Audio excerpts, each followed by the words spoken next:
What's good, everybody, man? Welcome back to another episode of the Daily Rundown, hosted by your boy Daryl Law, the Sent God, the one and only, the one that says the black woman is God. All right, the ones that tell y'all the black woman is God every single time. First thing first, make sure you guys hit the like button, the notification bell.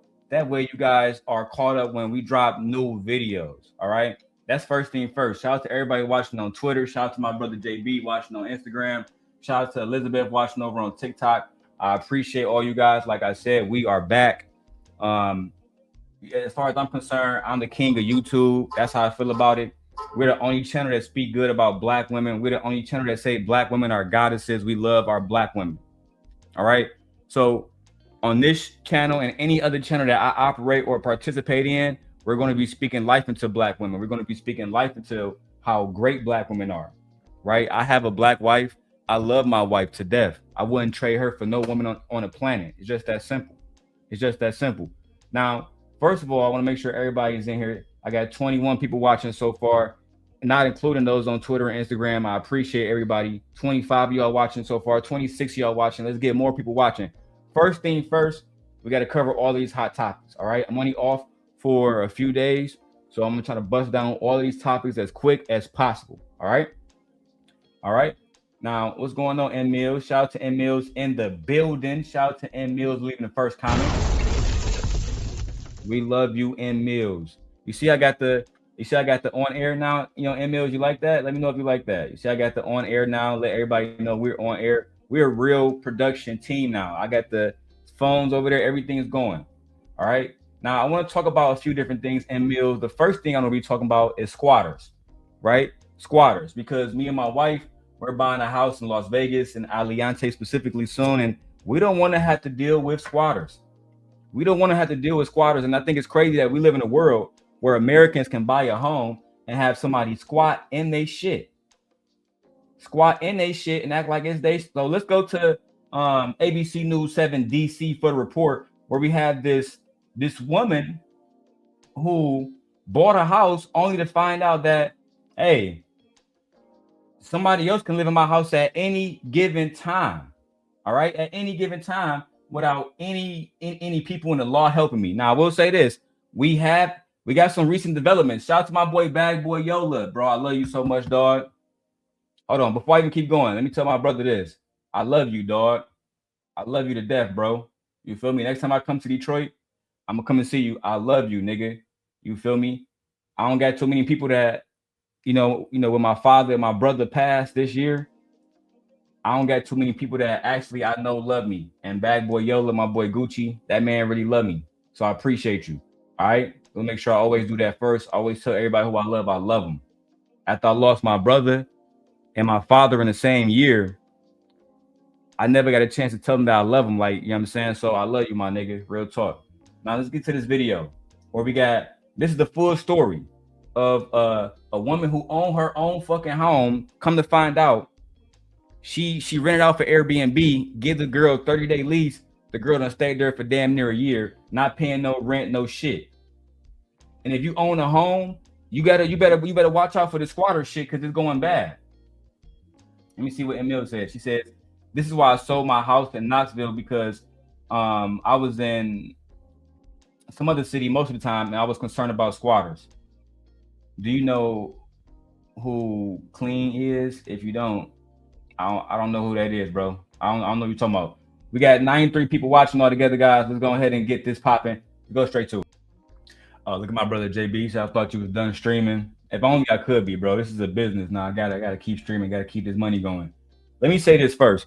I think it's crazy that as an American, we have no rights when we purchase a home. We upkeep the home, we pay property taxes, we do everything the right way, and then there's no laws to even protect us when we have somebody else who will come in and steal from us and take our shit. And Mills, I feel you. I would definitely sell my house too if I wasn't there 24/7, because you're gonna have somebody who try to take advantage of you. You're gonna have somebody who think that they can come along and live free. And I don't like that. I don't like that message at all, that you can just come into my house where I have paid property taxes and bought this house only to find out that a squatter, whatever that's supposed to mean, a squatter can move into my house, not pay me no rent, not pay property taxes. If they make any damages, I'm still liable. To me, that's a big problem. A big problem. And we gotta talk about it this morning, man. Let's keep, nigga. I am not about to pay nobody to leave my house. That's a fact. And look, guys, all together on all platforms, we got 124 watching on all platforms. Most of y'all, we got like 100 people watching over on Twitter. So most of on Twitter. Shout out to Jas Noelle. Jas, I will be breaking down your video right after this one, po child. I will be breaking down your video with you and the angry man, and I'm gonna tell you where you went wrong. I'm gonna break down your video too with Team Portugal, and I'm going to tell you where you went wrong. I am, because the first of all, Jas, what you have to understand first of all is the black woman is God. The black woman is God. There is nobody more important on the planet than the black woman. There is nobody that black men supposed to protect more than the black woman. So when you're over there, we love you. Simp Nation, we love Jas Noelle, right? We think she's beautiful and talented. And we love the fact that she keep putting herself in the lion's den. She keep putting herself in the lion's den, and she battling these men who are, to be honest, they've been doing this longer than her, so they know how to debate, et cetera, et cetera. Jas, we love you. Keep grinding. Keep working. We're going to keep supporting you. And we're going to keep doing reaction videos. That's a fact. We're going to keep doing reaction videos. That's right. Let's go back to this squatter who was stealing from a hard-working black woman who bought her own home so she can rent it out. You see, the black woman is God. Black women own more businesses than black men. Black women have more degrees than black men. Black women are the backbone to our community. Black women are the matriarch to our community. And I'm going to speak on it. Every day, I'm back in my full simp God mode, bro. It's over. It's over for y'all. Starting with making sure black women get protected by the law when they own a property and they can't even use the property, can't make money off of it. And the system that men created is helping other people to commit crimes like squatting. Let's keep going. And to so you trying to tell me that this woman went to her home and let it be known, hey, this not for rent, blah, blah, blah. The girl covered the shit up with a sheet. Listen, guys. Listen. First of all, you got to have a good relationship with Jesus Christ, because in situations like this, even the law couldn't help this black woman, right? She had to go to the people. She had to pray. She had to fall on her knees and pray to God. And God answered her prayers, because we just got an update, right? We got an update that the woman has been kicked out of the Airbnb and kicked out of the property, right? Now, another black woman was living there. I don't want to expose her name, et cetera, et cetera. But at the end of the day, we got to stop this right now. Let me say this. Black women got to stop going against other black women. Black women need to stop going against other black women. This woman offered you $2,000 to leave her property. How about you just work out a deal with her instead of trying to rob her? Because it's at the point where black women like Jas Noelle, she got to deal with Angryman. She got to deal with Anton. She got to deal with Mr. Let Go. She got to deal with Mr. Fantastic. And now you turn around and she got to deal with the women too. It becomes a problem. So let me show you the update, because I wasn't gonna go over this whole video this morning, this whole 17-minute video right here. Absolutely not. We do got an update though, when a woman has been evicted. Let's go ahead and watch that. Just yesterday, she was evicted. Let's go to. Hold on. Not two black men coming to help this black woman with her problem, not being paid, not asking for vagina, not asking for sex, not asking for submission. Just black men knowing that doing the right thing is a good look for everybody in the community. Black men that understand that the black woman is God. Keep going, black man. And fine as hell. And the black woman is God. We gotta, after this, we're going directly to Jas video. Told you I ain't trying to speak to you, bitch, so please leave me alone. This is the alleged squatter. I'm not saying anything about her because she's a black woman. I don't know her situation. I don't know if she need help. I don't know anything about her situation. It's clear that she was squatting for whatever reason. So I'm glad that, you know, the woman who owned the house, that black woman, got her house back. But at the same time, I don't want this woman to be homeless, right? So what we're going to do as Simp Nation, I'm going to find an email or whatever we can to reach this woman. I'm going to post it on my community wall. Only thing I'm asking is, if you care about this black woman not living on the streets, donate $1, donate 25 cents, whatever you can. Okay, not to me, to her. I'm going to make sure we get that link. All right, we're going to protect black women over here. Period. Simp Nation is back, nigga, in full effect. Now, before I go to Jas' video, Jas has something that she want to say. Okay. Let me go to her channel real quick. So we go to her video. So because it's gonna be a long video. That's why I knocked out the squatter shit first.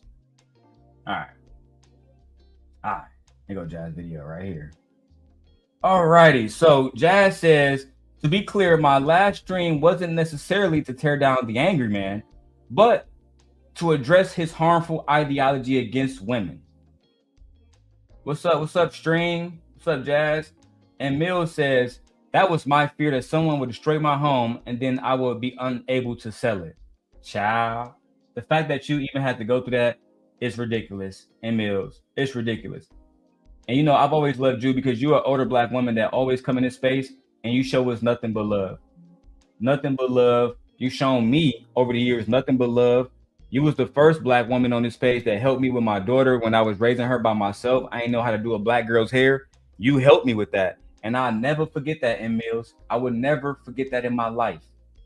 The people that loved me, the people that loved on me, loved on my daughter, I would never forget that in my life. All right? Now let's go to Jas' video. Now, the title of Jas' video was Women Are Working, but Are We Really Adding Value? Now, I think this was about the angry man saying, and Jas can correct me, angry man saying women don't have no value. Women don't do shit. And if you take women out the economy, it ain't gonna mean shit. That's basically what angry man was saying y'all don't do shit. The black woman is the laziest woman on the planet. And see, the angry man, for one, I love angry man. That's my brother, whatever, kind of. But for one, my brother, you're not black.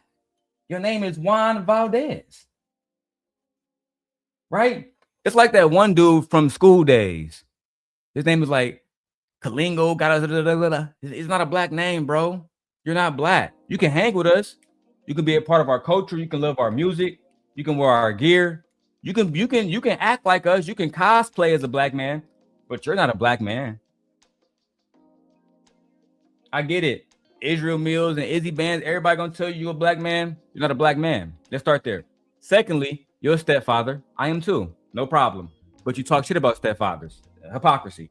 Then you married a baby mama, but you talk shit about baby mamas. Again, hypocrisy. Angry man, again, you know me enough to know I'm not dissing you.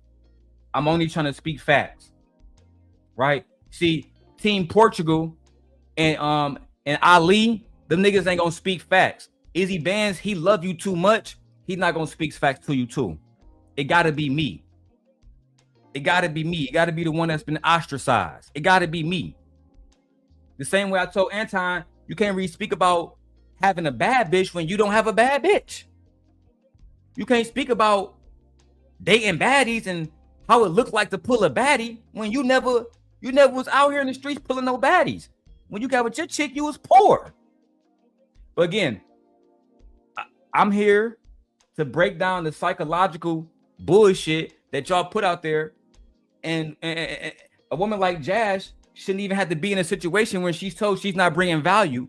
Do you know what would happen if all the women in Chicago stopped working today, nigga? The city fall apart.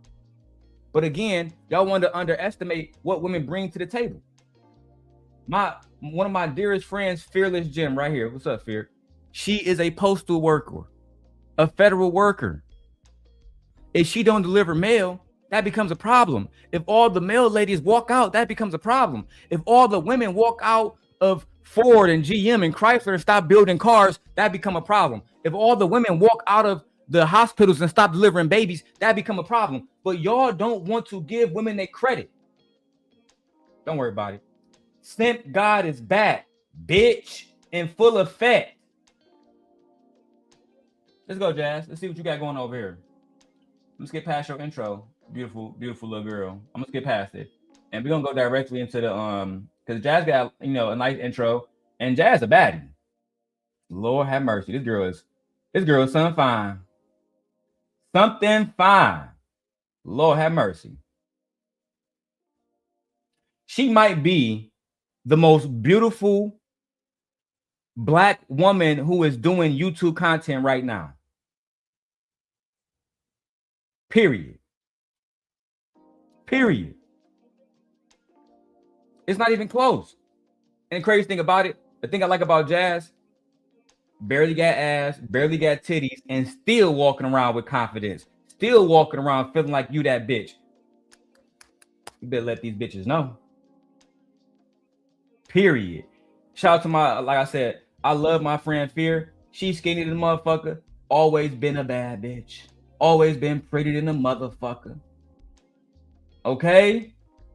Now let's go ahead and get to this beautiful Black woman. Describe to the angry man and the rest of y'all why Black women truly have value. And let me say this too before I keep going. Y'all know she got value because y'all bring her on the show. Y'all ask Lucky to come on the show, another Black woman. Y'all ask all these women to come on y'all shows because the work they put in, the labor they put in on y'all shows bring more money, views, notoriety, etc., etc. But you know what? Let's keep going. I said I'm going to react to this in the whole video. Let's begin now. Happy Wednesday. I would say it's Wind Down Wednesday, but I don't feel like drinking. All right, so let's go ahead and get it started. Now, let's do that. So the premise of the conversation was about Megan Good and Klay Thompson, right? Okay. And they were just basically talking about how, they don't really see like, oh, it's not a big deal that Megan is with Klay because Klay is better than Megan. And we already know why Megan is with Klay is for the money. And it's just like, she already has her own bag. And there were so many things happening in this conversation. Hold on. Hold the fuck on. Okay? Anybody that's saying that Megan Pete, also known as Megan Thee Stallion, also known as the hottie, also known as the baddest bitch, also known as #1 selling record artist of 2024, that artist. Okay? She already had a bag before she met Klay Thompson. And here you degenerates, bandits online talking about some, oh no, she got with Klay Thompson because she wanted a rich nigga. Excuse me. No, he got with her because he wanted a rich bitch. Let's get it clear. Klay Thompson can get any woman he wants to. This is a 6'8", rich, light-skinned NBA champion. He can go get your bitch. But instead, what he chose to do was to go get a woman who had, again, because they say Megan Thee Stallion's a hoe, no kids, right? What y'all know, the only man y'all know she ever had sex with for a fact that she has ever said she had sex with is Tory Lanez. That's one nigga. I remember having a conversation with the Angry Man years ago on Anton Daniels Fight Club. He said, Daryl, you a fucking simp. Angry Man, he always yelling, Daryl, you a fucking simp, nigga. I said, why? Why are you calling these women hoes? A woman is automatically a hoe, Daryl, if she got one body, nigga. One body. I said, okay, Angry Man. First of all, calm the fuck down. Secondly, let's address this. Okay, let's say if I agree, women, y'all are whores after you have one body, according to Juan Valdez. Oh, my bad. According to the Angry Man. And I said, okay, Angry Man, didn't you marry a woman? Yeah. Didn't she have a baby already when you met her? Yeah. Then I go put my motherfucking thinking cap on. I put my thinking cap on. I said, Angry Man just told me that. if a woman has one body when you meet her, she's a whore. But Angryman also just told me, thinking cap on. Remember, the thinking cap is on. And he also just said that his wife, the woman that he loved and take care and provide for, she had a body when they met each other. Lord have mercy. What's the old saying? That's like the pot calling the kettle black. Hey, Nay. How is it that Meg Thee Stallion a hoe? She ain't got no kids. Your wife not a hoe. And she had a baby. Angryman, I swear to God, I'm not taking no shots. I'm just trying to break it down. And let me help you understand. The same way I told Sherrone. When me and Sherrone did a show together, he said, Daryl, this is the last show me and Sherrone did together. He said, Daryl, I want to do a show about how Sexy Red and Meg Thee Stallion are whores. And I said, oh, is that it? Is that the whole topic? Well, no, we're going to be talking about how hip hop and women in hip hop make women in the real world bad, and they promote hoish activity instead of wife activity. I said, okay, Sherrone. Okay. Will we be adding your daughter to this? Why we got to add my daughter? Okay. Your daughter has children outside of wedlock. You're a grandfather. Meg Thee Stallion has no children. I think in order for us to be consistent with this argument, we need to not apply it to just the ones that we want to deem hoes and the ones that the logic actually applies to. No, we can't do that. And that's why I don't fuck with these niggas. Absolutely not. And Jas, as you listen to Big Scent God more, you will realize who the real big dogs in this space is. As you listen to Big Dick Daddy Scent God more, you start to realize that these men, whether you're talking to Team Portugal, baby daddy Ali who don't take care of his kids, whether you're talking to divorced Mr. Fantastic, don't get me started on these niggas. They got Fantastic feeling like he a god because he knocked out Cellulite. Ciao. Let me keep going because it's gonna be a long day, and y'all can see I'm in the zone, bitch. So let's go. That made me believe some men really do not see the value in a woman, a good woman. You know why, Jas? They don't understand the value of a good woman. Let me go and tell you why. Because they don't have a good woman. That's why. That's why they don't understand the value of a good woman. Let me tell you why. Fantastic can't understand the value of a good woman because he's divorced. His woman left him. Right? And Fantastic, before you diss me, before you say I'm a hoe ass nigga, I've always given you your credit. I've always said that Mr. Fantastic, when people was attacking my daughter, Mr. Fantastic was the very first man to speak up and say that shit is wrong. And I got it on video, right? He was the first man to say that. However, it doesn't change the fact that he get online and it make it seem like a woman has no value when you had a wife, right? Mr. Fantastic, you had a wife. What value did she bring to you before she left your ass? Because from my understanding, y'all's son is a D1 football athlete, nigga. Your son, Baby Fantastic, he is a D1 athlete, okay? Playing at the University of Alabama. From my understanding, that's one of the best colleges to play football at in the country. But instead of coming on here, Fantastic, talking about your divorce, Izzy Bands, talking about your divorce, right? Anti, talking about marrying an average woman, right? Instead of y'all coming on here, Ali coming on here, why you ain't talking about how you was a baby daddy for 4 years? Why you ain't talking about how you got a woman pregnant and then left her after she had the baby because you didn't want to be a father? Ali, you think we don't got that video still? Do you think that I don't have that video still of you coming to us on Fight Club crying like a bitch? Oh my God. To all people, the angry man. Angry man. I know this is my first time meeting you, but my baby mama, who I've been fucking for 3 years, raw with no protection, she pregnant. And she told me, she said, Ali, if I ever get pregnant with your Turkish baby, I'm going to get rid of it so you could be a better man and I have to pay for all these kids. And then, only thing I asked Ali is, what kind of mentality did she have when she got pregnant? He couldn't answer the question. He said, she betrayed me by having my baby. Lord have mercy. And these are niggas that's giving Jas Noelle and Lucky Marie advice. Child.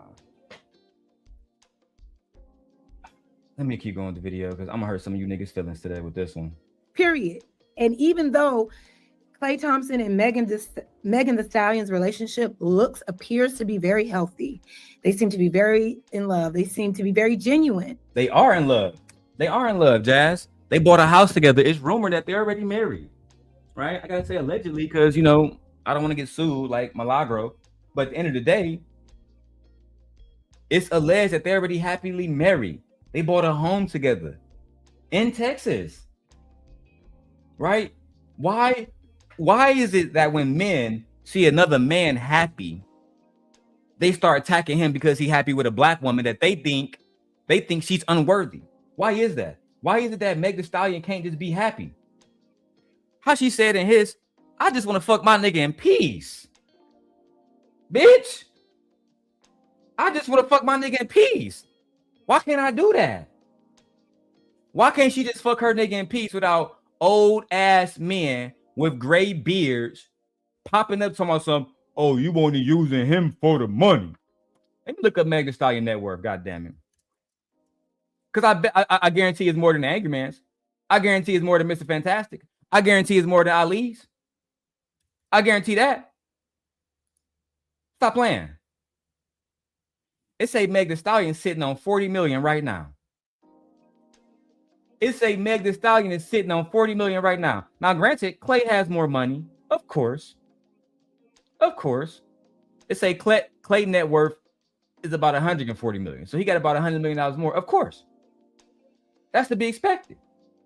When you beat LeBron James, when you beat Kyrie Irving, when you win multiple championships back to back, when you beat the Chicago Bulls record, you're going to have more money. But you see, it's broke ass niggas that get online and they start talking about other niggas' money. I do not care as the simp God what this man do with his money. What y'all should be more concerned with, Fantastic, is why did my wife divorce me? Why wasn't I a good husband? How about that? How about that? How about we start there? How about we start with Ali? Why would you want to leave a woman when she's having your goddamn baby? You don't marry her, right? Hold on. I gotta show my face. You don't marry this woman, right? You go online and say, oh, Jas, you supposed to keep your legs closed to marriage, but you ain't keep your legs closed, Ali. You made a woman a baby mama, not a wife. A baby mama. To this day, you're not married. Why is that, Ali? You're supposed to be a man of God. You're supposed to be a man of intention. You're supposed to represent the best things about the manosphere. Certainly a better man than me. But all of a sudden, you can't marry this woman that you was sticking your raw little PP in? Child. And y'all got the nerves to give Jas Noelle advice? Advice? Not helping her build her goddamn channel. You know what? I'm not even gonna get into the politics of YouTube, but y'all niggas ain't shit. That's all I'm gonna say. Let's keep going. There's some people that just try to find something negative about it. Same shit y'all be doing with Russell Wilson and Sierra. These are positive images of Black love and Black relationships. Something that we are. They don't like Russell Wilson because he's a stepfather. But if somebody marry fantastic baby, if somebody marries fantastic ex-wife, because I want to give him his credit, they're going to be raising a step kid. That's just what it is. If he go out and he get married again, the woman that comes into his life is going to be a stepmother. Again, I never got the whole Russell Wilson shit because most of y'all wouldn't say it to his face. We're talking about a man that's 6 foot something, strong as hell, quarterback, big nigga, work out every day. He happy. He making millions of dollars. And it's not the white man that's shaming him every day. It's black man that's divorced. Black men that baby daddies. Black men like Team Portugal that don't have no woman, no children, no nothing. At least if Anton running his mouth, he could say, go look at my average chick, because he called his girl his chick. right? So I can say that about him. I don't gotta address her as a wife because he don't always do that. He said that's my chick, that's my thing, whatever little pronoun he got. So Anton can say, look at my little chick over here. I've been married to my little chick for 20,000 years. 20,000 years. At least he can say that. You niggas can't say nothing. Baby daddies, liars, ex-husbands, mad because your woman left you. And look, fantastic. I've had women leave me before, but not my wife. Child. Striving for something that we're constantly talking about, and yet it's always something negative. So I won't be speaking too much. I'm gonna try to keep my commentary limited. We'll see how that goes. But let's go ahead and get into the video. Right about now. Once again, thank you guys for joining me tonight. I see guys, go subscribe to Jas Noelle channel. Okay, exactly. And Mills, this is the bitter men club. This is the bitter boys club. Okay, you know what they really mad about? They mad they can't get in between Jas Noelle legs. They mad they can't hit that little pussy. That's what they mad about. That's what y'all really mad about.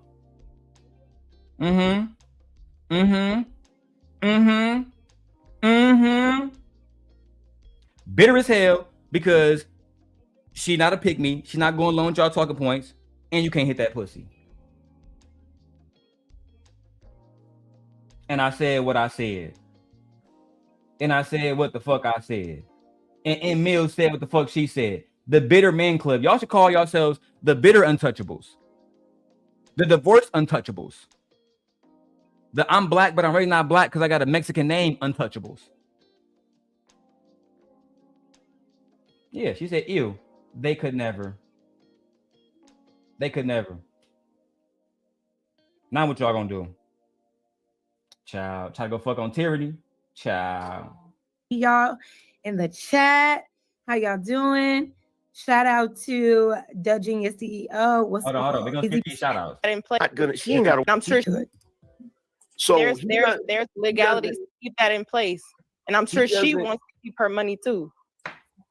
She ain't got to worry about losing her money in that scenario with what he made. She ain't got to worry about that at all. Hold on, angry man.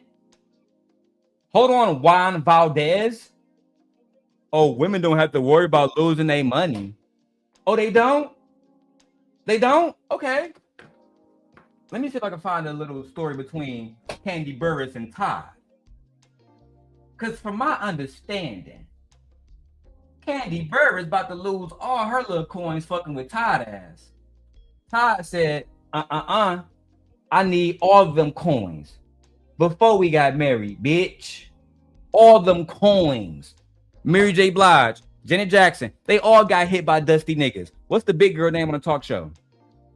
Somebody put it in the chat. What's the big girl name of the talk show? The black girl. She got hit. Women lose all the time when they deal with dusty broke niggas. Now Klay Thompson is not that, and they're happy. So why are we talking about them losing money? Why are you pocket counting and pocket watching a woman, angry man? Wendy Williams lost. I heard she don't even got custody of her fucking estate right now. And that makes me so fucking sad because I love Wendy Williams. She was the founder of what we're all doing. We're all on here gossiping and fucking podcasting. And she was the greatest to do it. The first to do it. A black woman. And she fucking dropped dead gorgeous big ass titties. We love us some Wendy Williams. Let's go back to Jas video. I'm not about to pull up Candace Burris sad ass story when you got this black man trying to take all her coins because his broke ass can't go get his own goddamn bag. We not gonna do that today. Yeah. So people in that status, they can only date certain type of people because if they go date regular people, you run a risk of somebody only wanting you for your money. That's what I hear a lot of. Oh, shout out to my girl Lucky. Yeah, Luck made some sense right there. Look, man, I like when Luck is not pandering to the men. Like the Luck that I remember, she was true to herself and she was true to women, right? And I think that she got a different point of view now. I'm not gonna call her a mammy or the rest of that shit, but I enjoy watching her content more when she's herself, genuinely herself, the good and the bad. I don't like watching when she's saying shit or any woman is saying some pandering shit that I know in real life they don't really live like that. So shout out to Luck for making some sense right there. That's my girl. Men say. So okay, now you think Meg don't want him for his money? She bought. No, I don't. I think she want him for, I think. Why the fuck would you even, Angryman? You think Lucky gonna say, yeah, Meg Thee Stallion? And thank you, Lucky, for not saying that Meg Thee Stallion wanted this man for his money. Come on, man, let's break this shit down. What? She make about the same amount as he do. No, she don't. Nowhere close. Okay, let's pause right here. Okay, Jazz, break it down. Break it down, Jazz. Talk to us. Because the mindset is so limited. It's so small-minded. It is. Megan Thee Stallion has millions of dollars on her own. She does. On her own, flat out. Does. Successful, educated, has a degree, businesses, great music. She is an A-list celebrity. She does not need to date a man for his money at all. She does not need to seek a guy. She's going to date men in her proximity, sure. She's going to also date successful, established, rich men because that's in her orbit, right? It's what she's exposed to. It makes Meg Thee Stallion just went through a dusty nigga. She don't want another dusty nigga. She was already dealing with one grown man who was in his feelings, so she don't want another one. She already had one little boy. Why would she go get another one? She already had a little immigrant little boy who thought he was a man and show himself to be a boy. Why would she go want another one? Why are y'all so unhappy about Clay being with a woman that make him happy? The same way y'all was with Jalen Green when he got with Drea Michelle. Oh, she too old for him. Listen, that's not what he think. Get the fuck out of his face. Y'all be trying to baby these grown ass men. I don't understand that. This is a grown ass man with a woman that he loves. What's the problem? Oh, the problem is y'all always believe Meg Thee Stallion was a hoe and a thought, and she was never deserving of love. The problem is that y'all, just like Milagro, still believe that she wasn't shot, even though they put a bullet shrapnel out of her fucking foot. The problem is that y'all don't care about black women. The problem is that y'all don't give a fuck about what black women go through. The problem is that y'all don't want black women to find love, especially with somebody who is better than you. Klay Thompson is better than you, make more money than you, dick probably bigger, and you're mad because she is with a man that's finally making her happy, and he don't give a fuck about some dusty ass Canadian named Tory Lanez being in jail, whether he did it or not. We don't give a fuck. Okay? If you didn't know, I am a huge Meg fan. I saw her in Chicago. All right, we was there at the United Center. Turn the fuck up. Okay. When Glorilla popped up to that shit was lit as fuck. Angel Reese was in the building, lit. Okay, go live some life. Meg Thee Stallion has worked extremely hard to get to her net worth, and at the end of the day, she is extremely happy. Klay Thompson is extremely happy. Y'all niggas claim must not. Y'all niggas are the ones that's unhappy. Y'all niggas are the ones that's on here mad that Meg Thee Stallion is finally popping that pussy for a man that genuinely loves her and appreciates her. What's the problem? I'm gonna read all comments. Emil says these ragamuffins are not even in these celebrity leagues. But Emil's somehow, some way, they find a way to talk about these men every single day, child. Every single day. They on here talking about what some man should be doing. What man, girl, what you need to do is mind your own damn business. That's what you need to be doing. Mind the business that pay you. Coming online talking about motherfucking, Meg Thee Stallion, it ain't helping you. It ain't helping you. It didn't help Tory Lanez get out of jail when y'all was online raging. Oh man, the black woman taking advantage of the system. Shut the fuck up. Please have several fucking C's. Sorry, y'all. I'm over here moderating Queen Sheba chat too, because that's what I do. I'm a big YouTuber. Okay, that's what I do. Let's go back to Jazz video and see what's over here. Sense, but to say you don't think she's with him for his money, no. And this is the first sign of men not seeing any value in women at all. This is a clearly successful woman, and you think the only reason or the biggest reason she's with him is to try to take some of his money? When we gonna get off that? It's because Jas, they don't appreciate women at all, right? So we have McKnight Thompson. If you guys don't know who McKnight Thompson is, oh shit, wrong chat. Ciao. We have McKnight Thompson, who is he is Klay Thompson's father. And he talked about the relationship with Megan Thee Stallion recently because they had a Thanksgiving dinner, and he was like, man, Megan came over there and she cooked for the family, and that shit was absolutely amazing. He said the food was good. He said it was the best food he had in a long time. He said it was the best food he had in a long time. Let me go and show y'all a few clips of that real quick, okay? So y'all can see Megan Thee Stallion is more than just some woman that's just trying to use this man for his money. Let's watch Megan. I am whispering because Klay is still in his food coma from last night.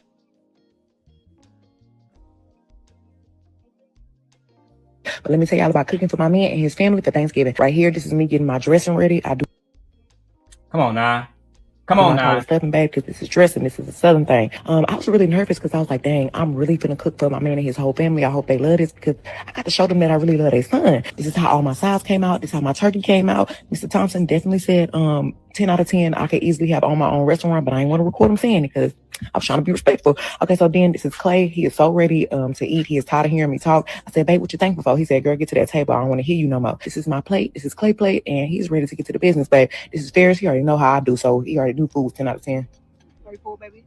This one, the itis kicked in. 10 out of 10. Damn, as you can see, it was good. I am whispering because Klay is still in his food coma from last night. But let me tell y'all about cooking for my man and his family. Hold on, Meg. Hold on, girl. Not these niggas done ate the chicken off the goddamn bone. They done ate all the goddamn meat off the goddamn bone. Y'all talking so, oh, Meg Thee Stallion, she ain't cooking. That man and his entire family is benefiting not from her making money, but from her hard work and being intentional in the kitchen because she understands that this is a part of her family now. This isn't some random nigga she fucking. This is her man. This is her family. That's probably going to be her father-in-law. Right? McKnight Thompson. If you guys don't know who McKnight Thompson is, legendary basketball player, played in the 70s. Great basketball player as well. Okay? Played for the Lakers for a long time. Let's keep going and watch the beautiful Jas cook. Okay? She does not. She doesn't. What I'm saying is sometimes we think it's just the money, but sometimes it's the status and what you do to clean up my record. It ain't about the money. We get that. We get that. She's trying to get him to clean up her image, right? By being Lucky. Why would you even give that nigga that out? Why would you even give Angryman that out? That Meg Thee Stallion may be trying to clean up her record. Why would you even say that? Why would? And what does Meg Thee Stallion need to clean up with y'all dusty ass people online? Why? Why would Meg Thee Stallion need to clean up her image with you dusties online? Why? Why? Oh, she don't need to clear up her motherfucking record with y'all because y'all don't matter to her. Oh, I almost forgot.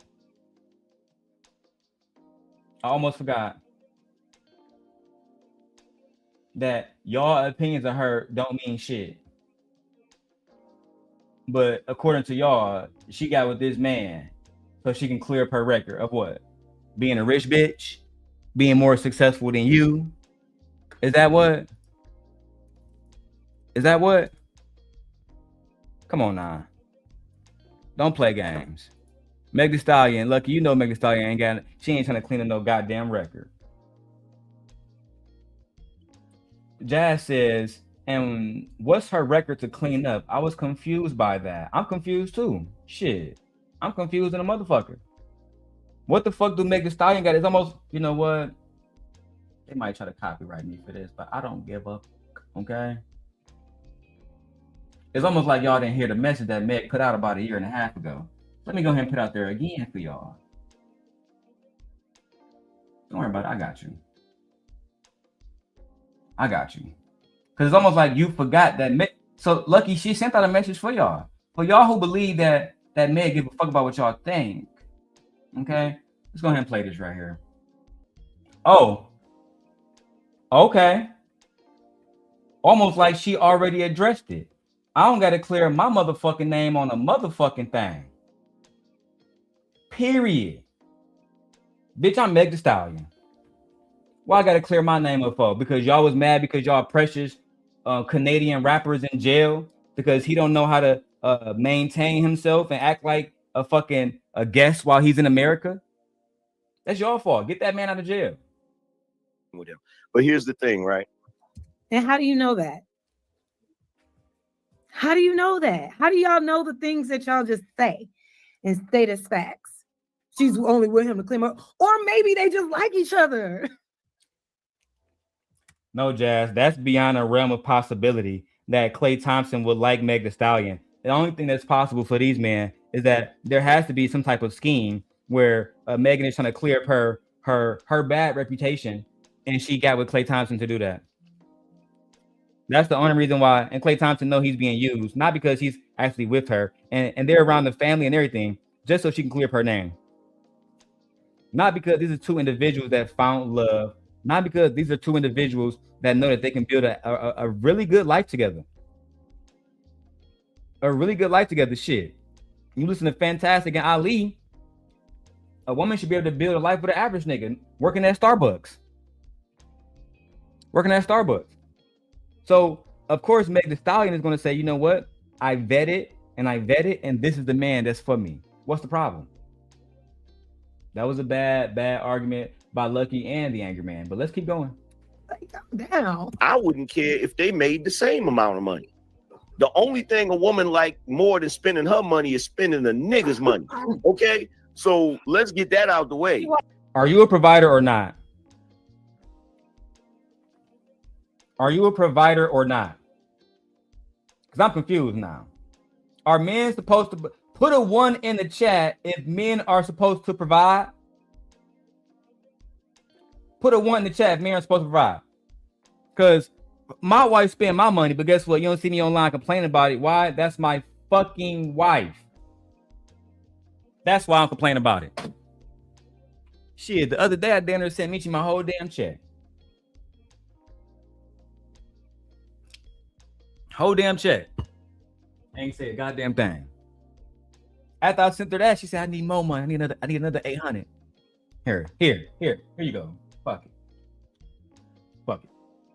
Because that's my wife. And if I sat here and broke down how much value my wife brings to me, to my daughter, to my son, to my brother, to my family, y'all will understand why when she on some bullshit, I can deal with it. Because my wife brings so much value. Don't even get me started on how fine she is, how fat that motherfucking ass is, how round that motherfucker is. Don't even get me started on that. The beautiful lips, don't even get me started on that. Okay? She brings more value to me than anybody else in my life, and that's a fact. She bought him a $250,000 watch. I think she's cool with spending her money on him. Hey, friends, respectfully, please. Klay's earned like $350 million. Oh my God. I was hoping that he wasn't going to speak. Oh my fucking God. You know, Portugal,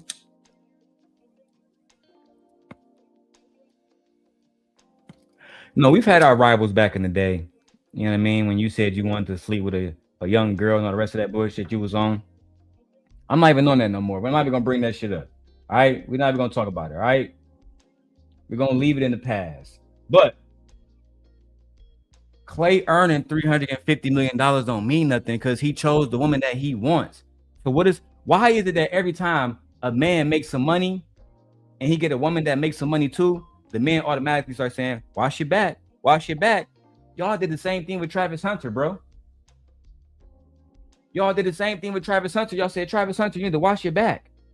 Travis Hunter happy than a motherfucker. Happy than a motherfucker with the woman that he wants.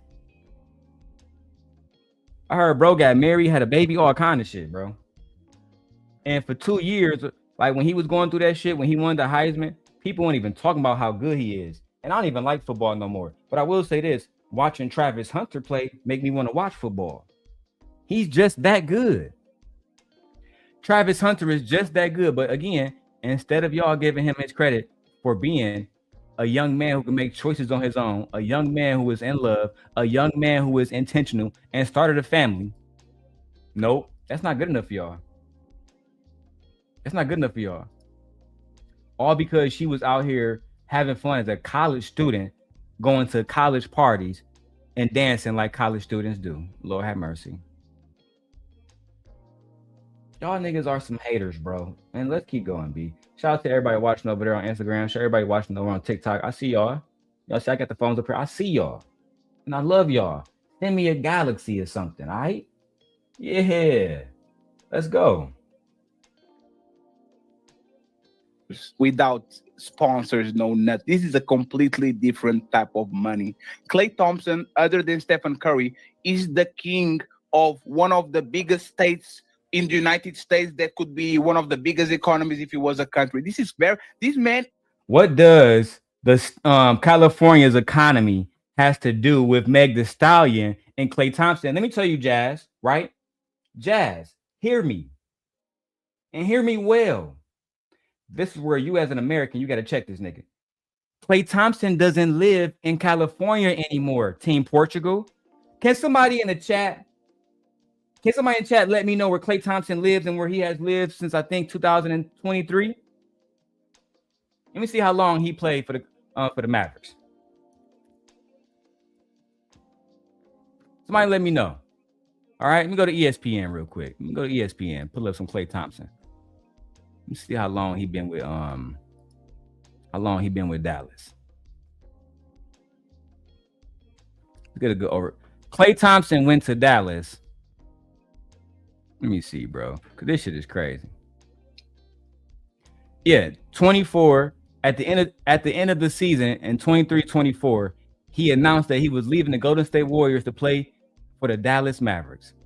He's been playing there for the last 2 years. Klay Thompson doesn't live in California, Team Portugal. He lives in Texas.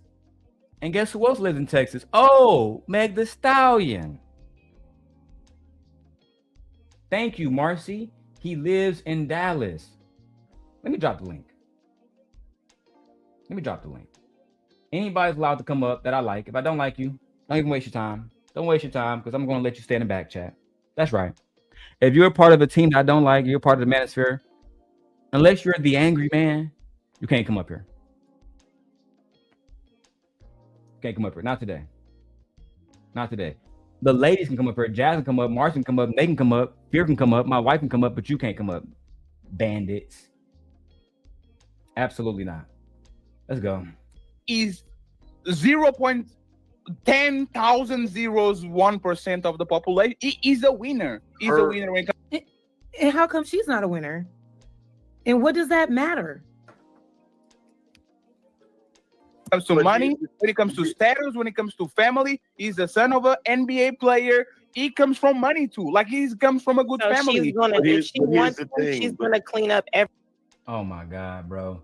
What does Mikhail Thompson have to do with who Klay Thompson chose to love? Right? Aisha Curry don't come from a basketball family like Steph Curry, because I see you mentioned Steph Curry again. You gotta check these niggas, Jazz. He don't know what he's talking about. Aisha Curry don't come from a basketball family like Steph Curry. Steph Curry's father, Dale Curry, played for the Charlotte Hornets for years. He participated in the NBA three-pointer contest, okay?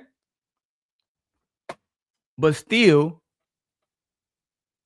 Steph Curry found love with Aisha Curry, and they've been in love since. They've been in love ever since. What's the problem? Oh, has she been embarrassing him online? According to who? Because when Steph Curry talk about his wife, it's only good things. I only hear she embarrassed Steph Curry when I listen to y'all bum ass podcasts.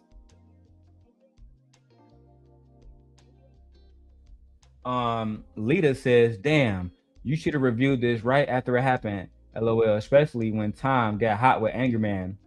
You talking about tomfoolery? Not my brother tomfoolery, not my brother from a different mother. Man, I've only been on Tomfoolery channel a long time ago to the point where he probably don't even remember. And I'll say this, Tomfoolery is a good guy. I don't care that he's a white guy. That man is a good man. Savannah. A good man, Savannah. That man don't come on here bashing black women. That man don't come on here bashing women at all. From my understanding, he's a married man. From my understanding, he's a good father. Okay? So shout out to Tomfoolery. Somebody go tag him in the video. We absolutely rock with Tomfoolery over here. If he went after Angryman leader and he got hot with Angryman, it's probably because Angryman was saying some stupid shit. Okay? Let's go. When it comes to status, when it comes to family, he's the son of an NBA player. He comes from money too. Like he comes from a good family. She's gonna, if she wants to, she's gonna clean up everything she needs to. But here's the thing. He fell in love with a whore. Damn. First of all, Angryman cutting off Lucky like a motherfucker. No respect. All right. And Lita and everybody else, I will be giving out wrenches on all the channels. So make sure you guys tap in. But why are you interrupting Lucky when she's speaking, Angryman? Then I think that was QC. She came out and said, and he fell in love with a whore. Is that right?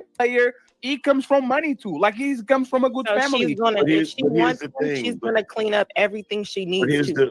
But here's the thing. He fell in love with a whore. Here's the thing. Here's the reality, right? Damn, HQ. It's like that. Daddy, it's like that. Guess who got more children than Meg Thee Stallion? HQ. Guess who got more bodies than Meg Thee Stallion? HQ. Guess who more of a mammy and talk bad about black women every day versus talking good about black women? HQ. Guess who doesn't lift up black women on her platform? HQ. Guess who still do shows with niggas who say they want to have sex with little girls? HQ. Don't come for Meg Thee Stallion, or we gonna come for you. Okay? Jazz says exactly. I fuck with Tomfoolery too. He seems like a person who happens to be white, but not a white person. Child. Jazz says he happened to be white, but not white. I beg your pardon. I beg your pardon. Dr. Umar said, what? I was rooting for you. We were all rooting for you. How dare you? No, he white, girl. He just a real nigga. He white, though. That's my brother from another mother. He white, but that's a good man. That's a good man. And yes. Jazz is very, very, very beautiful. Mimi or Marcy. Yes, Jazz is very beautiful. And yes, there is a difference. He a real nigga. He a white man, but he a real nigga. I go as far as to say Tomfoolery more of a real nigga than Ali and a lot of these guys out here. But you know what? I'm not trying to pit those brothers against each other. It looked like they got a good working relationship. I didn't know that Tomfoolery went off on Angryman. Now we got to watch the whole fucking video. And I hopefully Jazz covered that part because I don't want to use fatty video. But if I have to, then fuck it, I will. But let's keep going. Marcy says, think about it, girl. She means he knows he has a privilege. Who has a privilege? You talking about Tomfoolery? What privilege does Tomfoolery has, Marcy? Let me know in the chat. Pretty, please, okay? I don't think he has no privileges on the panel. The panel, the only person that has privileges is Ali. That's about it. And Angryman. That's about it. But we can keep going. Damn, HQ, that's how you feel. I think y'all assume that Meghan is a whore because of the music she puts out. She's very sexually liberated. She owns her sexuality. She talks about how she enjoys having sex in her music. So y'all just assume though, right, Jazz? that she's a slut. Hold on, Jazz. This is the thing though, right? Men talk about eating coochie. Men talk about slutting women out, right? Where Future got a song called I Don't Give a Damn If They Real Sisters, right? That's Future. But you don't hear HQ saying, oh, men are whores for making songs about sex. They never say that. They never ever say that. And I have a problem with that. A major problem, actually. A major problem, right? Be consistent. If the women are whores because they saying they want to shake their ass and have a nigga give them some good dick, then the men have to be equally whores when they say they want a woman with a big booty. When we see Nelly saying, I need a tip drill, I need a tip drill. Come on, it must be your ass because it ain't your face. I need a tip drill, I need a tip drill. Don't give me a credit card. Don't give me a credit card so I can slide down a big booty bitch. Don't do that. You got Ludacris making, what's that song? Pussy popping on a handstand. Don't get me started on the sexual liberation that men have in their music. It ain't no fun, less the homie can't have none. Guess who's back in the motherfucking house with a fat dick for your motherfucking mouths? Hoes recognize and bitches do too. I grew up on that music. What you gonna do? You really don't know, so why I advise you not to trust that hoe? As the sun rotates and the grass get bigger, how many bitches want to fuck this nigga named Snoop? Doggy, I'm all of the above. I'm too swift on my toes to get caught up with these hoes. Tupac Shakur, all respect to those who break their neck to keep their hoes in check. Cause old Vase sweater brother majorly, and I don't know why your girl keep paging me. She told me that she needs me, cries when she leaves me, and every time she sees me, she squeezes me. Lady, take it easy. Hate to sound sleazy, but tease me. I don't want it if it's that easy. All right? I can keep going. About twerk music that men put out. Don't get me started on Uncle Luke. Don't get me started on Too Short. What's my favorite word? Bitch. Why you guys say it like short? Bitch. Men sexualize women and then get mad when the women feel sexually liberated. Don't get me started on Puff Daddy. Child, let's keep going. Let's keep going. Lita says this. So Lita says, you don't have to use Fatty Video. You can use Tom's. I watched it on his channel. Oh, Lita, I got to make you a moderator. Let me go ahead and do this real quick. Are you on a daily rundown? Let me go check. That way I can make you a moderator and then you can just put that link in the chat for me. Yay. Okay. Are you over here, Lita? I see Mark seen them on this one. Let me check the other one. Hold on. So I'll give Lita her wrench. Okay. Okay. There you go, Lita. Add it as moderator. Okay.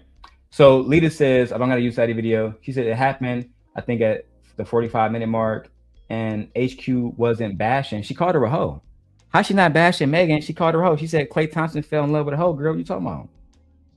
Jazz says they will never concede to that because they feel men are entitled to objectify women, and that's a problem. That's a major fucking problem. Oh yeah, I got hoes and different area codes. That was Ludacris song. I got hoes. I got hoes in different area code. Area. Niggas soulful and everything singing that shit. Bobby Brown talking about it's my prerogative to have all the bitches I want. Jazz says men can do all of these things and we have to accept it because they are men. That's what they say, Jazz. Child. Every man too, Jazz. Don't matter if he a bum ass nigga or a good one. Marcy says, Jazz, I call them hoes every chance I get. Yep. Marcy sure do. She sure do. Let's go back to the video while Lita get that link for me. But outside of that whole weird ass debacle with Tory Lanez, she was with that other guy, the basketball player, right? No, Jazz. His name is Partisan Fontaine. Right? She dated another man named Tory for a small set. You talking about Tory Craig from the Chicago Bulls, but she was in a relationship. So these are Meghan relationships. Meghan was with Moneybag Yo, and then she was with I just said this man's name, Partisan Fontaine. Okay. And then she was with Tory Lanez, or I think she was with Tory Lanez and then Partisan Fontaine, who was a rapper. And now she's with Klay Thompson. The Tory Craig thing seemed like it was a fling. They just hook out, they linked up a few times, and he hasn't spoken bad about her or said anything bad about her at all. So Shout out to Tori Craig as well for holding her down. Lita says, lucky and that Rose woman was calling Meg Thee Stallion a hoe. Is that true? Was Lucky the one calling Meg Thee Stallion a hoe? I'm not gonna say anything about about Lady Luck because I don't want to read like that beef or whatever because I don't have no beef for her. But I think that if she was calling Meg Thee Stallion a hoe, then it's inappropriate. It's very inappropriate, and I think she needs to not do that again because and again I'm gonna take this off of Lucky, right? But when you're a woman and you're eating coochie, thank you, Lita. I got the clip. I'm gonna play it soon. When you're a woman and you're eating coochie and you're having sex with men and you're going back and eating coochie again, I mean, I think that you're just not in a particular place to tell women what they should, what they can do with their bodies and how that defines them when you're out here putting your face in between another woman's legs, eating coochie. You know what I mean? I just don't think that that's the right thing. Okay. Thank you, Jazz. Jazz says Lucky never called her a hoe. HQ definitely did. I heard that out of my mouth. What did Lucky say? What Lucky did say is Meg is trying to clean up her rep. Yeah, she did say that. And we disagree. We don't have to attack her over that point. We disagree. That's all. And Roses was just being mean for no reason. Who is Roses? Is this white girl? Smell the roses? Who? I don't know who that is. I got her blocked on her because I'm up here. She's irrelevant. That one guy, wasn't he a basketball player? Tori Craig. Kind of looked like Iman Shumpert a little bit, but not Iman Shumpert. But she was with that tall, dark-skinned guy. They was together. They was in a serious relationship. Damn near. That's Partisan Fontaine. He was in love with Meg, and I still think he's in love with Meg. He was the only person that after Meg and him broke up, he dropped a song that people thought it was a diss. But if you go back and listen to Partisan Fontaine song about Meg Thee Stallion, he basically begged her to be be Megan Pete, not Meg Thee Stallion. Meg Thee Stallion is a personification. He was in love with Megan Pete, who she really was. But that's all in the past because she has a new man now, so it don't matter. They're living with each other. Outside of these three men, how can we say she's a hoe, y'all? Y'all don't be playing fair. Here's the reality. The reality is her buying him a $250,000, $250,000 watch is like a regular chick buying a regular dude a freaking Seiko. That's not a. What the fuck are you talking about, Angry Man? So a black woman spends $250,000. Man, that's like a regular chick buying me a Happy Meal or something. You niggas don't appreciate shit. Y'all don't appreciate shit. You got a black woman on here and she buying her fucking husband a $250,000 watch, bro, 250 bands. And the only thing you can say is that's like a regular woman buying me a Happy Meal. That don't really mean shit. Just like Jazz said, y'all don't appreciate women. Y'all don't find value. She cooking, she cleaning. She made meals for the whole family. We saw the receipts. We saw Mikhail Thompson say, nigga, I love this fool. She can come back next motherfucking Thanksgiving and every other fucking Thanksgiving. After that, too. But instead of y'all saying, damn, she might be a real bitch, you want to come on here and continue your propaganda and your rhetoric against women. This is shameful. And this is why black women don't trust black men. This is why black women think that black men are disgusting. This is why I think a lot of y'all are pieces of shit. Y'all follow men like Andrew Tate, Anton Daniels, and other niggas like Kevin Samuels who had no results. I can't stand you niggas. My wife has entered the chat. Let's go. My wife says, this is why I say there's no plea in nails. There's no pleas in males. That's because my wife used auto thing. I know what she meant. There's no pleas in males. She's cooking. Okay, let me give y'all the facial shot. Okay, there's no pleas in males. She's cooking. She's cleaning. She spent $250,000 of her own money. She's catering to this man. She's cuddly with this man. She made a song called I love Klay Thompson. Kissing you is all that I've been My man, my man, my baby, my baby, my baby, dicking me down, spoiling me, driving me crazy. My man, my man, my baby, my baby, my baby, dicking me down, spoiling me, driving me crazy. These niggas over here losing their mind. I can't believe this bitch. She about to. This nigga's losing their mind. Exactly, babe. And these guys still have a problem. She makes songs about saying fuck niggas, they mad. Now she making songs about being in love. My man, my man, my man, my baby, my baby. They saying, man, fuck this bitch still, man. She's still twerking on the video. That's a problem. Look at my wife, you going off. She says, this is why I don't do shit for men. For what? Stop shape shifting. Fuck these bandits, okay? And my wife said what she said. Meghan is a college graduate. Then her education matters. Of course, her education matters to us real black men. We love Meg Thee Stallion. Let's keep going, guys. We gotta leave in what? About 2 hours. Let's go. A big deal. Why not? And that's what I'm saying. Like, why wouldn't a man, especially a man of Klay Thompson's caliber, why wouldn't a man appreciate and find value in a woman that went out of her way to buy him a $250,000 watch, knowing she don't make it, like y'all say, she don't make as much money as him, but she still did that as a gesture of appreciation for his brother. She wanted to give him something nice because she could afford it. Why are you trying to like bring that down? How can you say something negative about that? It's because they have no love in their lives. They have no love in their hearts. See, I can understand the value that Klay Thompson is getting from his wife. Sorry if I spoiled the beans there. I can understand everything that Klay Thompson is going through because he has a good woman finally. See, I have a great woman. She in the chat right now. She is an amazing wife. She is an amazing mother. She is an amazing lover all around. And before she was my wife, she was an amazing friend. Right? That's part of the reason why I'm not as hateful as I used to be on here.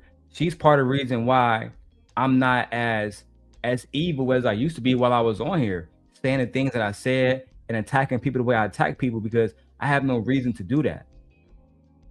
I am so happy that there's no reason for me to come around and attack nobody. For what? For what? We can't have that. Absolutely not. And for me, I think that these men need to go back and love on their wives. Take a vacation, go be with the woman that you love, and do something, because you are lacking love to the point where you can't even understand the value that a woman brings, and you have a fucking wife. It'd be different if I was talking to Fantastic, the divorce manager niggas. You got it. Y'all niggas bitter. Y'all jaded. I get it, right? But please do not project your fucking insecurities and your jadedness and your bitterness onto other men and onto other women, because you failed as a husband.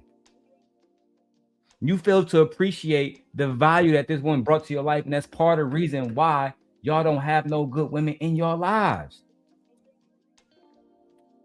Y'all, listen, if you cannot distinguish the value, and ladies, hear me clearly. Ladies, I got 2 daughters. Hear me clearly.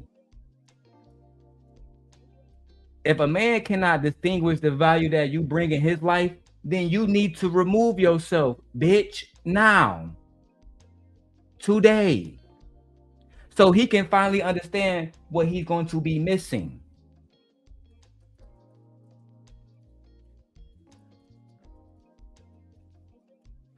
Okay, let's go back to the video. We got a lot to break down. This is too much. It's very weird how some of these men go out of their way to be negative towards women and what they do. And you wonder why women are saying, I'm good. Y'all. Hey, Jazz, that was my wife for a long time.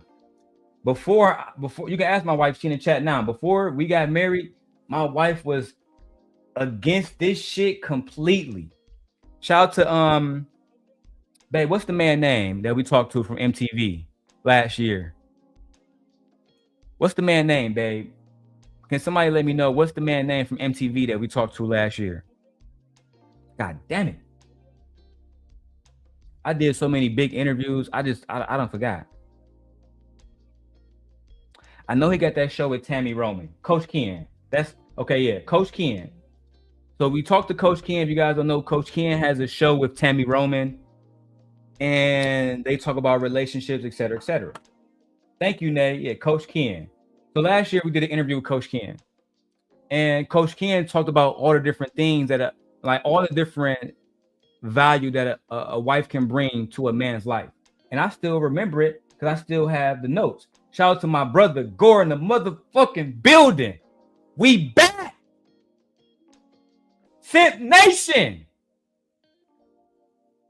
The black woman is God. We fucking back, Gore. Yeah, that's right, nigga. But like I was saying, we have a lot of different things that Coach Ken taught me, and it made my wife say, hey, maybe marriage is a good thing. Let me break it down.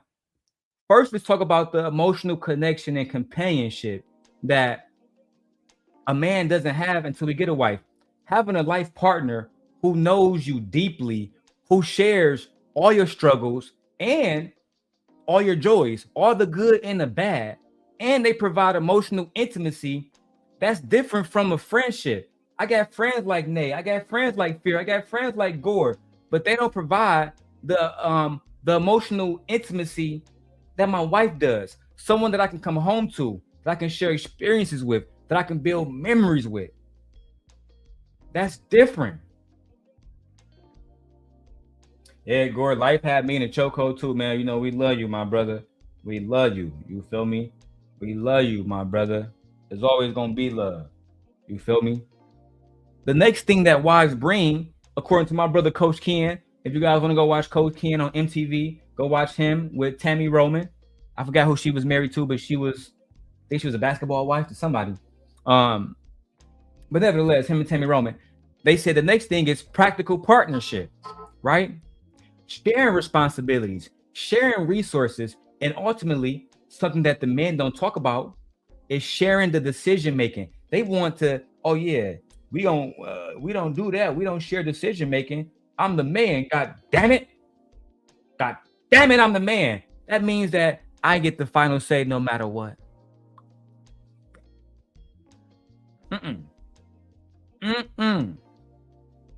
A practical partnership is when two people are working together to often accomplish more than what one person will have to accomplish alone, whether that's building a home, managing finances, raising children, or supporting each other's dreams and careers. This is why they have the term super couple, super marriage, right? Jay-Z and Beyonce. Jay-Z and Beyonce. Super couple. Okay.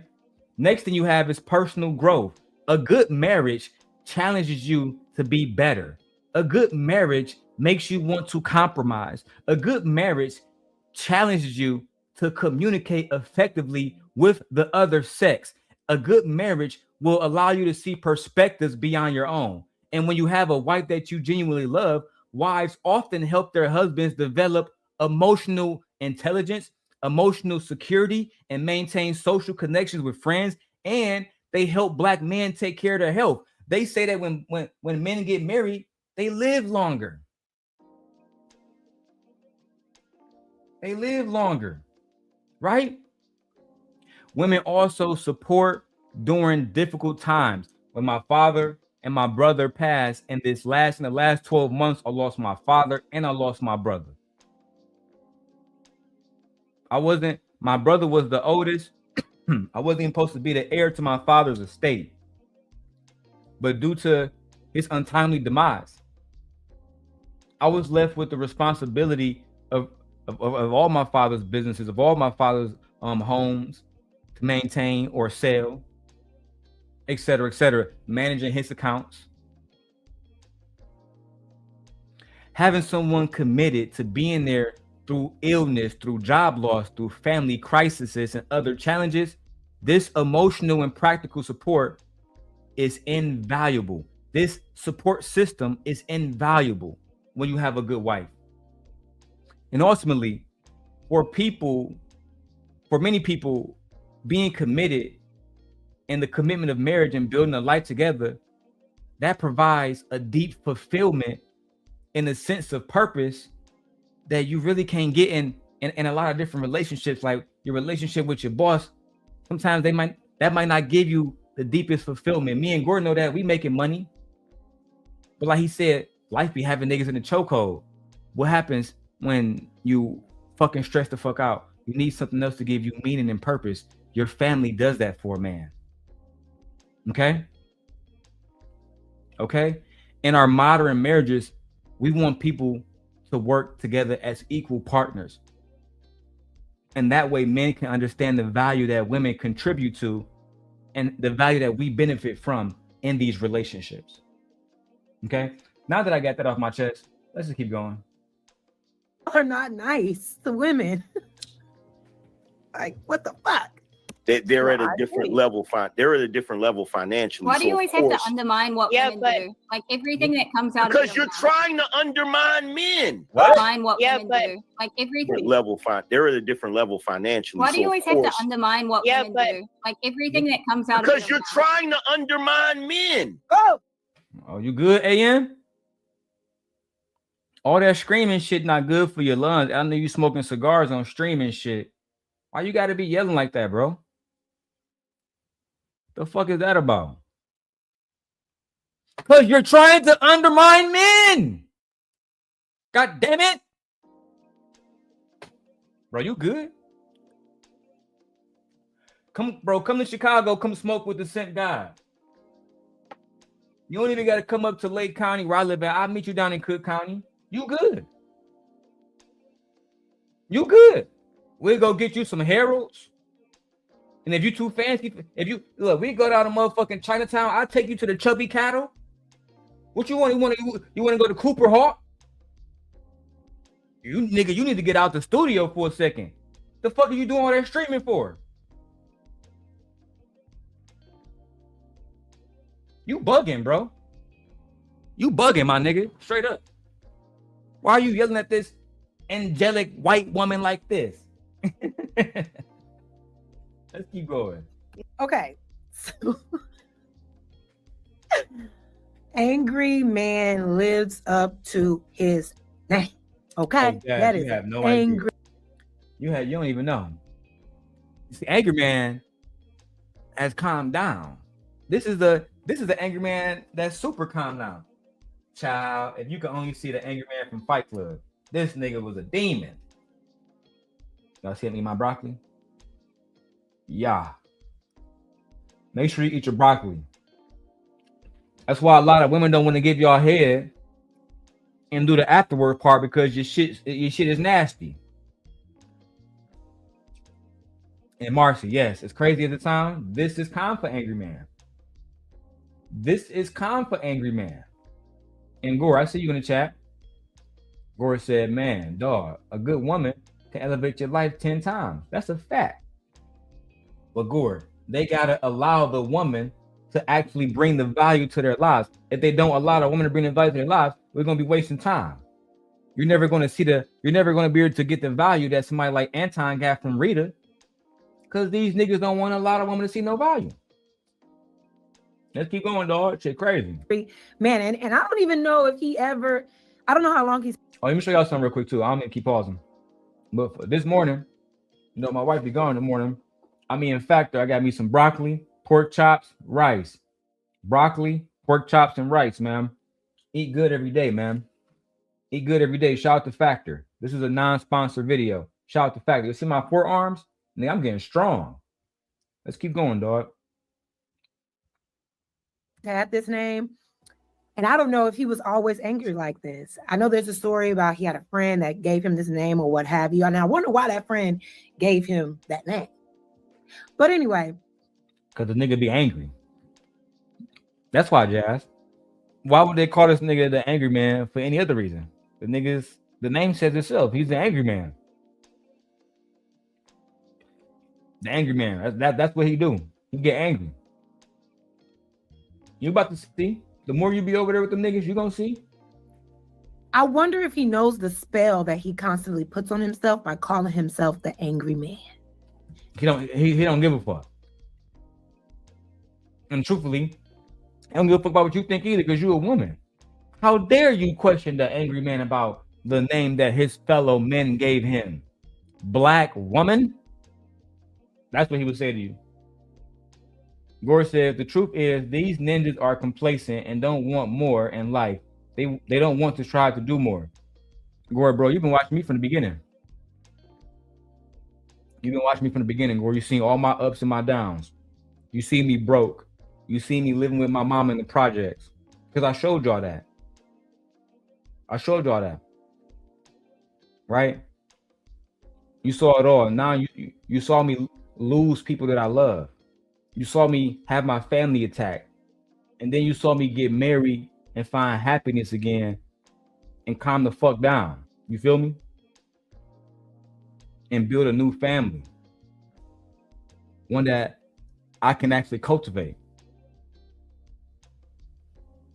Right? Come on now. Shout out to Lita in the chat. Thank you, Lita, for giving me tomfoolery shit, man. Let's keep going. Let's get back to the video. Shit wicked. Because in this instance, right, Mantis just asked the question. It's kind of the same question I just asked. And I put Mantis in the thumbnail too, because they, in this video, we're going to unpack and react to their heated exchange as well. Because it was chef's kiss. But she just asked, like, why do you have to put her efforts down? Like, why is it that you are going out your way to put her down? And he yells, because you're putting men down. Where in this conversation that I started on this topic of the gift of the watch, where did anybody say that we are putting men down, that Meghan is putting a man down? Where did you get that from, Angry Man? He didn't get that from anywhere, Jazz. He made that shit up in his own fucking mind, because when the ladies were saying that, well, end of the day, we don't think that he's doing this for, you know, any other reason except he's in love. We don't believe that she's doing this for any other reason except the fact that she's in love. How is that putting men down? Oh, it wasn't. He's projecting his bullshit rhetoric into the conversation like a lot of these men do. Oh, is that the GOAT himself? Oh shit. You fucking bandits are in trouble now. Like I said, Tom, I don't know if you remember Tom, but I was on your show a long time ago, man. Shout out to you, Tom. Let me make sure I give Tom a wrench. Fuck this shit. Got Tom motherfucking foolery over here in the motherfucking building. As far as I'm concerned, like I said, he more black than y'all niggas. And I said what I said, and it is what it is. Tom is not on here every day but bashing women at all. Right? I watched Tom for a long time. Back when I was working with Angela Knight, and so was he. Gore says, who is Tom? Tom Foolery is a content creator who has repeatedly stood up against the manosphere. Repeatedly. Over and over and over. And from my understanding, I made Tom a moderator. From my understanding, he got into it with Angryman just the other day. Now, thanks to my girl Lita, I was able to get the clip over from Tom's channel. It's titled "Liberal Woman Makes Red Pill Loser Crash Out with Facts and Logic." Let's take a quick break from Jazz video and let's go check out Tom's video just for a moment, because it seems like the red pill loser that Tom may have been talking about in this clip was the Angryman. Let's go ahead and check that out right now, guys, because I'm pretty sure Tom says the same video that she's watching. Yeah, Tom, but she didn't get to that exact point. She's reviewing other stuff. So with your permission, of course, if you don't want this to happen, then I won't review it. But just for a moment, we're going to check it out. Hey, Lucky is more black pill than all of us together, man. She's like, hey, man. By the way, Lucky, I knew with that. I be seeing hoes get married very quick. It be the women that be out here like, I'm about to stay abstinent and really do the work. They stay single longer. That's crazy. Just like the men who want to not have sex so quick and say, hey, I just want to like you. They meet more women that want to fuck them quicker. That's what I was trying to say earlier. Guys do the same thing. They end up dating the toxic bad girls or whatever and overlook the average girls that aren't as hot. It's literally all I was saying earlier. By the way. Oh shit. Let me turn down the motherfucking settings over here, man. Sent guy going through too much. Let's go. Lucky, I know what that meant when you said that. Just so you know. And on top of the fact that men like bad girls, they like bad girls, and the bad girl, they marry these bad girls. Oh yeah, I'm gonna come back to this one because it seemed like, all right, Tom said he got to head out. I appreciate you, Tom, man, and I appreciate you stopping by. We're gonna go back to Jas video. I'm definitely gonna watch Tom whole video now that I got his permission. Angry man, you're fucked. You're so fucked. The one thing I know about Tom is he's logical, and he doesn't get emotional. So when Lita said he went off on Angry Man, I wonder when she said he went off, like, did he start yelling and screaming? I gotta watch that, because I'm interested in seeing him debunk his points. And that's what I believe she meant when Lita said Tom went off, that he debunked Angry Man points. And that's why he called him a red pill loser. And he said, literally, liberal woman makes red pill loser crash out with facts and logic, which makes me believe the whole point of Tom video and him being there was to debunk the red pill losers with facts and logic. But let's keep going with Jas video, and we will keep going. Let's get it. I would really like to know, are you so angry that you can't even figure out what's happening in the moment? So you think when a woman questions you, that's her putting you down? Is that why Mantis got you all in a tizzy? Let's watch. Right now. Literally Angry Man, you think I'm doing that? No, they are trying to do that. That's who's they? You see Lucky smooth ass, you think I'm trying to do that? No one did that. It's crazy. The entire purpose. Okay, what I'm trying to point out is when we hear men say they don't expect certain things, they don't care about the woman's money. So I would assume it was probably thoughtful because she got him something. I can't say he didn't care. It's just like if you flip and say Offset and Cardi B, she had more money, but I'm sure she was appreciative of the things he bought her when she had more money at that time. So I think sometimes. But Lucky what? That's a great point. Why not just let that point rest? Yes. If somebody like right now, I make more money than my wife, but when my wife buy me stuff, I appreciate it. When my wife made more money than me just a few months ago, and she's going to surpass me again because she's like one class away from getting her master's degree. So they already said they're about to boost her fucking salary, right? At the end of the day, when she buys me stuff, I appreciate it. It's just that simple. I'll give y'all a look. My wife done helped me so much that when I needed to buy this laptop, she was like, cool, let's go ahead and finance it. And you just pay the bill, right? It was cool. And then when it came around and she said, I want a new MacBook. They had just dropped a new MacBook M4 with the MacBook Air. I'm gonna think I'll grab that bitch cash, right? She used that every day at work right now. We give to each other. We pour into each other. That's what this love shit is about. That's what being married is about. It's about me loving my wife so much that I'm not going to allow her to go out and have to pay bills by herself and stress the fuck out. Why? Because I want that coochie wet at the end of the night, really. But even more importantly, because I love my wife. The one thing that's going to make a coochie dry is having to pay all the bills by her goddamn self. Okay? The one thing, fellas, the one thing that make the coochie dry is her having to pay bills by herself. Let me go ahead and show. Ooh, cash make the coochie go woo woo. If you didn't know, bandits. According to her, she wasn't appreciative because she went on a whole tirade and a rant about how nothing he did was about shit.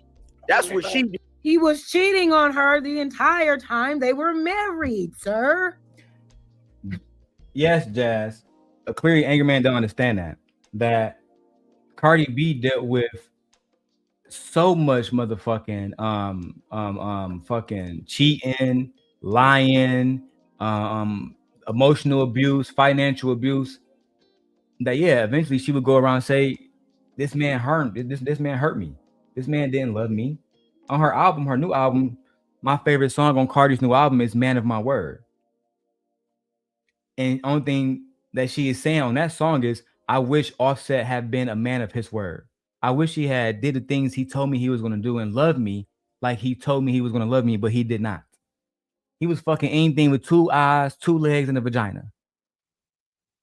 Anything. Safety, trust, appreciation, honor, respect, all of those things went out the window. Let's go. And she let a lot of shit slide. She sure the fuck did. This anti-woman shit. Let's define anti-woman. Let's define that. Why is the manosphere? I use cloth, everybody. Let me go ahead and show y'all what I'm doing. Hold on. Let me get out of view. Okay. Because I'm on this computer right here. Why is the manosphere so anti? A matter of fact, better question. Why do women believe that the manosphere is anti-woman? Let's see what happens. Let's see results. What results we get. Okay. Women and many men view the manosphere as anti-woman for several reasons. The content itself, such manosphere content explicitly portrays women in very negative lights.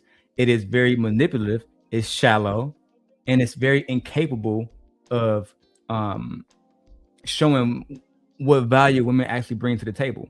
Terms like hypergamy, branch swinging, being an alpha or beta are used to describe women and men's behavior in deeply unflattering ways. And some of these different manosphere people are promoting views about relationships, and they really have this whole power struggle thing, this power struggle dynamic about who is in charge, who is not in charge, et cetera, et cetera.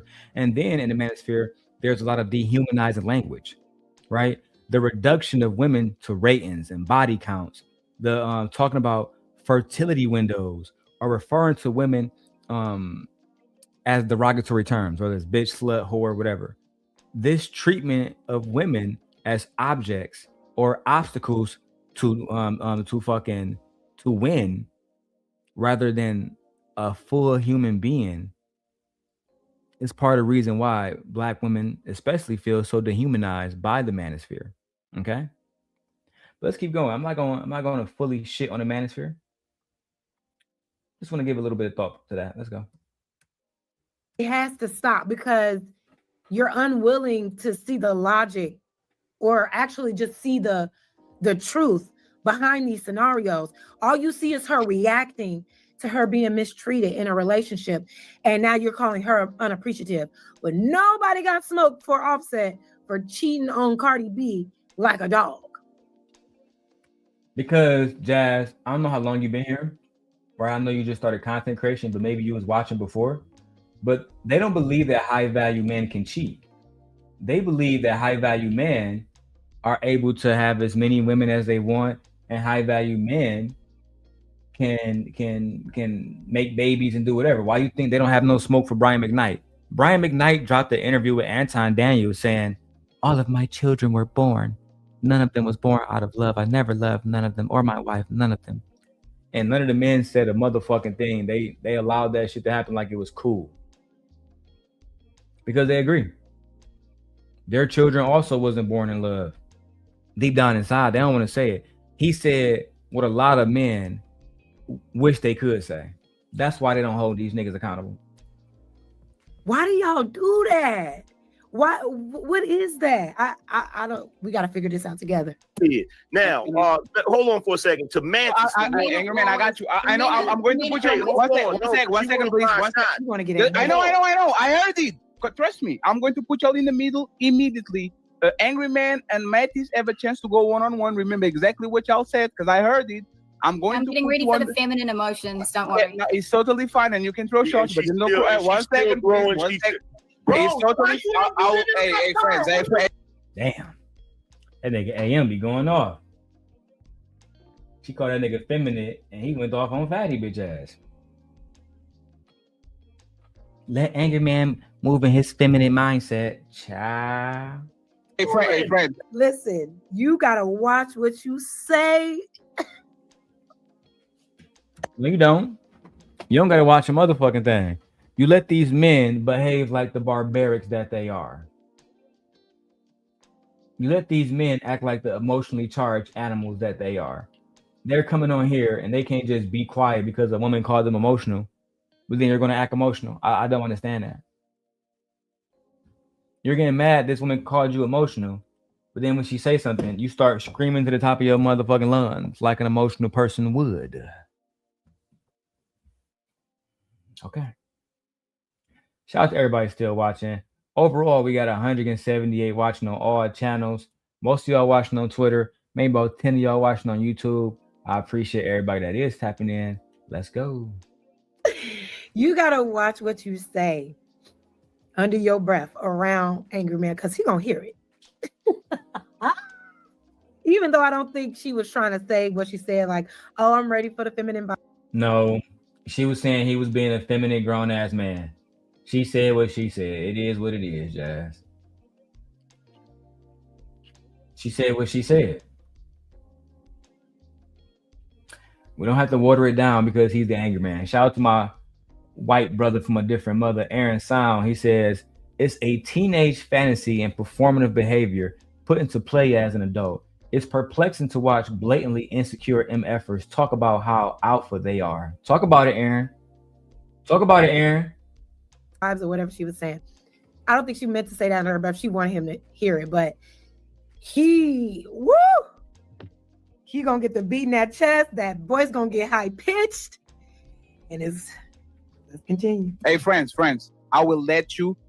Bro, you literally let her get her shot off, and now you interrupted me. Damn. God damn. All right, angry man, calm the fuck down, bro.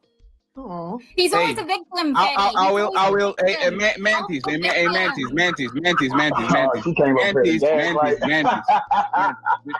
You know what? I'm going to do what I haven't did last week, okay? And ladies, I apologize. This is the ladies first. I tried my best. You guys saw it. We're going to go to the same place we go over and over again, not because Angry Man wanted, but because Mantis tried to get a moment. So please go ahead. Respect your ass. You have 5 minutes to deal what you have to deal, and then we go back to the show. After the 5 minutes, don't say I didn't give you no time. Please go ahead. Y'all got it. Ladies first. Angry man, go ahead. Wait. Ha! Not ladies first. Angry man, go ahead. Child. The disrespect is intolerable. It's unfathomable. Yeah, man. What's good, Aaron? It's good to see you back on too, bro. I'm glad to see you back over here, man. I got mad love for you. Yeah, and Mantis is going to fuck off. Shout out to Mantis, our white sister from another mother. We love her. Let's go. He said, ladies first, angry man. Go ahead, bitch. Ciao. 5 minutes to deal what you have to deal, and then we go back to the show. After the 5 minutes, don't say I didn't give you no time. Please go ahead. Y'all got it. Ladies first. Angry man, go ahead. Wait. Thanks. I didn't even hear I watched this panel a while ago, y'all. So we're reacting in real time. Like I'm getting refreshed. I did not realize. Apparently the white woman did check angry man, bro. We gotta watch this shit. Hey, I'm rooting for Mantis. Mantis. Man, let's go, Mantis. They was not having it with angry man. They knew what to say to get him upset. I just want to say real quick, y'all better not ever. Was that supposed to be funny? It was. It was. Was that supposed to be funny? It was. It was, gang. I'm sorry. Not sorry. Not sorry that I'm not sorry, but I'm sorry to say that was funny. It was. Was that supposed to be funny? Was that supposed to be funny? Aside from the fact that Ghosty, you obviously are probably a drug addict as well. That's why you hang out with drug addicts. Damn.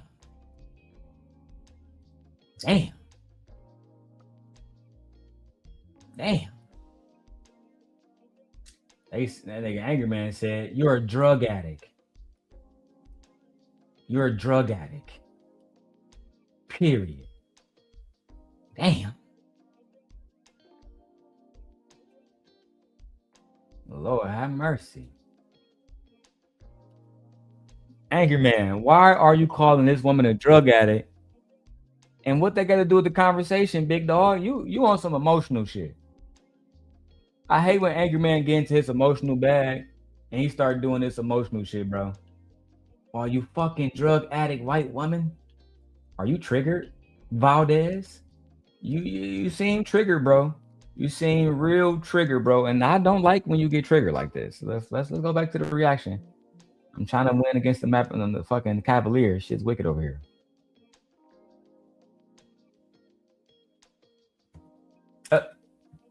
Yeah, I used to have a drug addiction. The ad homs. But I guess y'all would say in this world she deserved it because she said, ladies first, Angryman, go ahead. But if we're being honest, he has been the only one to raise his voice in a high-pitched way to argue with women. I mean, that's a good point, Jazz. And Jazz said what the fuck she said. You are the only one raising your voice, not the women, to argue with women. Lord have mercy. I'm not saying, I'm just saying. To Mantis, I'm not downplaying anything women do. The problem is y'all try to overinflate. Y'all try to overinflate everything you do. You try to overinflate everything you do when actually at the end of the day, you don't do shit. Damn. We don't do anything. So you Nothing. It's a little bit of an underinflation. Absolutely nothing. And that's what bothers me. That's what really grinds my gears, guys, because we don't do shit. We don't do. Y'all don't do shit. Nigga Angryman said, y'all women don't do shit. Birthing kids, that ain't shit. Raising kids, that ain't shit. Making sure the kids is okay and fed while the man at work, that ain't shit. Contributing to the economy, that ain't shit. Getting more degrees than black men, that ain't shit. They don't do shit. Own their own businesses, that ain't shit. Being the second biggest group outside of married people to buy homes, women, they ain't shit. That ain't shit. According to Angryman, only males produce any type of fucking anything for the economy. Women don't do shit. Child, this nigga is disgusting. Absolutely disgusting. I'm disgusted. Let's keep going. My flabbers are gassed. My flabbers are gassed, bitch. Anything, sir, you wouldn't even have this platform if it wasn't for a woman's innovation. Hold on. Now we go to the Gemini test. You heard, you know it was coming. You knew it was coming because the black woman is God. Y'all gonna understand that over here. Now let's use Gemini. You see, I got my galaxy note. I'm gonna let y'all watch me do it. You fucking degenerates. Gemini, can you explain to me who the black woman was and how she created Wi-Fi?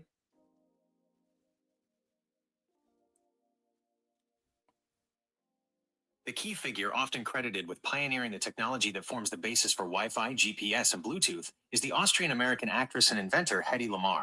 While she was not a black woman, her invention of a frequency hopping system during World War II with composer George Antheil is considered a foundational concept for spread spectrum communication, which is essential to modern wireless technology.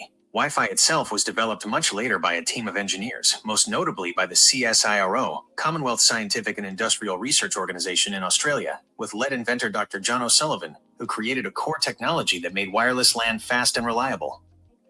Oh, so this woman named Hedy Lamarr created Wi-Fi. That's why your bitch ass can get on here and start talking crazy about women now. Okay? You see, I got my notes right here from Gemini.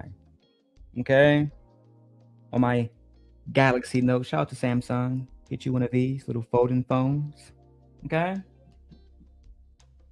And do some fucking research. Lord have mercy. Let's go to the clip.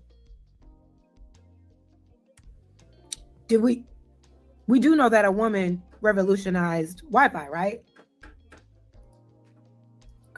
You know, created the bandwidth for you to connect with people over the internet. That was a woman's contribution. And we're going to fact check. But to sit up here on the internet using Wi-Fi that was created by a woman, come on now, you already lying. Already violating. You on Beyonce's internet that was created by a woman, already violating. How dare you? Juan, how dare you? Oh, I got you, Marcy. I got you. As soon as we start getting donations on the show, listen, man. The simp guy, we got to buy Marcy some new work shoes for Christmas. So hit the Cash App, $DLong316, even if it's just $1. All right. We need y'all to send a motherfucking Cash App. Where is Sherrone Bracy when we need him? Where is he at? Here we go. For clout. That is the solution to this. The solution, Ed, is for you to send a goddamn 99-cent super sticker. So this way I don't have to go to Brokeback Mountain. That shit crazy. The problem is that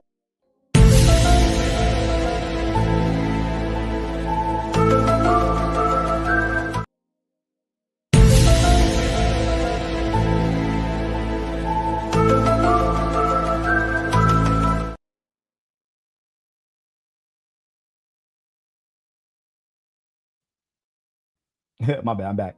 If y'all don't want to see black men, go to Brokeback Mountain. Okay? If you don't want to see black men go to Brokeback Mountain, then I need some donations. God damn it. Let me check my Cash App because we got to get Marcy these shoes. She out there working every goddamn day. And these men don't even want to buy her no damn shoes. It's all up to the simp god. I'm going to keep my Cash App right there. Let me see what we got. What we got here? Oh, I'm going to keep it right there to see what we get. Marcy, we get anything, I'm going to send it right to you, girl. We're going to get you them goddamn shoes. From Zappos, wherever we got to go. Let's go. I'm going to continue. Absolutely nothing do you do. But mooch. This is the problem. But mooch. Your drains on society. Women out of pride. You can keep crying like a woman if you'd like. You can carry on. Your drains on a society. The fact that you have to call me a woman to insult me proves my point. And honestly, y'all got to stop doing that. Yeah, I'm with Jazz. Y'all gotta stop doing that. I used to hate when they be like, you acting like a woman. What the fuck does that mean? Y'all gotta find more clever ways to insult these bandits. Just go to the typical one. You're broke and your penis is small. That's it. That's all you gotta say. Don't call him no woman. Hold on. I think we got a donation just now. Shout out to my boy Aaron with his $10 Cash App. All right. We appreciate my brother Aaron for making that happen for us, man. Aaron, you get the money song. Okay. Where's the money song at? And Gore, do I still got it? The one Gore loves? $10 money song coming up now.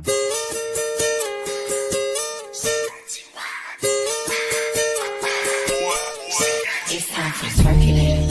It's time for circulating. I'ma shake my money. I'ma shake my money. It's time for circulating. It's time for circulating. I don't know how to dance but can lean and make the ghetto bitch put their hands on their knees. I don't know how to dance but can lean. I don't know how to dance but can lean. I don't know how to dance but can lean and make the ghetto bitch put their hands on their knees. All right. Shout out to my brother Aaron.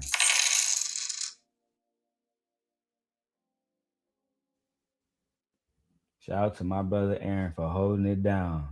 All right. If you want to send $5, I'll give you the $5 boot too. That nigga's a goddamn $5 boot right now. $5 boot.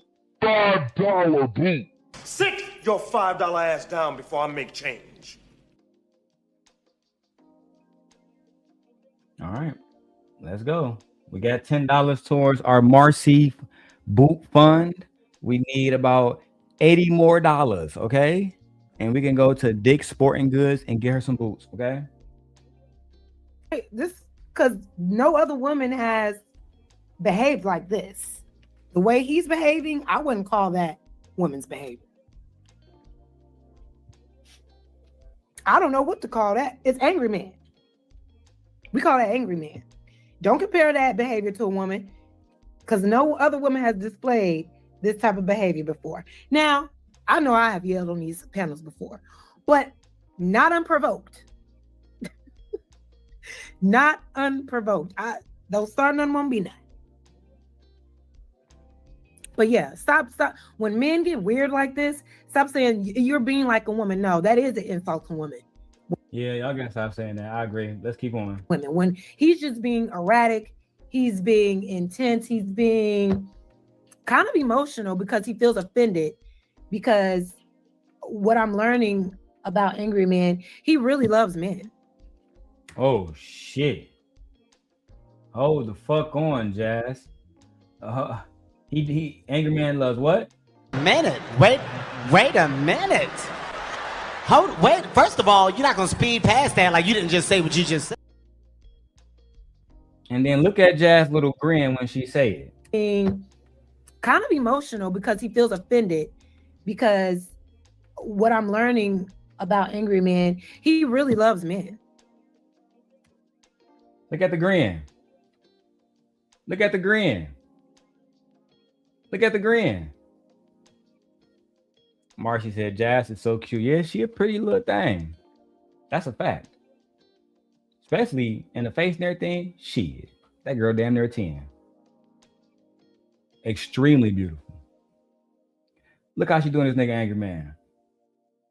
He said, Angry Man loves men.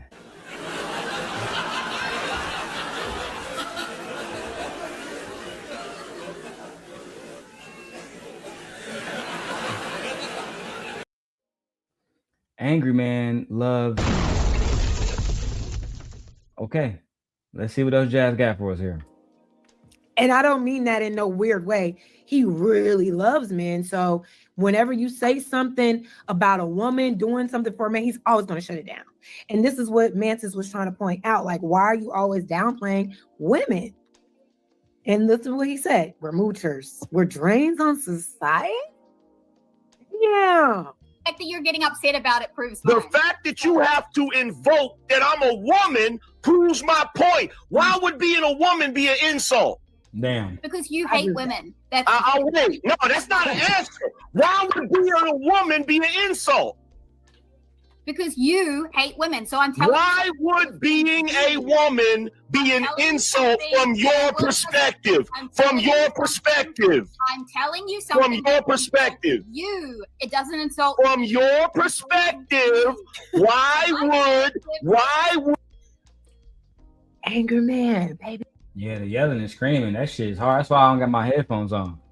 I used to listen to these niggas, but these niggas yell and scream so much, it's crazy, bro. They yell and scream so much, bro. And you don't have to talk to a woman like this. You can just talk. You don't gotta yell and scream, bro. That shit is super unnecessary. Please don't do it. Please have a civilized conversation. Because when the women start yelling and screaming, now they're being hyenas. My brother says, do I know Jazz? Not formally.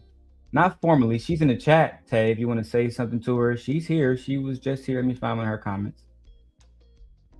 I know I started one of her comments earlier. When she said that her content, her stream wasn't to tear down the angry man. So she's in the chat. If you want to say hi, say hi. Okay? Say hi. She is very beautiful. Lita says, that's not an answer. Yes, it is, idiot. It is. She told you that you're just like a woman because she know you hate women. That's the answer. But see, Lita, these men don't want you to give the answer that you want to give as a woman. They want you to say whatever the fuck they want you to say, right? From their point of view. I just don't understand it. Jas, my brother says he like your vintage hairstyle. Okay. Hit him up for a cash app. Make that nigga pay for it. Let's go. Hey, baby, come here. Come closer. Come over here. Come over here. Calm down. Okay. Take it from me. You got to calm it down just a little bit. You can't have the conversation. It's very hard having a conversation with Angry Man. Because he's not there to have a conversation with you. He's there to tell you about yourself. He's there to be right. But the yelling over is just like, oh gosh, I know you ain't gonna take no advice from me. But it's just like, this is insufferable. You know how like what they like to call me sometimes? This is insufferable. But let's continue. It is insufferable. And Jas, they call you insufferable because you will not simply bend to their will. They call you insufferable because you're a beautiful woman who have her own mind, who uplift Black women, who go against the misogynistic rhetoric that they push and pedestalize to other incels. That's why. Child, not my brother saying plug me. Child. Let's go. Would being a woman be an insult? It's not from my perspective. Use regular math, not girl math. It is from your perspective, not. It's not from my perspective. Use regular math, not girl math. What the fuck is girl math? Okay, so let me go back to Gemini to see if this was misogynistic, because I believe we just heard a misogynistic term again. I believe that's what we just heard. Hey Gemini, I was listening to the Angry Man, and he said that women use woman's math and not real math. Is that misogynistic? Yes, the statement that women use women's math and not real math is misogynistic. This phrase implies that women are incapable of performing standard or real mathematics, suggesting their contributions or methods are inherently inferior or unserious simply because of their gender. This stereotype dismisses the intelligence and abilities of women in STEM fields and perpetuates harmful gender biases. Thank you, Gemini. Let me read that again for you, bandits, okay? Thank you, Gemini. Yes, this statement that women use women's math and not real math is misogynistic. This phrase implies that women are incapable of performing standards or real mathematics, suggesting that their contributions or methods are inherently inferior or unserious, and it simply implies that because of their gender. This stereotype is very harmful and lead to gender biases. Oh, wow. It's almost like y'all say shit that don't make no fucking sense. That's why Big Daddy Simp God is here to check it. That's why Big Daddy Simp God is here to say, no, come talk to the real man. We're gonna lead you down a real path where you don't gotta talk to people who are fucking idiots. You don't have to, unless you want to. Let's go. It is from your perspective, not from my Use regular math, not girl math. Anything coming out of my mouth, or do you have a septum ring? Do you have a septum ring? Why do you keep yapping like a woman? Do you have a septum ring? Engage with. Do you have a septum ring? Does it look like it? Do you have a septum ring? You need. And that's another thing I've been hearing. What's up with y'all in this weird obsession with septum rings all of a sudden? What is that? What is that? What is that? What does that indicate to y'all? I don't even know what the fuck that is. What is a septum ring? Can somebody enlighten me in the chat? What the fuck is this? I'm not gonna keep going until I learn what the fuck that is. What is a septum ring? What is that? Is that a wedding ring? What is that? Can somebody please let me know what the fuck Angryman is talking about? What is a septive ring?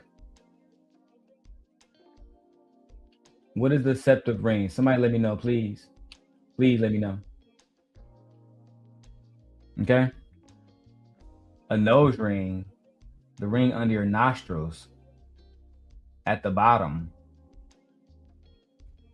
Are y'all telling me that this nigga is doing all of this over a motherfucking nose ring? Is that what? That's true.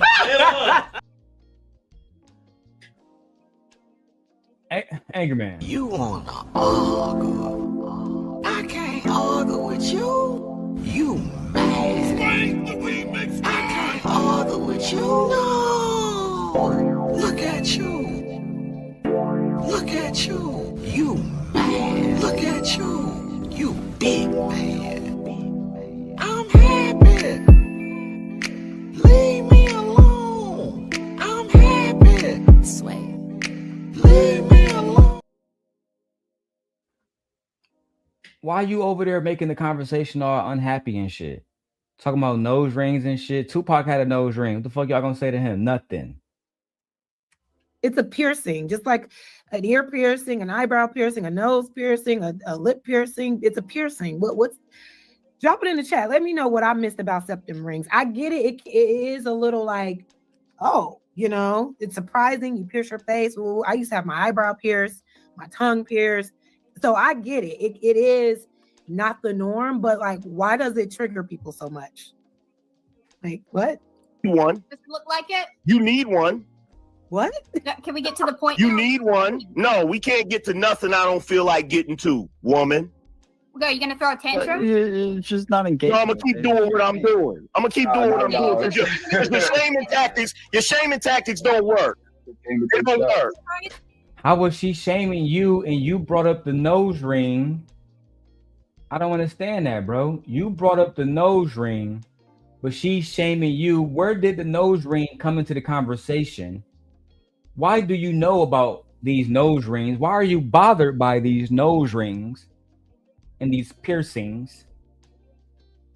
And shout out to Lita and Fear and Black Dahlia in the chat for letting me know, because I don't know about all of this shit. You looking real feminine today, angry man. You looking like the sassy man.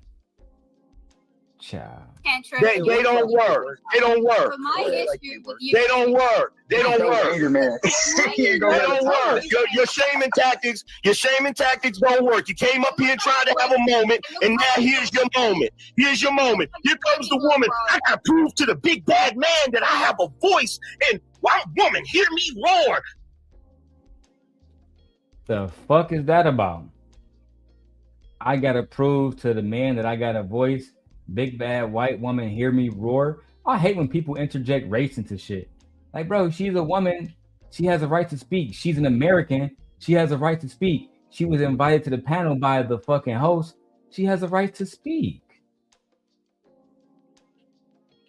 That's all it is, bro. My brother, it's not rocket science, bro.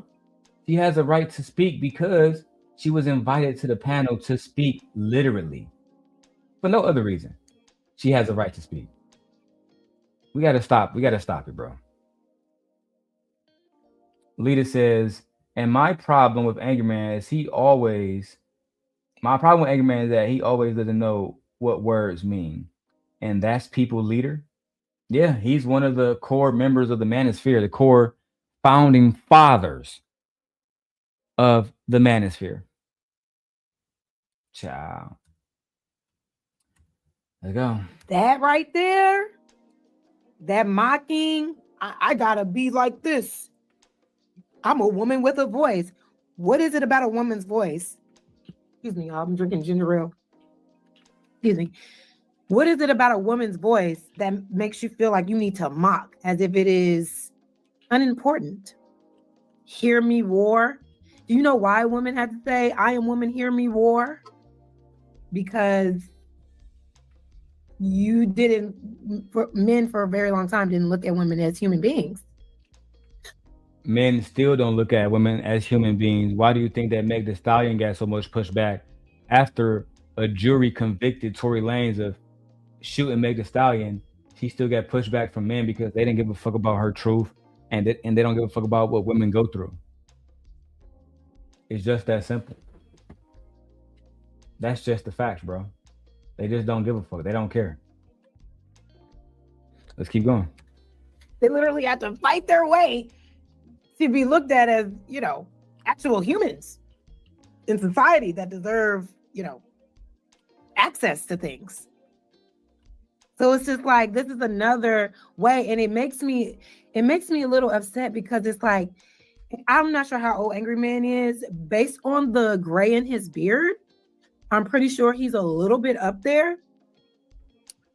And there are young men watching him. And watching him and unfortunately looking up to him, and will listen to this and listen to his behavior and see how he's interacting with a woman he doesn't know and think this is how men are supposed to behave. And that's sad, because why are these men okay with seeing angry men yell at a woman and think, instead of thinking, this is a bad behavior, I don't want to replicate this, I don't want to allow this toxicity in my life. No, instead, they're going to try to do what? They're going to try to do the same thing he's doing, which goes to show you that these men are not leaders in their own lifestyle. These men follow other men. They don't care about doing the right thing.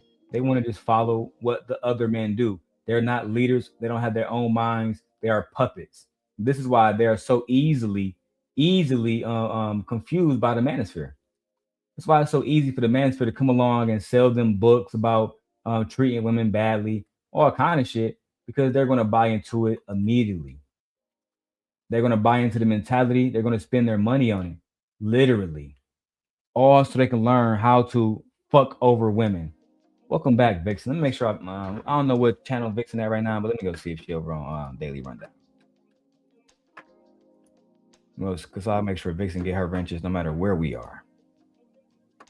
No matter where we are, Vixen always get a wrench. She always hold the show down, okay?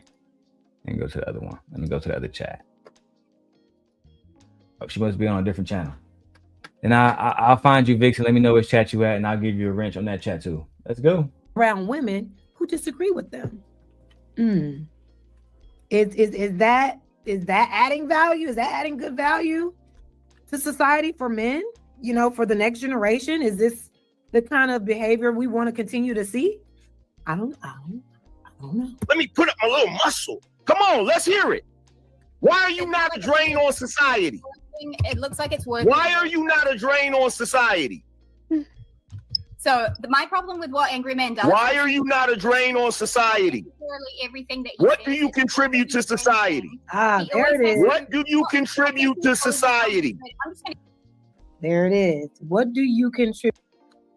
She's contributing to the conversation right now, Angry Man. What are you talking about? She's contributing to the conversation right now. And shout out to my brother Aaron Sam for being a sponsor of the show so far with his $10 Cash App. If you guys want to continue to see me make good content, just support the show, whether with your dollars or by hitting the like button, which is free. Love you guys. Let's keep going. He says women are drains on society, and now he is asking Mantis, what do you contribute? Let me continue. Before I get to talking, let me continue. Keep talking if you're going to. What? The reason why, Jazz, a lot of these men, again, don't understand the value that a woman brings in their lives is because they don't appreciate the woman that they have in their life. Angry Man is married, so he should understand the value that a woman brings because he is married to a woman that brings value to his life. Angry Man understands that women like Anton's wife bring value to his life because Anton has spoke about that value. So in this conversation, they're being disingenuous because they simply want to shame women. They simply want to dehumanize women. This all the conversation comes down to every single time that I review one of these videos. Is no deeper than that. We don't need to go below the surface level. This is how they think. This is what they're doing. That's just the facts. All right. Let's keep going. If you guys, again, are enjoying the show, if you guys like my dope setups, help me keep going, man. We're going to build bigger studios. We're going to make better content. I'm getting back into my editing process. All right. But it takes you guys supporting the channel. Okay. With that being said, let's go back to the video. You contribute to society. What do you contribute to society? What do you contribute to society? You don't contribute anything to society. What you're gonna do is Okay, so let's go ahead and you know what? I was gonna do it on Claude, but let's do it on Gemini. Let's do our Gemini test again. Gemini, I was listening to the Angry Man, and he said that women do not contribute anything to society. Can you first tell me if that is a misogynistic statement, and then can you list all the great things that women have done to society or for society? That statement is misogynistic because it expresses prejudice and hostility toward women. Great contributions of women to society. Women have made immense and lasting contributions across every field imaginable. Science and medicine, pioneering work in fields like nuclear physics, Marie Curie, genetics, Rosalind Franklin, and space travel, Katherine Johnson. They have developed life-saving treatments, vaccines, and advanced medical understanding. Arts and literature, creating foundational works that shape culture, thought, and emotion, from Jane Austen and Toni Morrison to Frida Kahlo and Maya Angelou. Politics and activism, leading movements for equality, justice, and human rights, including the abolition of slavery, the right to vote, suffragettes, and civil rights, Rosa Parks. They have served as heads of state and championed democratic processes worldwide. Technology and innovation, contributing crucial breakthroughs in computing. Ada Lovelace, Grace Hopper, communications and engineering. Economics and business, driving economic growth through entrepreneurship, managing businesses, and contributing to the workforce, often while simultaneously managing households. Social welfare and education, serving as the backbone of education systems, teachers, healthcare, nurses and doctors, and community support, nurturing future generations and ensuring public health. Would you like a more detailed look at the contributions of women in a specific field, like science or politics? No, Gemini, what I would like for you to do is let me know what will happen to the United States economy if women stop working and stop producing today.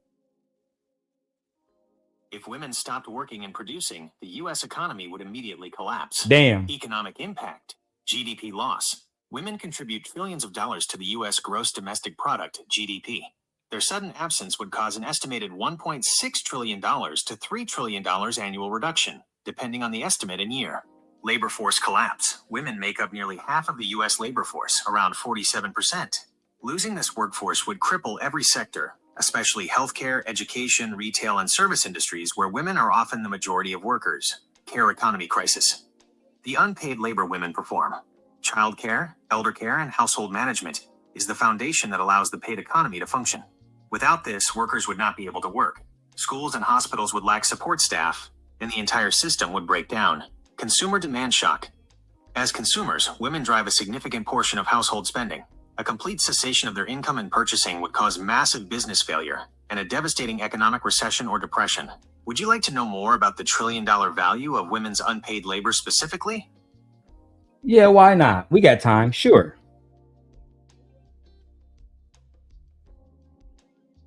The value of women's unpaid care work, childcare, housekeeping, and elder care in the U.S. is estimated to be over $1.5 trillion annually, and some analyses suggest IT surpasses $2.5 trillion. This invisible labor is the essential, full-time work that allows the rest of the economy, jobs, business, and production to function. Damn. So women's unpaid, labor, such as taking care of the children, taking care of the household, taking care of their husbands, all of this adds up to 1 trillion and maybe 2.5 trillion annually. But you talking about women don't bring no value. Gemini just said that if women were pulled away from the United States economy will automatically fall and fail. It will automatically drop. It'll be destroyed. It will collapse. But instead of y'all believing Gemini, what do y'all do? Be the bandits that y'all always have been. Let's keep going, man. Put a 1 in the chat if you guys are over there still listening. And shout out to everybody watching on YouTube. I love you guys. Let's go. the exact same thing Megan Thee Stallion is going to do. What you do is you get your wealth by from men through divorces after you trick them into marrying you. That's what you do. Wait, what? You're going to take all these men money after you trick them into marrying you? Who is tricking Klay Thompson into marrying anybody? Klay Thompson is happy. Where the fuck he at? Thanks for all the ones in the chat. Love you guys. Klay Thompson is happy where the fuck he at. Why the fuck are y'all saying that he was tricked into marriage? Why would you even say that? Because you're unhappy that these black men are happy.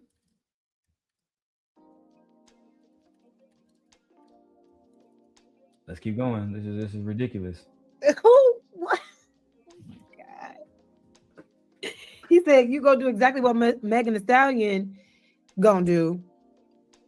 So you assume that every woman that gets with an affluent, wealthy man, even if she's affluent and wealthy, she's only marrying him to someday divorce him and take him for all his money. That's not why women get married. Women are not getting married just so they can get everything off of a man. Most of y'all bandits, when y'all get married, y'all don't even have no money. Most of y'all don't even have no money. Y'all just be on here talking just to talk. Y'all don't have nothing that a woman would want to take. Y'all don't own no homes. You don't have a business that's lucrative so she can take half of that. You don't have a brokerage account with money in it. You don't have that. So why are y'all acting like, hey, oh yeah, man, these women are getting married just to take all of our money? That's crazy, bro. Let's keep going. I know y'all see certain celebrity men that you admire that have gone through that, but that's not the case for every single woman. And to sit here and say that that's what Mantis is going to do, if that's her only contribution is trying to find a wealthy man to take from, it's like, really? I thought we were grown. I thought we were grown-ups. You have to have more depth than that when it comes to your views on women and their contributions. Like, come on, Angryman. That's how you get your wealth. You're literally a drain on society. Every single thing that we build and set up is what you benefit from. And then you get up here and run your mouth like we're not the shit when we really are. Because if it wasn't for us, you would be living in the woods, shitting in a hole. Really? Who the fuck would be living in the woods, shitting in a hole if it wasn't for Angryman or men, period? Angryman just be on this bitch talking sometimes, bro. The fact that you think that women are not smart enough to figure out how to build a house or figure out how to build a urination system is absolutely insane. When we can list all the great things women have did. We can look at tribes where there were just women. We got to stop playing, bro. More black women own more homes today than black men in this country. That's a fact. I'm the only one up here cooking, man. Listen, man. Let's get somebody on this motherfucking panel, man. I'm the same guy. So I'm going to let this rock for a little bit longer, and then we're going to start bringing up some facts and some stats to back up this shit. Okay, Jazz. I see where you're going. Let's go. Because, dear God, the way he thinks history and how women contributed to society historically is so warped. He really thinks it's warped because he has an implicit bias to which he doesn't want to just be honest right now. When I first met Angryman, he was saying shit that wasn't true on Fight Club, and when me and my former co-host Venus disproved it, he was honest and came back on my brother Bean's channel and said, "Yeah, man, I apologize. That shit wasn't true." He has an implicit bias sometimes. I think he don't want to admit it. I don't think Angryman likes women sometimes. I think that Angryman only like women when they do the shit that he thinks women should be doing, which is shutting the fuck up and agreeing with men. And I think that dynamic is part of the reason why women don't want to have the conversations, or they end up lashing out like Mantis did. Let's keep going. women were just standing around like this. We don't know what to do with ourselves. We're just women. We're We're waiting on a man to come tell us what to do. Black women has never had the luxury of sitting around and waiting for black men to build homes or for black men to sit around and get everything right. Black women haven't had that luxury. They haven't been able to sit back and say, I'm gonna sit back and let the black man build the homes. We don't gotta do shit. I'm gonna sit back and let the black man protect the communities. We don't gotta do shit. I'm gonna sit back and let the black man protest for his rights. We don't gotta do shit.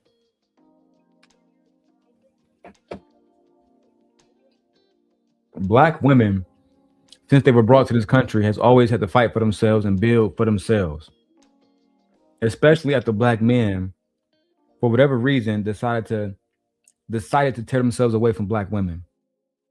And now it's black men versus black women.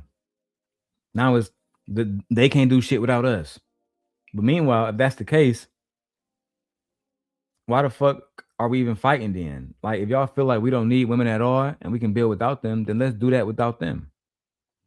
Let's just build. Let's build better financial institutions for black men. Let's build better educational institutions for black men. Let's build more protection institutions for black societies and black communities.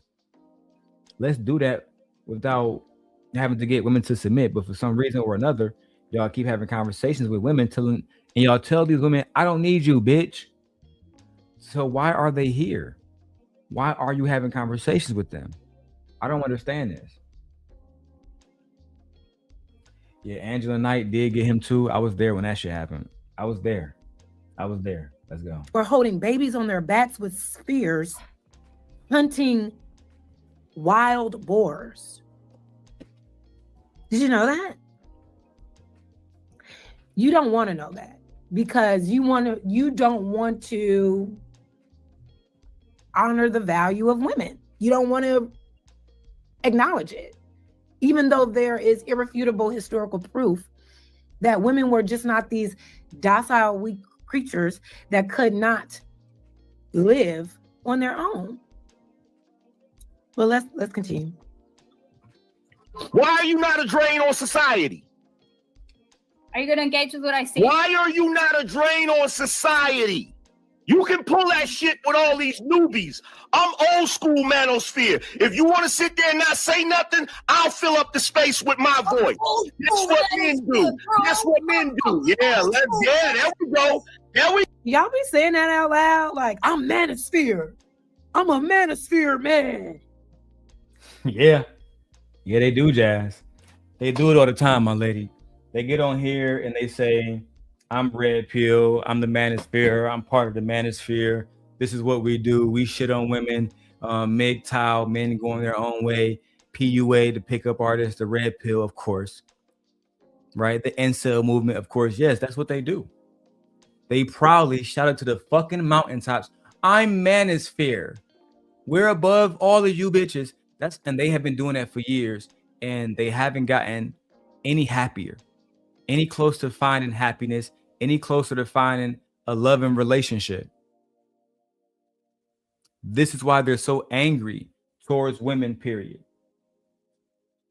But let me keep going because I'm not on here to shame Angryman or to shame the manosphere. I'm on here to argue against their misogynistic rhetoric that I believe, in my opinion, doesn't even help the men. Because they go outside with this fucked up attitude thinking you're going to get a woman to just do whatever the fuck you say and submit without her feeling like you're worthy enough to, for her to even do these things for. I think that shit set niggas up for failure every single day. Listen to these goofies on here, whether it's Angryman, Anton, fucking Fresh and Fit, you name it. Instead of listening to the Holy Father, praying to God and saying, God, make me a better man so that when you place this woman in front of me, this wife in front of me, I'm able to be the best man that I can be. That way I can garner her love and garner her submission and garner her trust. If these things don't matter to you, you're probably not going to find the woman that you love, and you're probably not going to get the most out of the woman in that relationship because she doesn't trust you. Just that simple. Lita says, Angryman gets no respect for being manosphere. That laughed my ass off. Y'all proud to be a part of a domestic terrorist group? Child. Yes, they are, Lita. Yes. Like, is this like a badge of honor? Like, do you all get awards for being in the manosphere? He seems very proud. We go, crash out. There we go, crash out. She has her own question. Don't save her, Tom. You're not gonna answer the question. Why are you not a drain on society? She makes more than her Why fucking are you boyfriend. not a drain on society? Why are you not a drain on society? If a woman makes enough money to look after herself, how is she a drain on society? If she makes enough money to look after herself, how is she not a drain on society? Yes, Angryman, it's a valid question. If she's participating in the economy, if she's buying homes, right? If she's opening businesses, she's participating in everyday commerce, how is she a drain on society? Nay says, angry girl. Why the hell is he screaming? Did he come reckoning? Did you check it out? Yes. My bad, y'all. Combing through content on Instagram. Angry girl, why the hell are you screaming? Do you have a heart attack, child? I pray his old ass don't have no heart attack. Society, that what you said? Yeah. Because you're not contributing shit. That's your argument? First of all, shut up, dude. That wasn't your question to answer. You see, Angryman is taking a long time to respond. Because you have no real response. If a woman is actually working and making enough money to take care of herself, she's also paying fucking taxes. Yes. There you go, Jazz. I like that point. Yes, she is. And she's paying taxes. That means she's paying into the system that everybody benefits from. That's what that means. She's paying into the system that everybody benefits from. You don't like it because you don't appreciate black women. That's all you got to say. Let's go. And every taxpayer is quite literally contributing to this fucked up society that's taking full on advantage of us. If you ask me, none of us should be paying taxes. That's a whole nother story.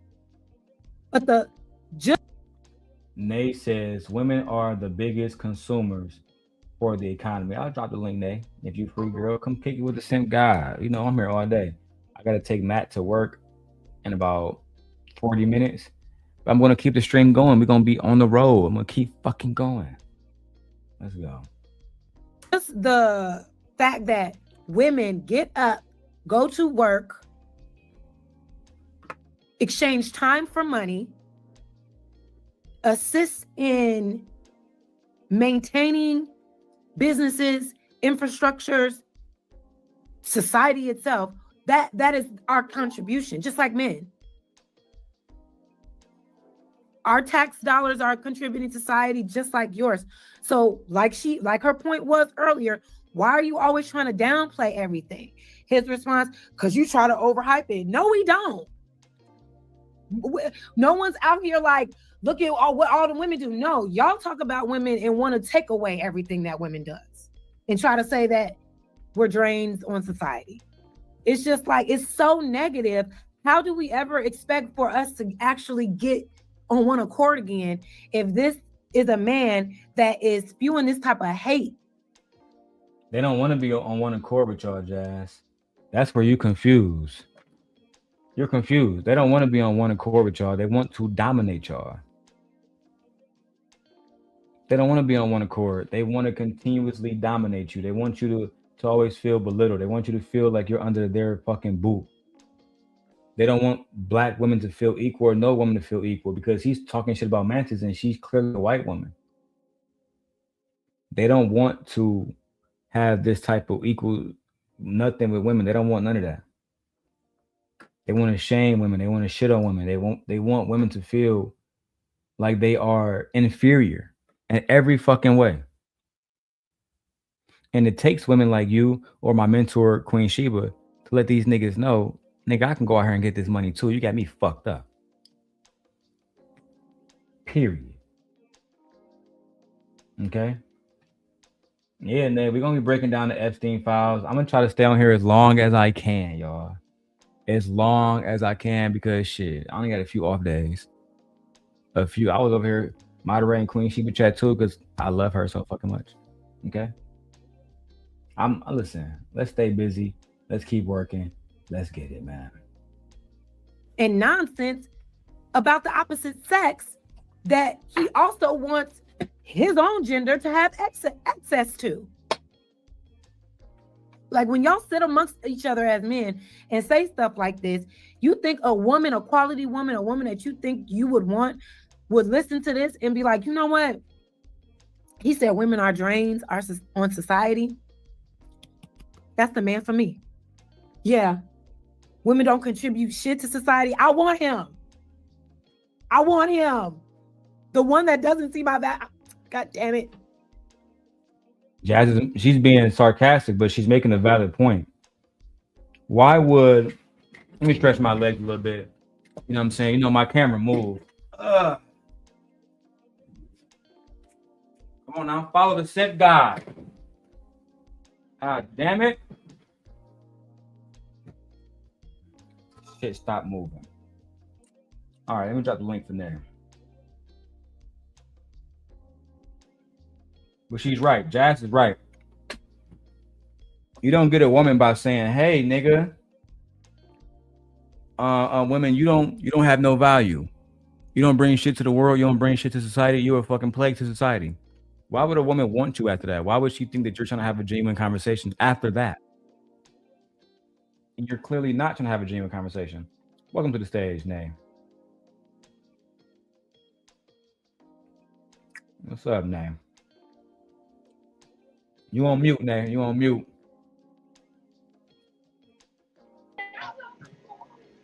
Yeah, but anyway, I don't care about my camera being on, but unfortunately, how y'all doing? First of all, happy Friday to everybody, the chat, Happy Friday, Sip Nation, all that good shit.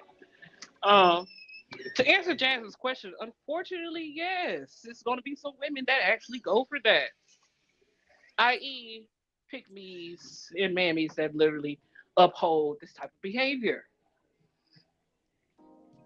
Unfortunately, somebody going. I'm like,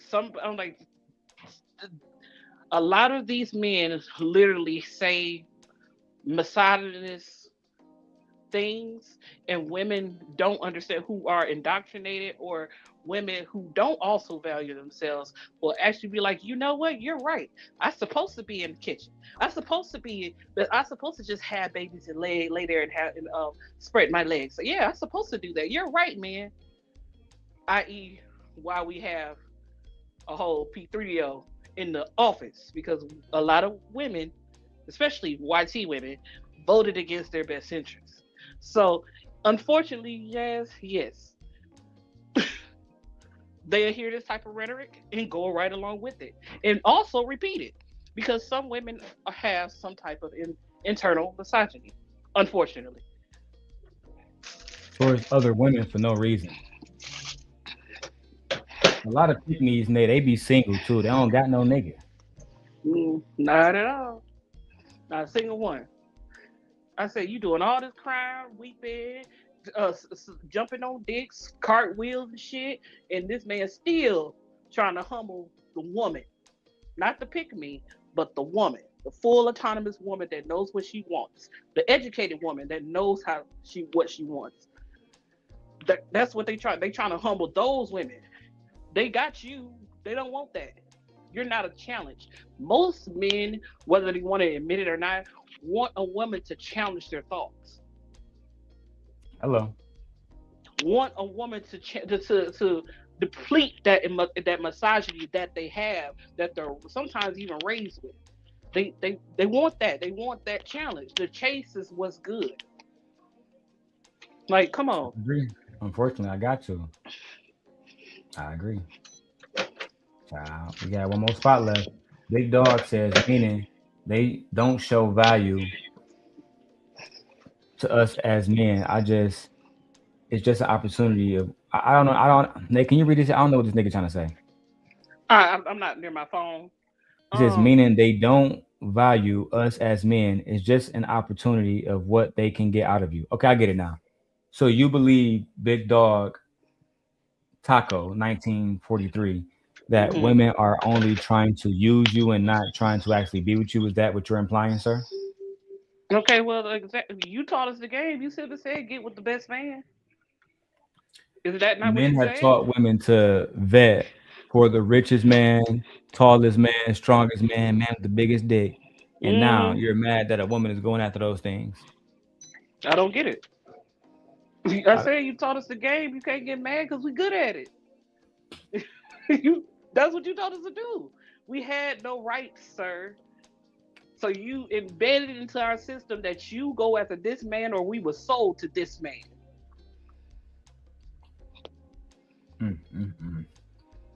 Pick a better woman, big dog. Let's go. The math never math. I don't get it. You're still talking about what you're doing for yourself. See, this is the point. You're still talking about what you're doing for yourself. What do you do as a woman that contributes to the society? If a woman makes enough to support herself and the people around her, how is that not contributing something? And what is? That's a good point. If the women are contributing, how are they not contributing nothing? If they're paying taxes, et cetera, et cetera. How are they not contributing nothing? Welcome to the show, Black Dahlia. What do you think about this show so far with Angryman and Jas?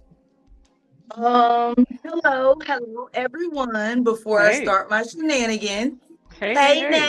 How you doing? Daryl. Hey, love. Okay, so first of all, what do you contribute to society? Bitch, society wouldn't exist without the womb of a woman. Hello. You wouldn't be here. What the fuck do you mean? What do you contribute? He hates his mother. Hell, he hates his wife. He hates all women because a nigga DL. He's sucking dick in the background. Damn. Child. Baby, you can't convince me otherwise. He hates women and he's probably a power bottom. Ooh. What do y'all think about this He comment? probably one of them niggas that be crashing the grinder site during the RNC shit. Oh, damn. What do you think about this comment, Black Dahlia? And we have Big Dog. He says, a rich man would date a woman who works at McDonald's. A rich woman would never talk to a man who works at McDonald's. It's all about love for men. It's all about finance for women. No, that ain't love. No. You a damn lie. You a damn lie. Can y'all correct me if I'm wrong, but isn't Candy Burris going through a divorce right now? Hold on, because I can't hear y'all, both of y'all. Which one? I'm sorry. I was going to ask y'all, isn't Candy Burris going through a divorce right now where her ex-husband to be Todd is trying to take all of her money? I'll go on mute. Y'all got it. I mean, literally her mom was calling him an opportunist, even though he was a man of caliber. He had his own money, but of course, Candy Burris had more money. What you talking about? And let's be very clear. Name a celebrity, any one of y'all, whether it's a basketball player, whether it's a football player, whether it's a rapper that dates a woman from McDonald's. I'll wait. You can't name one name. I don't know why men keep using that same stupid ass scenario. And first of all, if we are the ones that create society, why the fuck should we be expected to date someone that works at McDonald's? We should eat them and crap them out like they should be. Like what? So people date in proximity to others. So if I am in the top 8, top 7, top 1%, usually the people around me is who I date. I don't date. I'm not going to Starbucks and getting the Starbucks barista. Let's be clear. Now, if I'm out and about and a woman is in the area, like where a bar or something, and I happen to be a man of means, I don't know where she works at until she tells me. Now, it's been plenty of women who have money, who have dated guys who are mechanics, who have dated guys who do work at McDonald's. We date who we like. It doesn't matter where you work. If you like them, you like them. It is what the fuck it is. What's the problem? People date who they like. But most of the time, the people with money usually date people in their proximity. Period. Celebrities date other celebrities. What celebrity you know date a regular person? McDonald's worker, like I said, you can't name none whatsoever. Even the ones that have not so famous wives, their wives are doing something, or their wives are either highly educated. Let's be clear. I think men these days, Nay, and Black Dahlia, I think that they just don't want to admit that they're not here for love. He said that men are here for love and women want finances. I think it's the other way around. No, they're not. They're not. In the They're conversation about not. Clay They don't Thompson, they're even. not They talking don't about even love. like their mothers. They don't know what love is. I agree. Because what are you talking? Like, I don't even understand how this world got into a system of patriarchy. Because first of all, ain't no way in hell that my creation that had to come out of my womb could ever control me. I'm sorry. Nope. I'll leave you unattended in the bathtub as a toddler. Ciao. Okay, let's go. Marcy, I dropped the link. Is that draining at the same time? Yeah. Look at him. Silence. No one has an answer because it is dumb. She put it so perfectly. If a woman is working, making enough money to provide for herself and others, right? In any way, shape, or form, how is that not a contribution to society? And how does it drain it? You see, you can do nothing but laugh. That's why I try to tell you, Jazz, you know, I would never tell you what channels to go to because then they're going to say I'm hating. They got more people watching. I don't have anything to contribute to you, et cetera, et cetera. But when you over there and you make a solid point and the men do exactly what you said Angryman is doing, which is basically laughing it off like it doesn't make any fucking sense. That doesn't frustrate y'all. That doesn't make y'all want to say, I don't want to have like any part in these conversations no more until we start being around men who can have a genuine conversation, even if they disagree. I'm not doing none of that. None of that. Because I know science, I know the truth. The X chromosome is much bigger and older than the Y chromosome, which is shrinking, and the X chromosome can replicate itself through parthenogenesis. The Y chromosome has to be reproduced through a woman's womb. Who are you talking to, sir? Have you ever, Black Dahlia, been alive during a time where Black women never had to work because the Black men were providing for all the bills and responsibilities? I've been alive in every motherfucking generation, every cycle of the epigenetics running through my veins, and all my grannies had to work. Damn. We're not white women. We didn't get that luxury. Damn. Black men have always required 50-50 of Black women. Damn. I thought that Black men don't like 50-50. Oh, they love it. They're feminists just as much as we are, but they don't want to admit it because without 50-50, isn't the average pay grade of American Black men like $45,000? How the hell do you take care of a whole family with $45,000 a year? You cannot. Yeah, I know. They're full of shit. They need to shut the fuck up and learn their place. In society, especially. I couldn't agree more. Nate, you got anything you want to add before we keep going? Okay, let's go. Yeah, you gotta laugh that shit off. All y'all do. Because y'all know y'all don't have a real rebuttal for that shit. Because you know what you're saying is nonsense. Because what she's saying is correct. But because it's coming out of a woman's mouth, it just got to be wrong. Because if you really felt that way, you would have responded instantly. But instead you,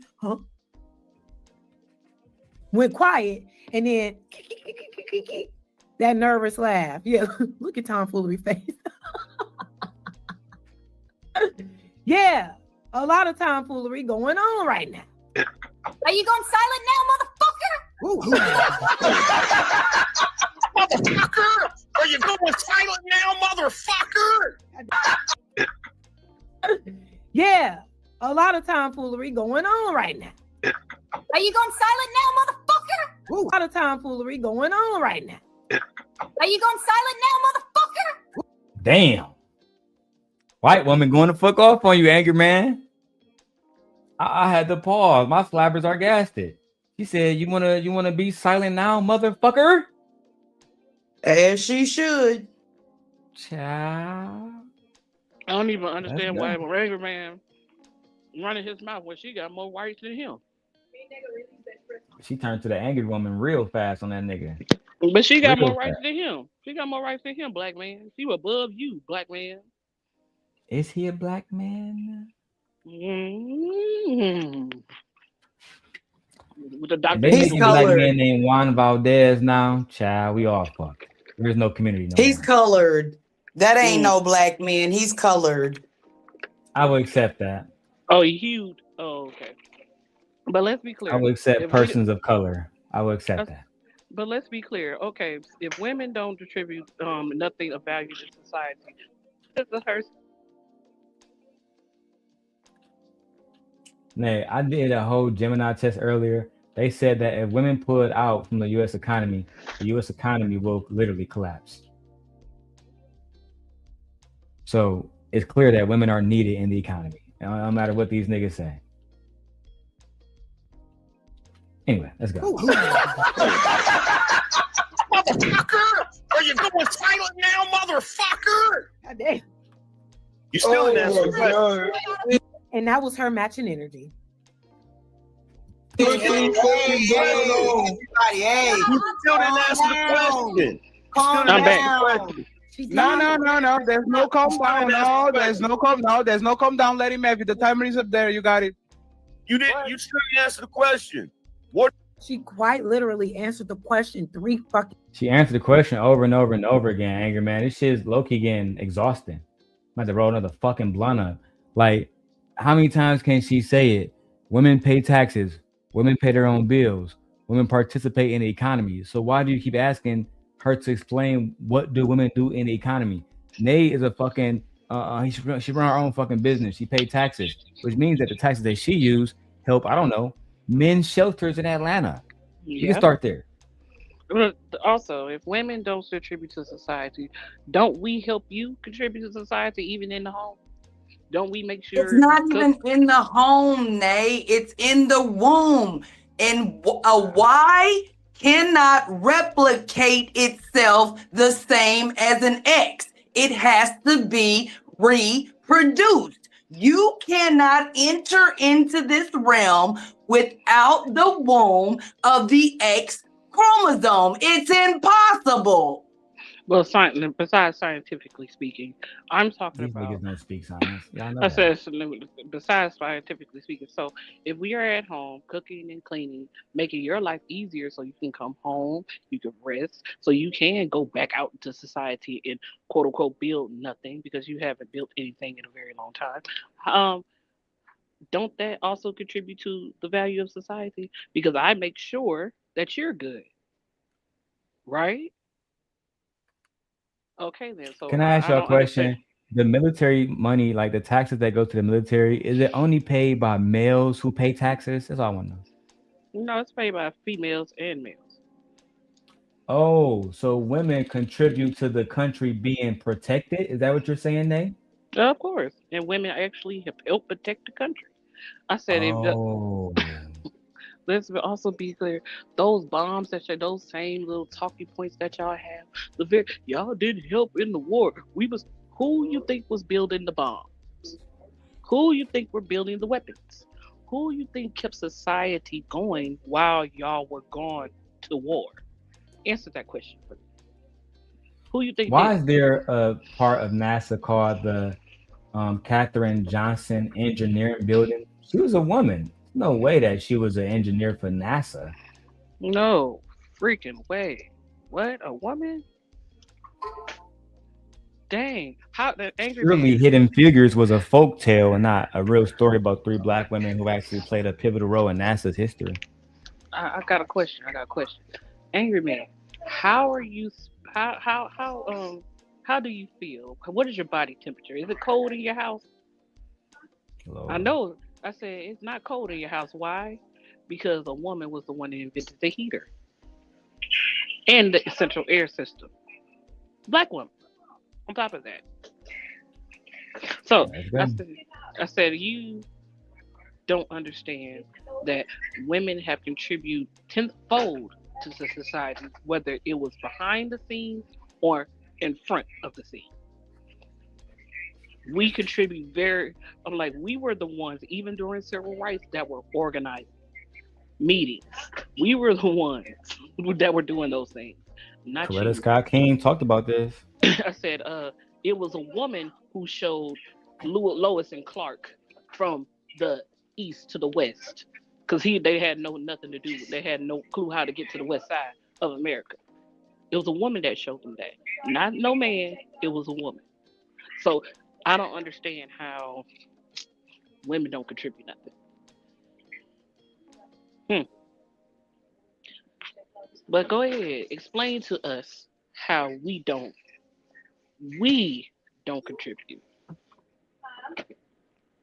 I ain't even doing all that because you can't get onto this planet without my womb, and nigga, you better sit down and know your fucking place. Think about this though. They just tried to convict Diddy, right? Now I'm asking Black Dahlia and Natives as ladies, where would they be as far as Diddy conviction if one woman named Cassie didn't come forward and the rest of the women didn't come forward? If it only was the men, would Diddy have been convicted? I'll go on mute. I'll let y'all answer the question. Oh, my bad. I didn't hear you. Sorry. No, I said, because Angryman said that women don't play a pivotal role in society.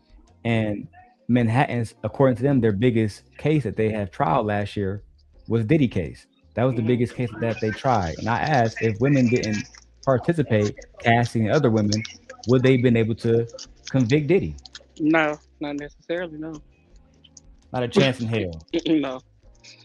From my understanding, did Little Rod go against Diddy first, or was it Cassie Ventura? Cassie was the only one. She stood forward. None of y'all niggas, y'all pussyfooted.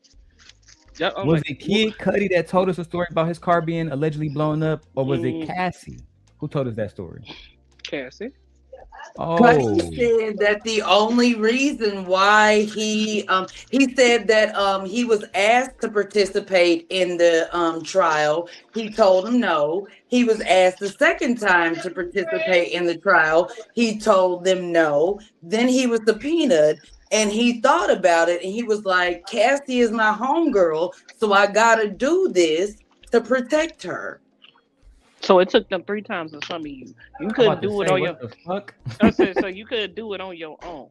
You telling me you scared? His car got blown up, but the only reason why he participated is because he got subpoenaed and he felt compelled to protect his homegirl. No, you should have did that for free. You shouldn't have been subpoenaed. You should have did that. If my life has been threatened, and I know who threatened my life, I'll be front row and center.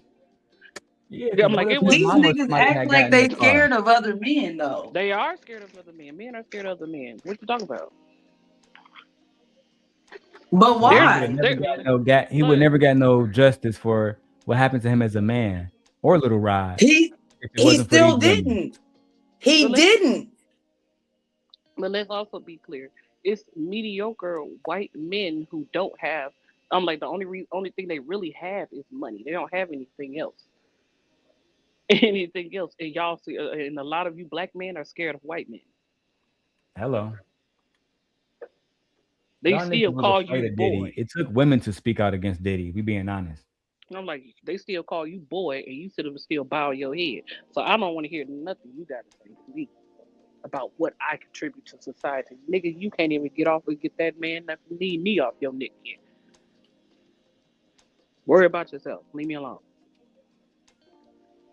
Please worry about yourself, sir. Anyway, let's keep going. Shout out to Jazz. fucking times, Angry Man. You have yet to answer why it's not a contribution. My God, today. What are you contributing to society that doesn't benefit you? That doesn't benefit you solely. What are you contributing?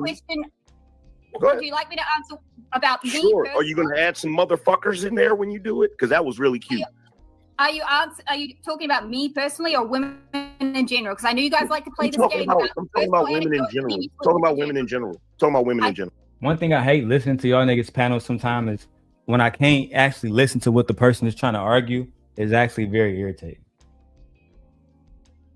It's very irritating when I'm trying to listen to what a woman is saying. We can't hear what she's saying because y'all won't let her speak.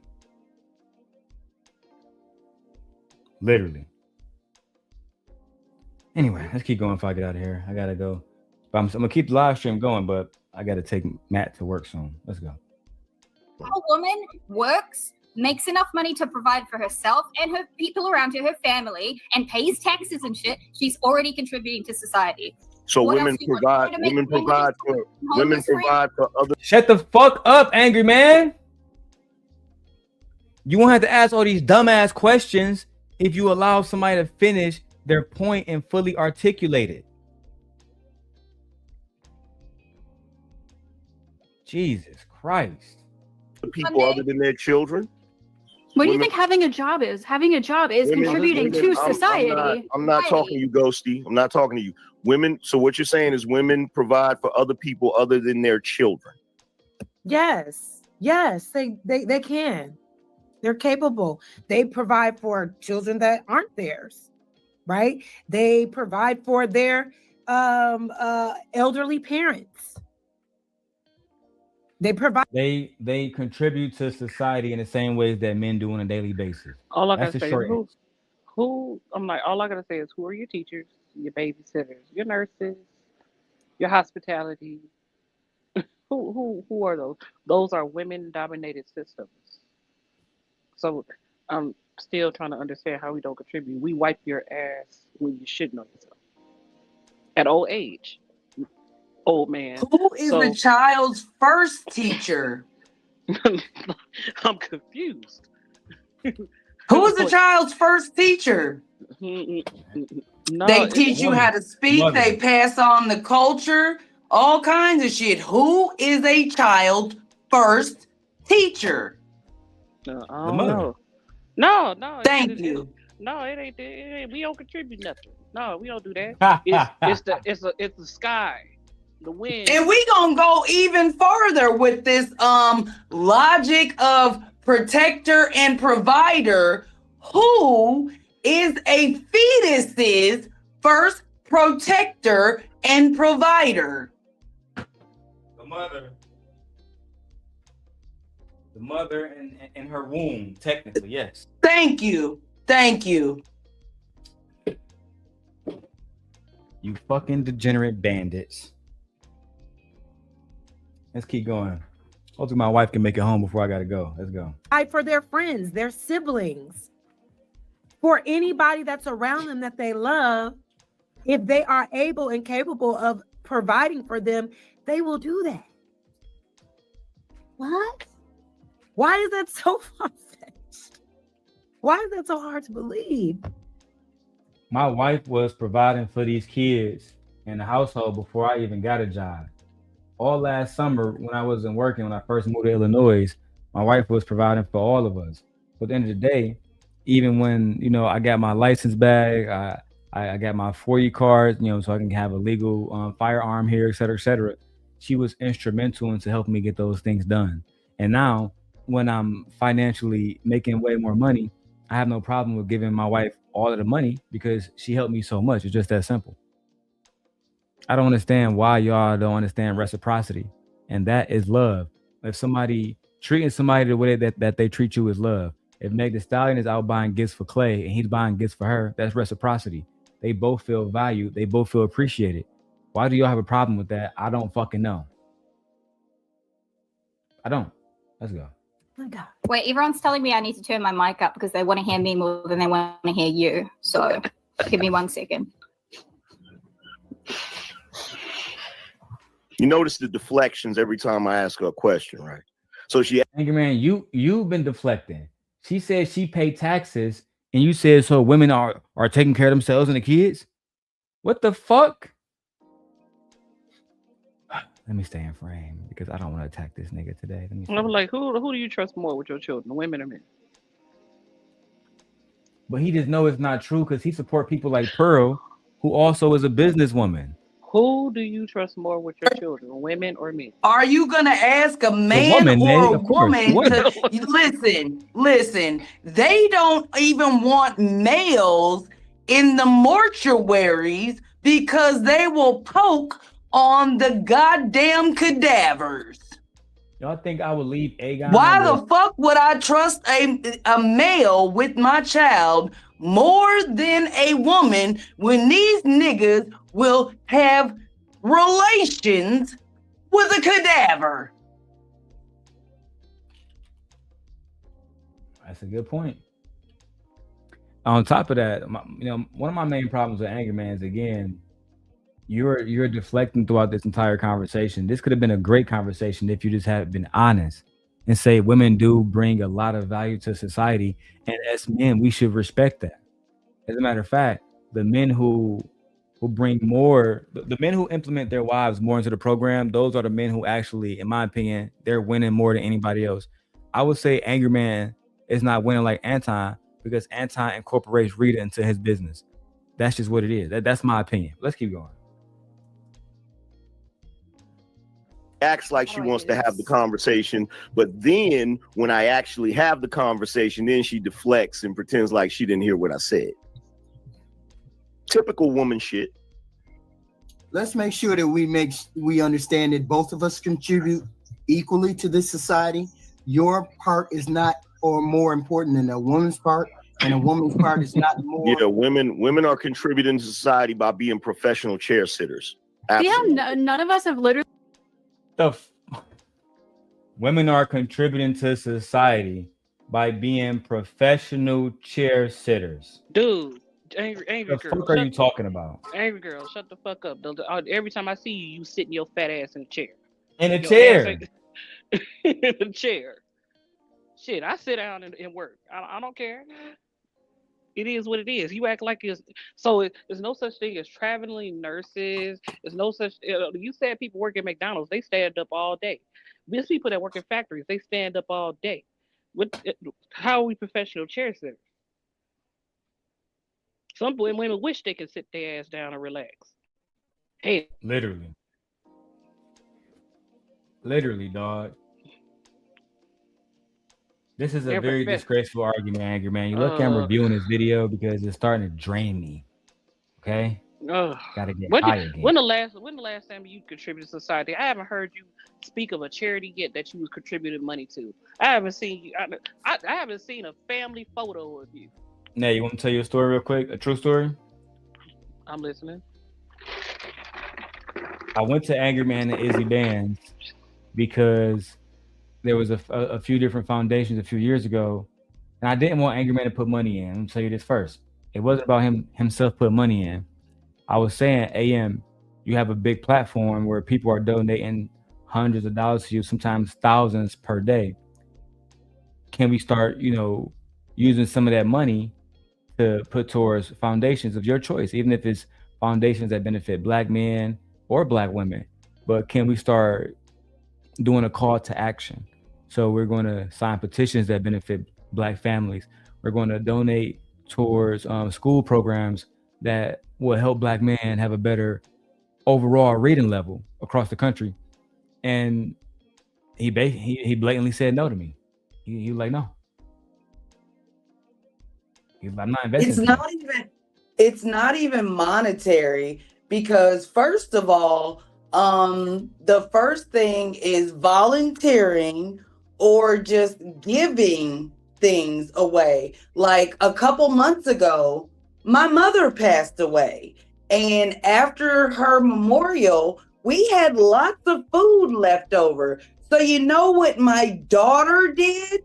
We packed up individual meals for her to pass out to the homeless people in her neighborhood. Didn't have no. I mean, I guess we did buy the food, but it wasn't anything about giving money. It wasn't anything about getting clout. None of that shit. It was making sure that her neighborhood was fed.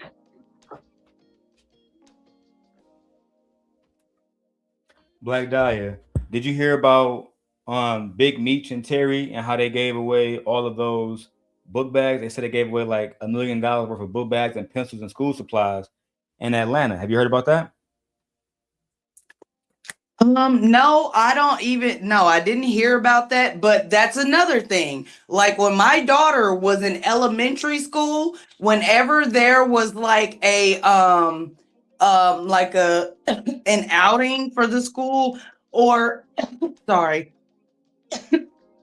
even at the beginning of the school year, I would always buy extra school supplies for the children whose parents couldn't afford to do that. And nobody had to ask me to do it or say, or a kid say, I don't have this. The teacher say this kid doesn't have that.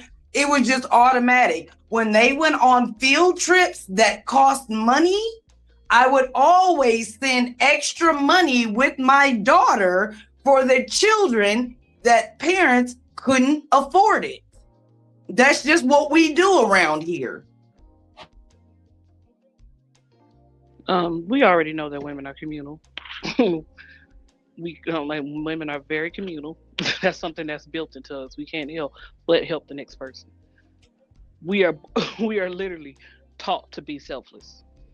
Yes, like even when I live in low income neighborhoods, if I would barbecue, make food where everybody could smell it, I would automatically make food, hot dogs, hamburgers, have individual bags of potato chips, have the bottled water, because I'm not finna cook something around kids that I know are hungry, let them smell that shit, and then not give a fuck because they hungry. So any of them babies in any neighborhoods I lived in, they knew all you had to do was come ask me for a plate.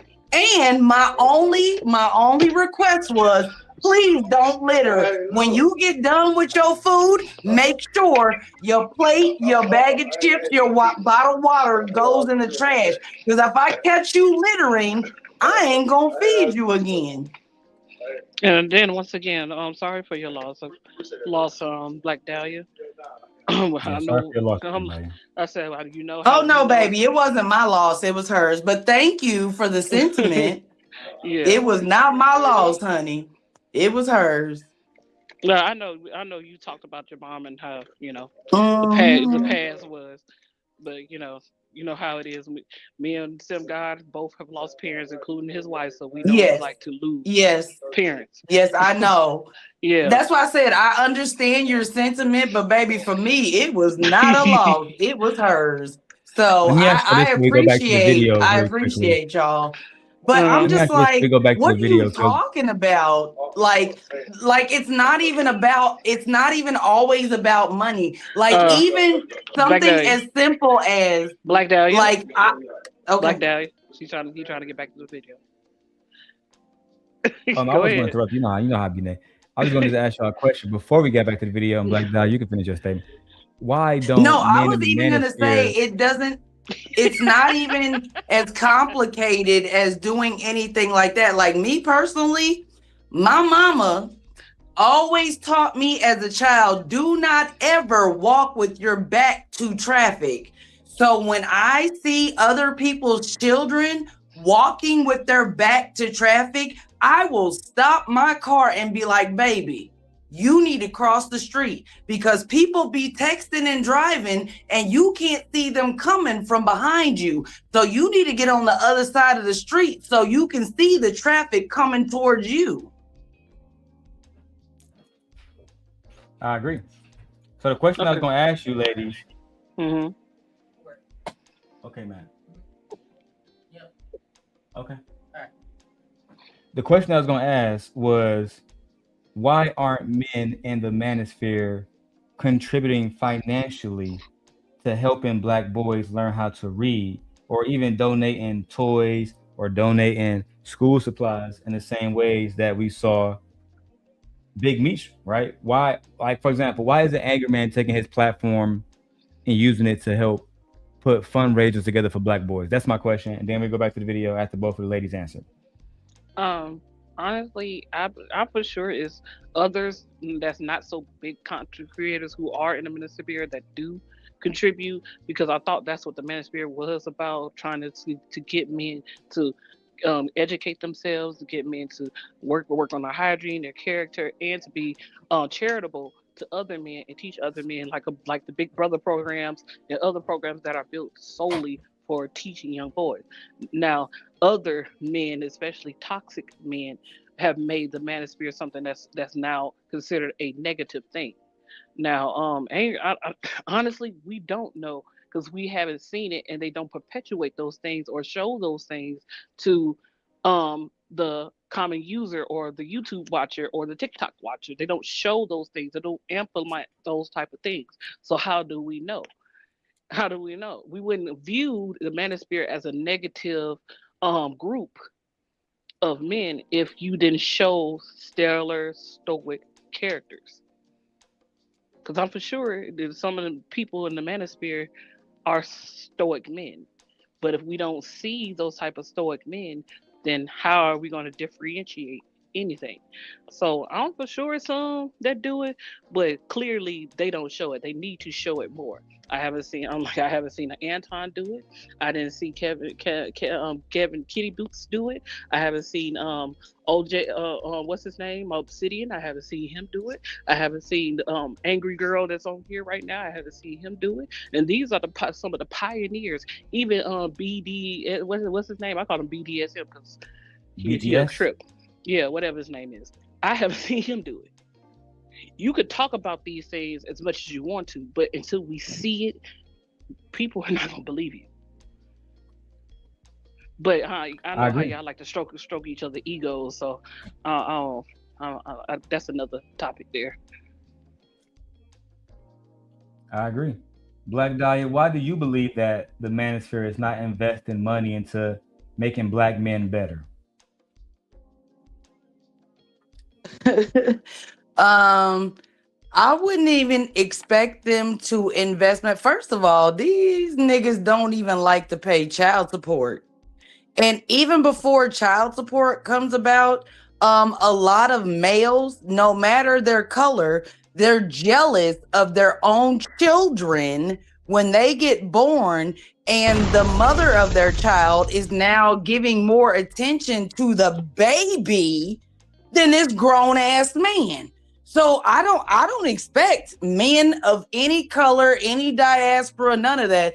I don't expect them to care more about the children than their own selfish needs. Males are just inherently selfish. All right. Let's go. Let's keep going. Get your We talk shit about men this whole time. It's just you fucking dismissing and trying to say, no, women are the bad ones. We literally never say, oh, men are draining society, men are doing this, men are the ones, blah, blah, blah. But as soon as I say, oh, men also do something bad, you're like, no, they don't. It's only women. Every fucking time. We have not put down men one time on entire panel. I absolutely did. You don't have to, because the entire society does it. You don't have to. That's man shaming. There's already a trend. So you're attacking her, Angry Man, not because of what she's doing in this live stream, but because you believe that the entire society is attacking men. So because of that, you need to attack her. I said that's men attacking other men. Men with money attacking other men, making you. I'm like, if you let another male little boy you, that's on you. That means you need to build your character. I mean, as society should, though, because they don't listen when women shame them for their bad behavior because they're too busy gulp 3,000 other men. So if more men started shaming other men for their bad behavior, maybe they would improve themselves. Because when women say it, they don't give a damn. I'm gonna let the ladies take over. I'll be right back. I gotta move the car so my wife can park in the garage. Be right back. No, just play the video. This man. Boy, I tell you. But anyway, yes. As far as this video is concerned, I don't see a substantial conversation coming out of it because you're not going to get through to a male who has a supercellus ego, who feels that he is above everybody, including other men. And if males don't get out of that mentality, I'm not saying all males, I'm saying if these type of males don't get out of that mindset, you will be left behind. A lot of these type of males are getting left behind, and they're upset they're getting left behind. That's all it is. They're upset that they can't kick their legs and scream and throw temper tantrums, and people be like, oh, let's tend to the baby, let's coddle him. No, it's not happening anymore. The world is not coddling males anymore, and I think they're upset with it. And a lot of males are upset and still are upset that they gave women rights. That's all that is. They're upset that they can be denied and told no, I don't want to be bothered with you. No, I don't want to have your children. No, I don't want to cook and clean. No, I don't want to simply be your wife. No, you're upset because you're saying no. And what's wrong with saying? You can tell us no. We don't get mad about it. I am so glad that women are coming back to their senses, because a lot of these males shouldn't even exist on this planet. But patriarchy has forced women to breed males that should have never been here. We need to breed them the hell off of this planet, because they should have never had access to a legacy beyond them. Yeah, I said I don't. That's not what happens in nature. It's survival of the fittest, right? And if your DNA, your character, all that is not sufficient enough to pass on, fuck patriarchy. Those males should never have a lineage beyond them. But because I don't even know how women got to the point where we allowed these beings that we created to think they have control over us and need to tell us what to do, because everything that they are capable of is only possible because of our womb. Yeah, I said it's a very upsetting. A lot of males don't. A lot of males don't read. They don't really know science. They don't know that pretty much the majority of society, even all the way down to the animal kingdom, is mostly matriarchal. Like you're here to either fend off other males, or you're here to. I'm like pretty much it. If I don't want to be bothered with you, I don't have to be bothered with you. If natural selection was a thing in the human race, oh yeah, you're right. A lot of y'all males would have never been produced. So be glad that us women actually kind of sort of stroke it. Well, that was probably like the worst thing we did was stroke your ego a little bit too much and forget who we were as women.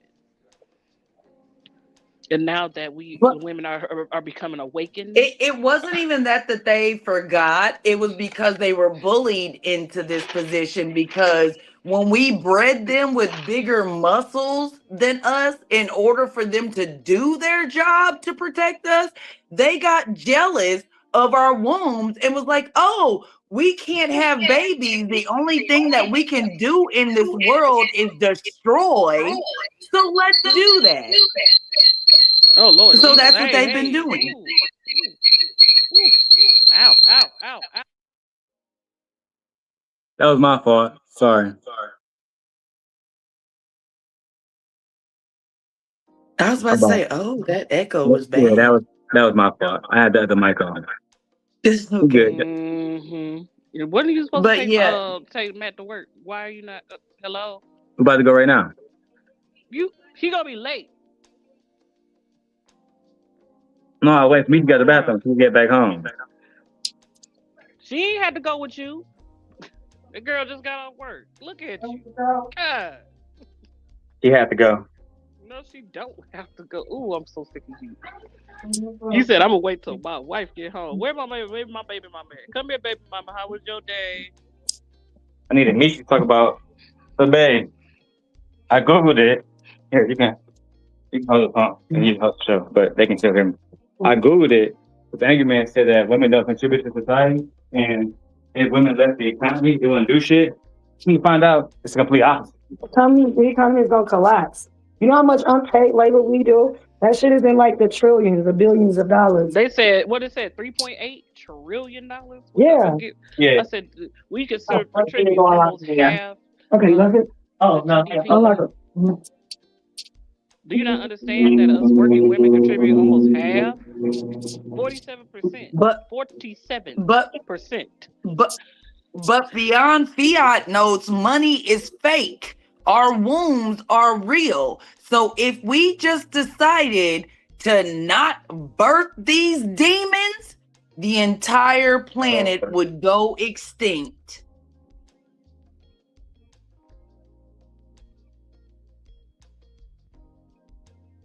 What you gonna do? You gonna take it? You gonna make me have your baby?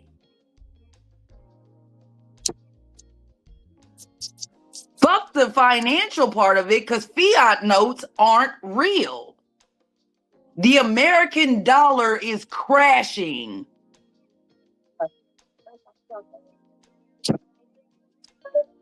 And they call it inflation.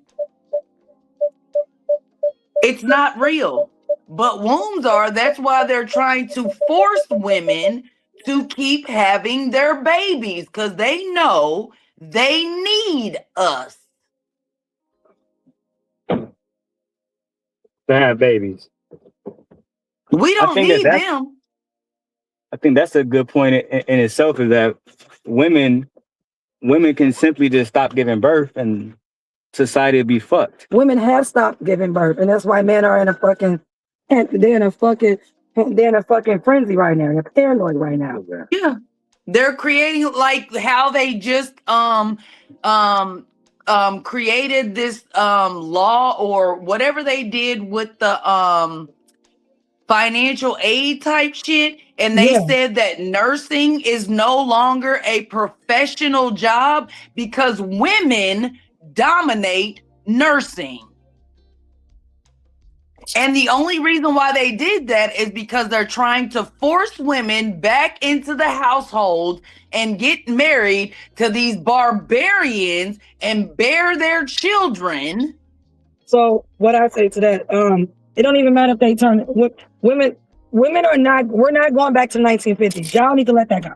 So for me, I just look at it like once this administration is out, the next administration is going to be a Democratic administration. They're going to put everything back. We're not even going to have to worry about the way it's supposed to be. They can put it all back. So I'm not even worried about that. And you taking away women's education in 2025, or because you're not taking it away, you're just saying it's not professional grade. Women who want to go be nurses, they're going to still go be nurses. There's going to be other ways that people find funding for money. There's also people out here giving funding for school and everything. A lot of these programs are changing how much their programs cost and everything to combat some of these issues with this whole financial thing. So women, no one's having babies. It is what it is. We have 9 billion people on the planet. We don't need any more people. There's enough people on the planet.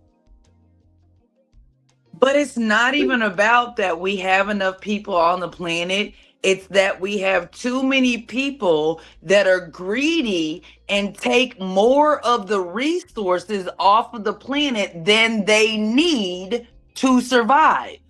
That's males doing that shit because they live in a perpetual state of survival and they think that there's not enough. They think like that's just a male state of mind.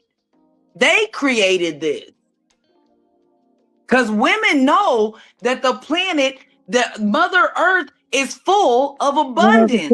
Whatever you need, Mother Earth will provide. Yeah, it provides. So that's what. But males don't understand that.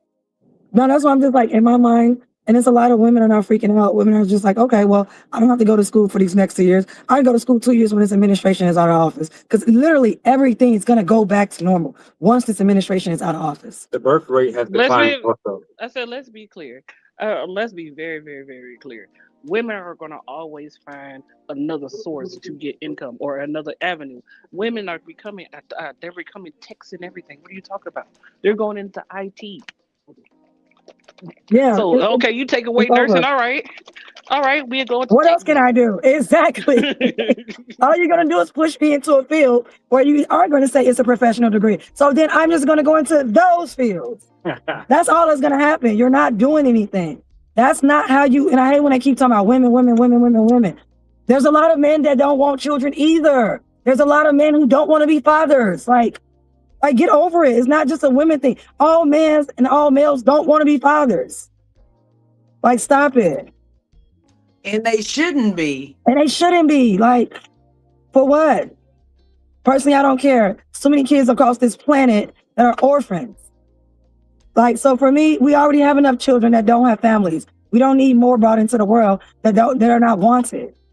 No. I'm over it. Especially in the Black community, because when you look at the statistics of Black children in that need to be adopted, that's why all of these white folks is adopting Black children that they shouldn't be, because Black folks ain't doing it themselves. Yeah. I mean, because being a stepdaddy to a child that ain't biologically yours is simping. That's bad. Don't do that. I mean, yeah, absolutely. And it just makes I just feel like, for me, I just don't, we don't need more children on the planet. We already have enough children. We already have enough unwanted children. That's the correct thing. That we already have enough unwanted children in the system as it is. So how about we just focus on those children who are in the system and bring them up to be productive citizens and, members of society, and give them the resources that they need. People would want to be foster parents, but parenting is hard. It's stressful. Y'all know, it's not like America makes it easy. It's not like we're Qatar, where there's really they don't have a poor population in Qatar. And there's a reason for that. Like, y'all don't make parenting easy. You don't make it fun. You don't make it exciting. That's why when I hear people be like, oh, my biggest accomplishment is my kid. When I hear that shit, you ain't done shit in your life then. Because anybody can, bang, bang, bang, ski. That's not an accomplishment. Also want to say this too, babe, right, while we ride it, before we get back to the house and do the review or whatever. Not only do women participate in the economy with how much they work, this is adding trillions of dollars to the economy, according to Gemini. But then we have to look at the unpaid labor cost, which is something that Gemini wanted to break down too. They said that it's almost $2 trillion if you look at women taking care of children, women taking care of the household, women cooking and cleaning. All of those are services that men usually would have to pay for. Exactly. That would cost millions, if not trillions of dollars. And that is called unpaid women labor. That's what the Bureau of Statistics and Labor is calling it. And they have a right to call it that, because women, like, you're not being paid every time you cook for me or you cook for your son. While washing clothes. Or when you washing clothes. I'm taking the kids to the doctor. I'm not being paid for any of that. But just like Gemini said, these are things. What happened if you didn't feed everybody? What happened if you didn't wash clothes, right? Kids go to school with dirty clothes, et cetera, et cetera. So I feel like a lot of times men don't want to count the stuff that women do. And Angryman said women have no value. And then he mentioned that they're supposed to cook and clean. No, nobody is supposed to do nothing. We do what we want to do out of love, reciprocity. If you don't got that, then why the fuck would I want? Why the fuck would my wife want to spend money on me if every time I get paid I tell her I'm saving? I can't spend. I don't got it on you right now. No, I don't have to do anything. I don't have to do anything. Like, no one has to cook and clean and everything like that. But like I said, if you want those services, then pay for them. Pay your wife to be a chef. Pay your wife to be a housekeeper. Pay your wife to do daycare duties. Like, that's a lot of money that most men can't afford. Literally. Gently, I got kicked off a panel. You won't be able to afford it. Gently, I got kicked off a panel a couple months ago because a dude was bragging about his wife being a stay-at-home mom because he encouraged her to do that. And then when he was talking about everything that she does within their household, I asked him, do you pay her for that? Yeah. And he thought it was absolutely absurd to think that his wife should have a allowance, whatever they want to call it, for it. Wait a minute. You expect her to do the cleaning, the cooking, all this? No. If you're not paying her for that, why is she doing it? Because you can't afford a chef. You can't afford a maid. You can't afford the daycare. You can't afford all these things that you expect your wife to do for free. I agree. This is one. It's crazy. There's this one couple I follow in Dubai or whatever. You know, his wife, they're Muslim or whatever like that, but they're still kind of like modernized Muslims. She had a baby. He paid her $1 million for having a baby. He wanted another child. He gave her another $1 million. He also bought her 2 homes that he put solely into her name, and he gives her an allowance every month, and he has her a chauffeur, and she has like he pays his wife because he said, I want a good wife and I want a good mother for my children. I don't want her stressed out, and she's doing all this. She's not earning anything, especially if I want her to stay home. So I have to put things in her name and give her an incentive to be with me, to want to have my kids. Imagine if I told Darrell, I can't have a kid. You have to get $20,000 up front. Oh, you need a child care? I need $3,000 a month for child care. We wouldn't have no kids. I know that. Aegon wouldn't exist. Like, that's what I'm saying. It'll be over with. So I'm just sick and tired of males, period, as a whole. In my mind, they're not lonely enough. Ladies, continue to drop that birth rate to 0.00. Let the birth rate plummet to hell. Let it go to hell. I do not care. I feel like I've had 5 children. The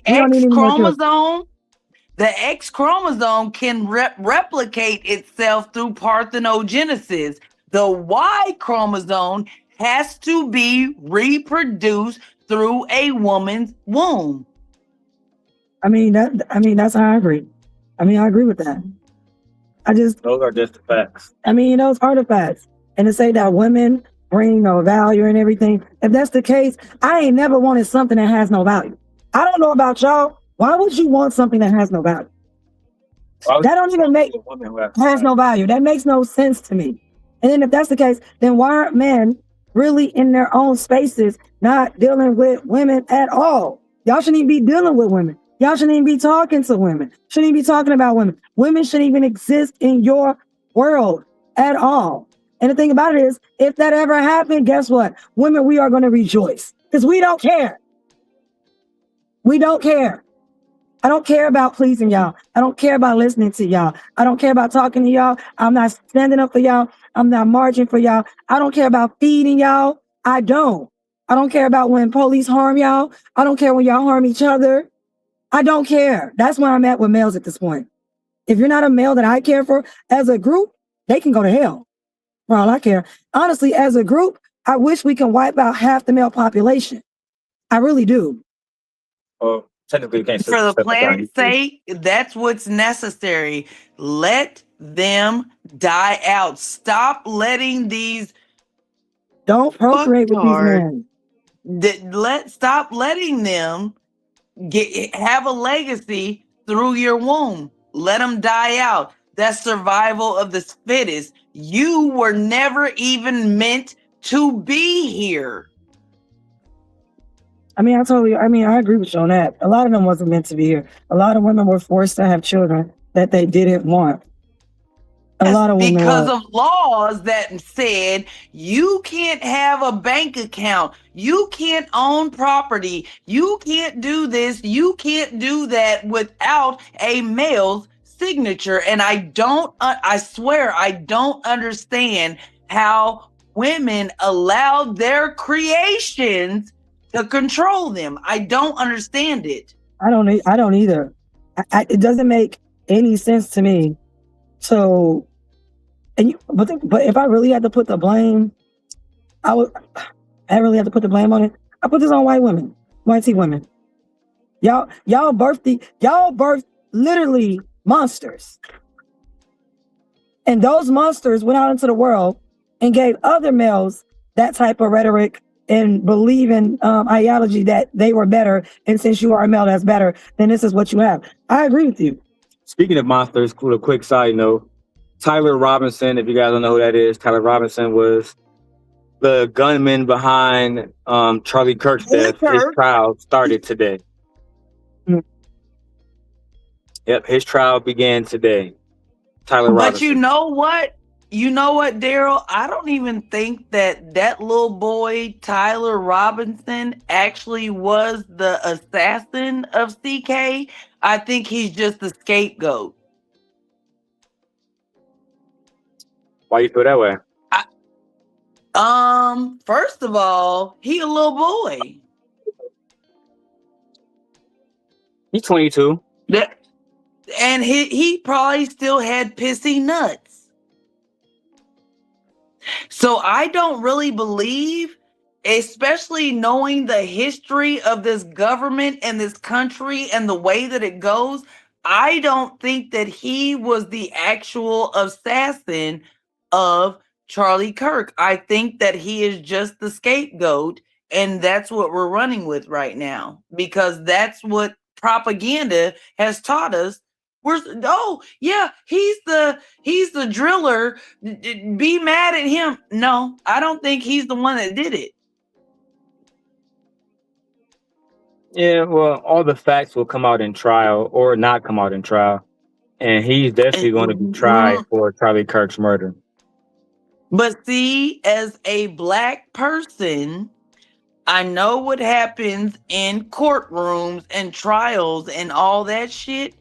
Even if he is convicted, I still don't believe that little boy is the one that was capable of doing what happened to CK. I don't believe it. It's bigger than that, but they're using that little boy as the decoy. Look over here so you don't see what we're doing over there. I don't think that little boy is the one that did it. Especially with the fact that they tried to use that he was interested in transgenders. I think it was a political ploy to shift the narrative. Well, yeah, you know how YouTube be with conspiracies and stuff. So I don't want to push that. I just want to.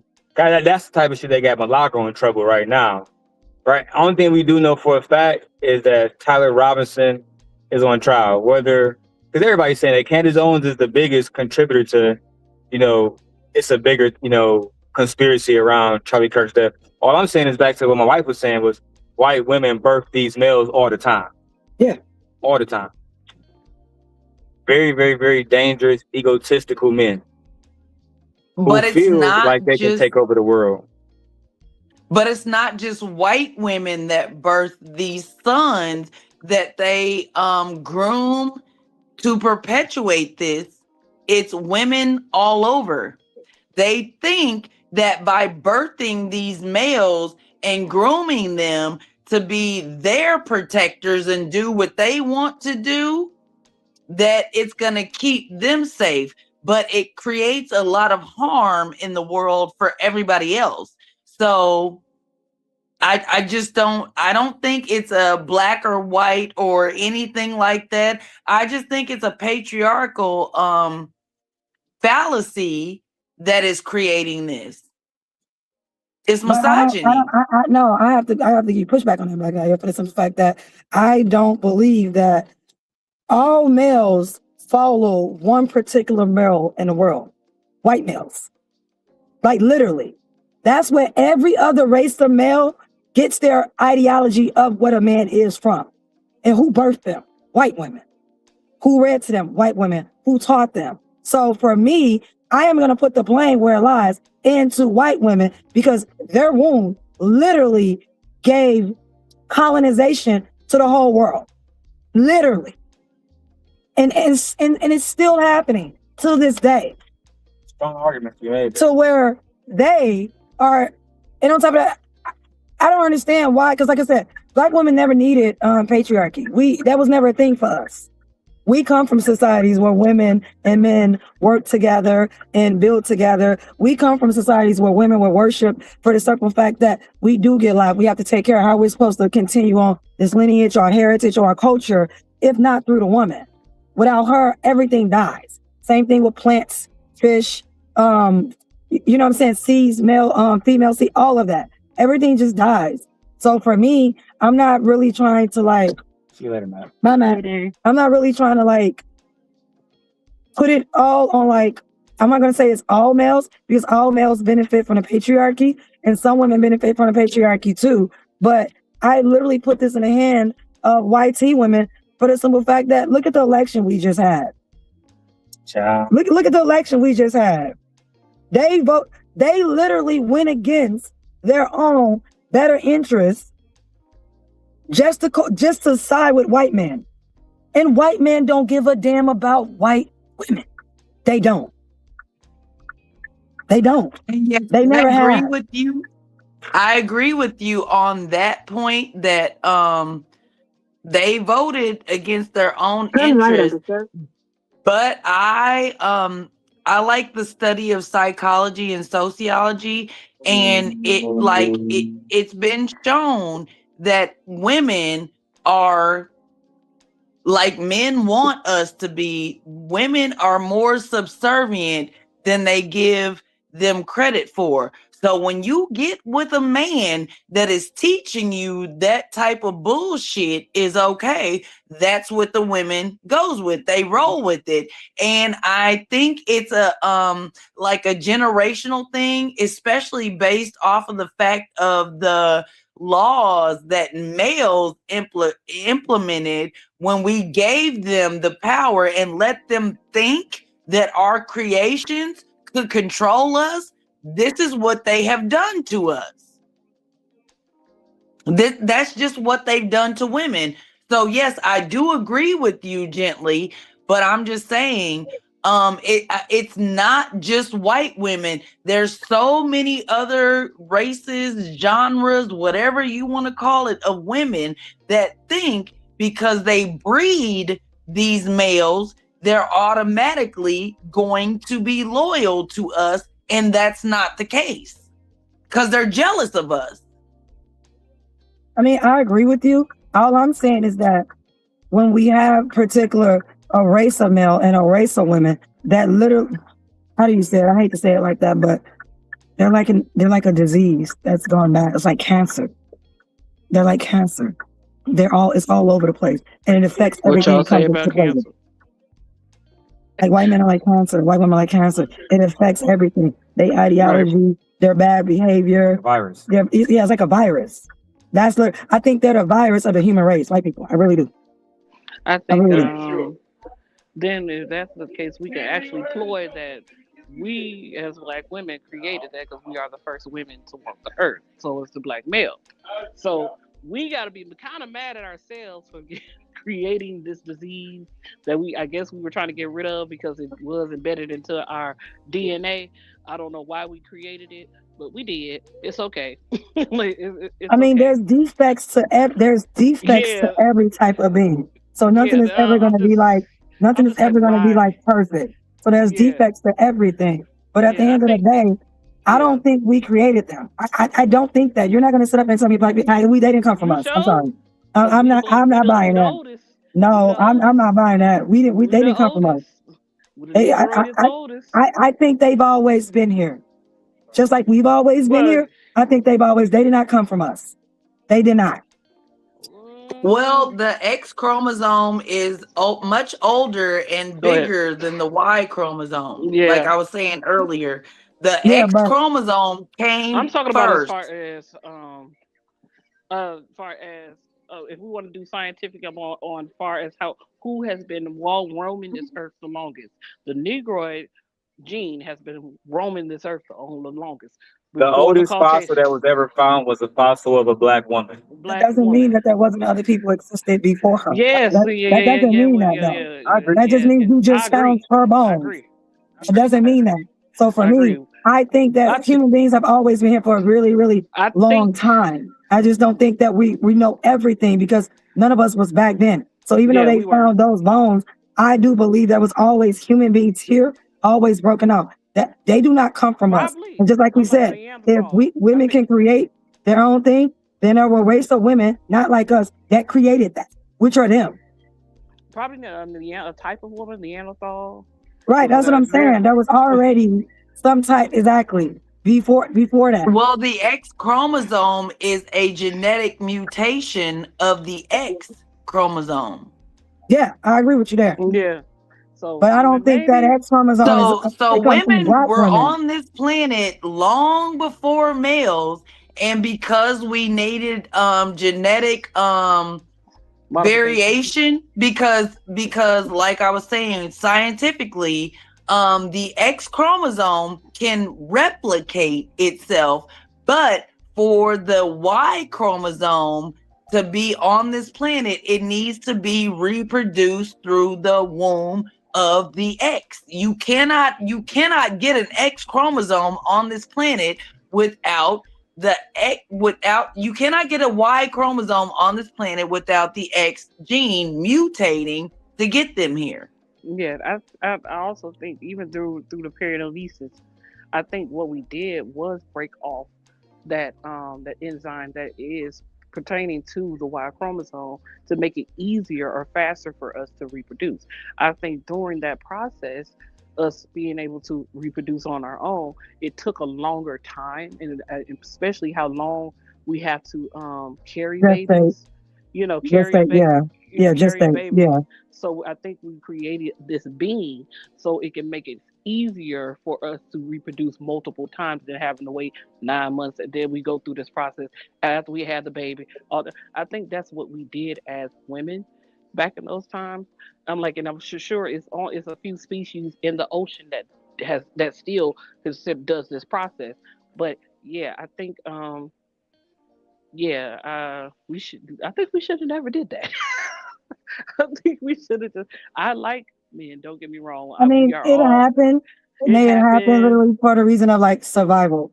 We needed them to pass on extra DNA, to have extra cells in DNA stored somewhere. It's no different than having your computer backed up to a hard drive. That's all it was.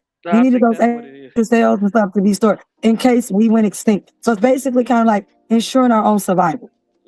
That's what it was. But a lot of some of these males should have really, like I said, if natural selection was a thing, real for real. But the thing about it, who messed up natural selection? Males. Males told every male that you deserve a woman. The king said you get to have a woman too. No, they should have never changed that law. You don't get to have a woman, bro. Let me interject. The king needed women just like the slave owners did. The only reason why the king would need women is to keep producing males. He needs an army. He needs soldiers. He needs people who are. So he needs to have a wife too, right? So the farmer needs a wife. The butcher needs a wife. Look at what happened with Viserys Targaryen. Right. Like the moment his son died, his council of men came around and said, "Hey, you need an heir, my nigga. You need to go find a woman to fuck now." And he had to tell them niggas, "Bro, I just buried my fucking wife and fucking son." I'm not even trying to hear this shit right now, my nigga. No, that was for his own. That was for his own survival. You forget he had a lineage. He had Rhaenyra. He had an heir, yes. He had Rhaenyra. All through her womb continued his legacy. I don't know why they said. But I mentioned that because, like my wife said, that was how men thought. But Viserys didn't care if he had a son. He had claimed, and he could have named Daemon, his brother, as his heir, like any other king would have at that time. But at the end of the day, the men feel like you need to have sex with a woman and bear a literal son. And that was the society that, in my opinion, they pushed the Targaryens into fighting each other. And then you have to also think of this. How do you track your ancestry? Do you track it through the male or the female? The matrilineal, the mother. Yeah, you can't track it through the man. Well, you always track it through the mom. Well, you can if you have to, but the mitochondrial DNA goes unchanged. So when you are doing like a genealogy search, which I have done through my family, it is more important to track it through the matrilineal than the male, because the mitochondrial DNA does not change. That's how they are able to track DNA, is through the mitochondrial DNA. It does not change. The But Black Y Dahlia, let me tell you what the chromosome course is told me, right? always changing. So when I had Leia, they told me that the reason why I had no rights and Christiana had all rights was because at any given time, if they need to find out where Leia came from, they know 100% fact that's Christiana's daughter. They would have to test me and whoever else to make sure. And what if they never found it, right? Exactly. They have her doctor records from the whole time she was pregnant with that Leia. DNA. So they know With that for a blood. fact. That's what I'm saying. You know what I'm saying? So I think no, you're completely right. But the way that it was explained to me by the doctors is that it's so much easier to go back and look for the child's mother because the records are like, I probably got my blood drawn twice for Aegon. Whereas Michi, she was consistently going to the doctor over and over and over and over and over and over. So Aegon records and Michi records are intertwined. And they're going to be 100 years from now, somebody want to find them, they'll be able to find that for sure that was Aegon's mother. You know what I'm saying? So I think that's another way that women contribute to society that men really don't give women credit for. But there is a small percentage of people, like my sister has twins, that one is a boy and one is a girl. So there is an instance where if you have twins that is a boy and a girl, it's been documented. If the male like interacts with the female's like chromosomes within the utero, there have been women that have been documented that the male DNA, like I can't even think of her name, but there was a couple of women that there was a woman, she had 3-4 children. When you tested her children, it said that they were not her children, but that was because she had a male twin. Right. Yeah, but that's rare, right? I give That's a rare genetic anomaly. It's very rare. It's It's rare that happens, but I'm just saying, like, it's just better to document the DNA through the matrilineal lineage than it is the male, because mitochondrial DNA goes unchanged. And another reason is because a lot of women were raped. A lot of children were taken from certain people. A lot of children were not the children of them. And men try to make the case of, oh, well, she was out there cheating and messing around. No, a lot of women were raped over the years, throughout history, because other men just took their bodies. And you were thinking that your wife is having your kid, kind of like the movie The Duel. Remember? The movie The Duel. That woman was impregnated, and he tried to say it wasn't that, and it wasn't his kid, but the other man said, no, you violated my property. So they had a duel, and he won. And that woman got all the rights to that man who raped her and everything. I don't know if y'all ever seen The Duel. That was a real story in history. Yeah. Let me ask you a question, babe. Like we probably about 30 minutes before we get back to the house. But when Angryman says that women bring no value and he's a married man, what does that tell you? That tells me that his wife ain't shit and don't mean nothing to him. Or maybe she is something and it don't mean nothing to him. That's what I'm saying. I think that she could be bringing value to his life. I mean, take that back. That means he thinks she ain't shit.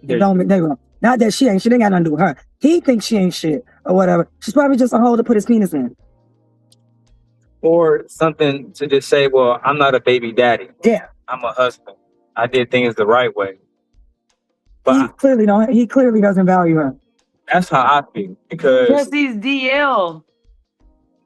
Well, even if he wasn't, the right? way that Angryman talks to women on panels shows me that, this is just my opinion, the way that Angryman interacts with women on panels, that man is DL. He does not like women. He hates his mother, I don't know what his mama did, what she endured from his raggedy ass daddy, but Angryman does not, he hates his mother and does not like other women.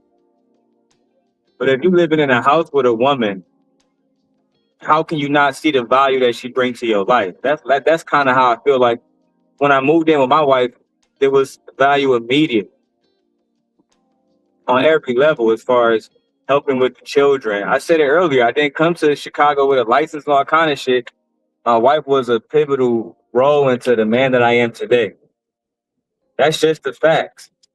So why not just Daryl, acknowledge you that fact? respect your mom. You respect your mom. That's the difference. Yeah, I know that. You respect your mom. I don't. But to say If that, you like, are a women, male that hates your mother, you don't have the capability of respecting other women. It's just not gonna happen. Daryl, you like your mama, you love your mama, you respect your mama, you venerate her for everything that she went through for you and your sisters. That's the difference. Yeah, okay. I get what you're saying.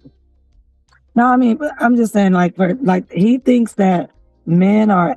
Oh my God, I've never seen a man in love with men so much.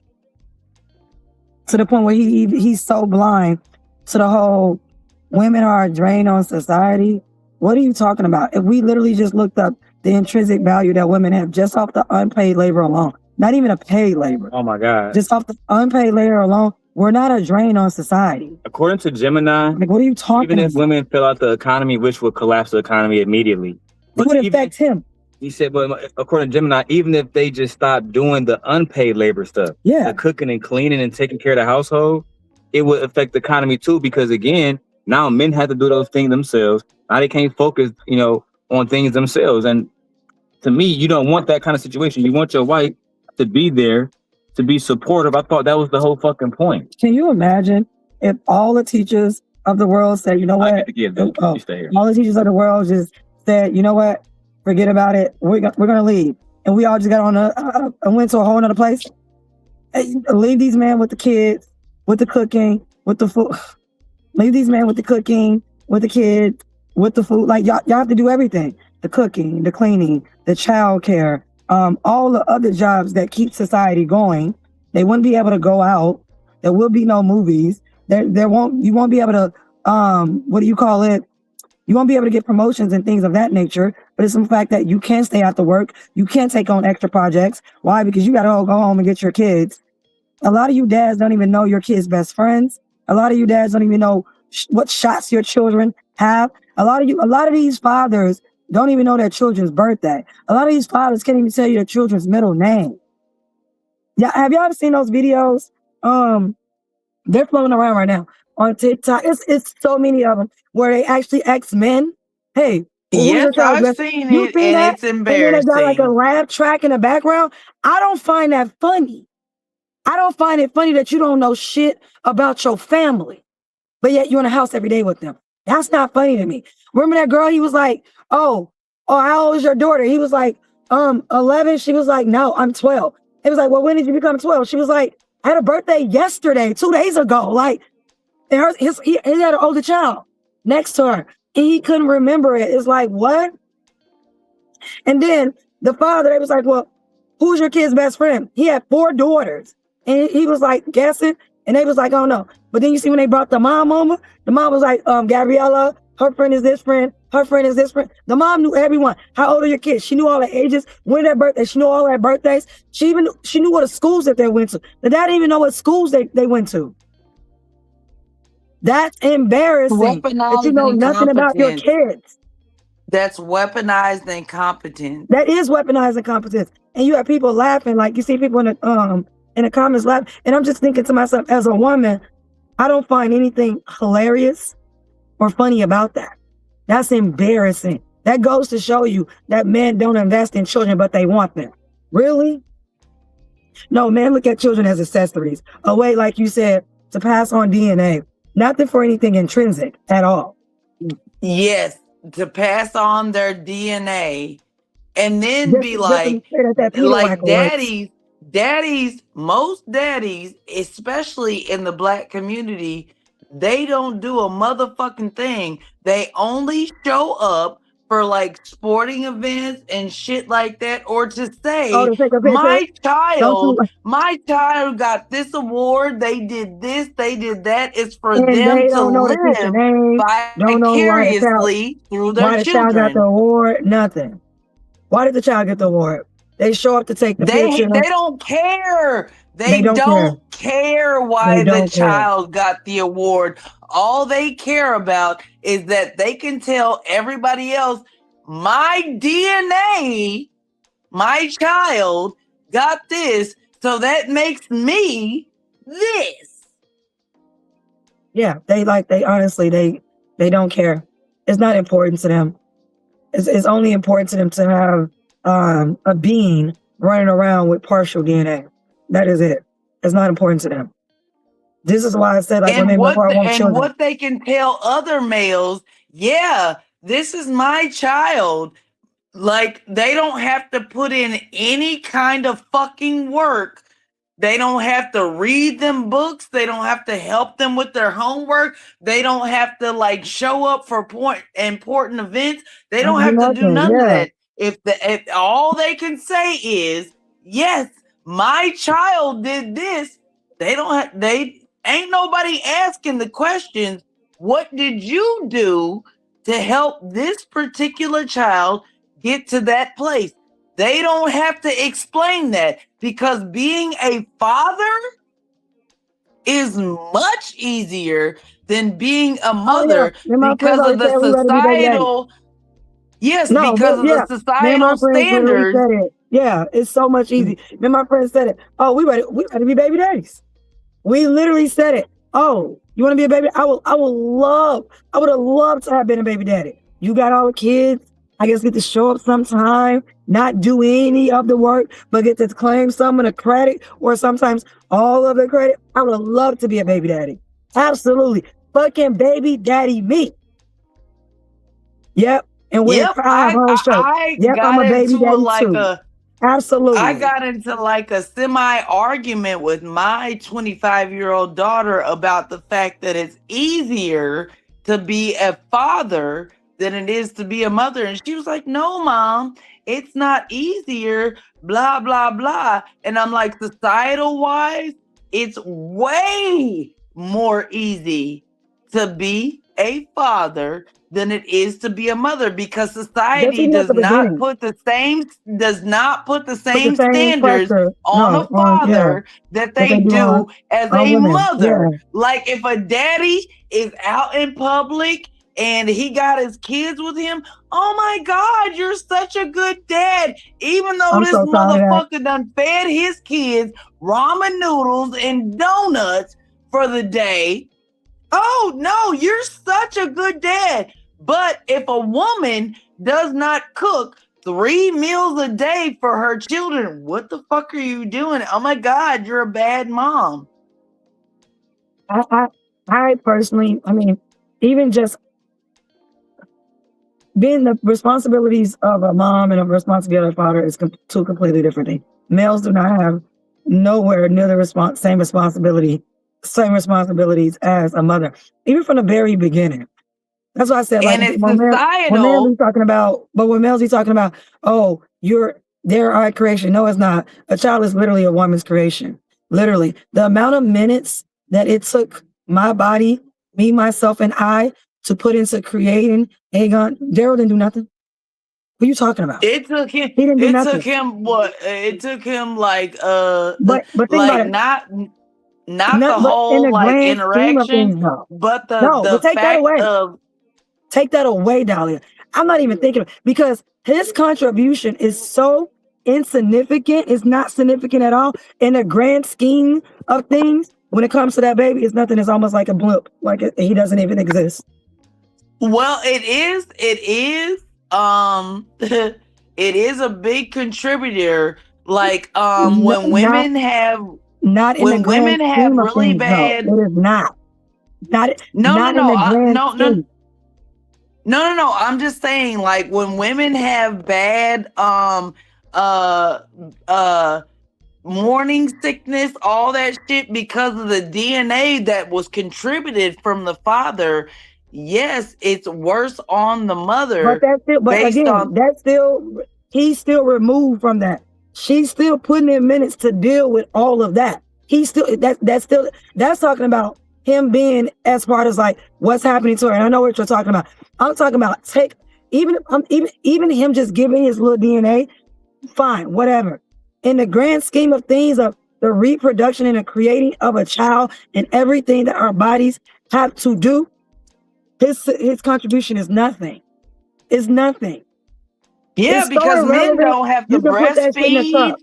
That's what I'm saying. The It's so women are relevant. You can put it in expected to be the the first teachers, the nurturers, all that shit. Yes, I totally understand and agree with you gently about that part. But I'm just saying they try to make it seem like our contribution is insignificant, even though we have our bodies rearrange our organs, all that shit to grow the baby, all of that. Nope. A man, how long does it take a man to bust a nut? Not long at all. That's what I'm saying. It means nothing. Even from the time where like that I give birth, the child is not even attached to Darrell. Aegon is not attached to Darrell. As he is older, he likes him, but for the beginning of his life, even now, he turns 7 months next week. It doesn't even matter for the simple fact that my baby is still so attached to me. Because that's your mama. That's Right. his mama, and he loves his mama. You done breastfed, you grew him. He heard your heartbeat from the inside of your body. Yeah.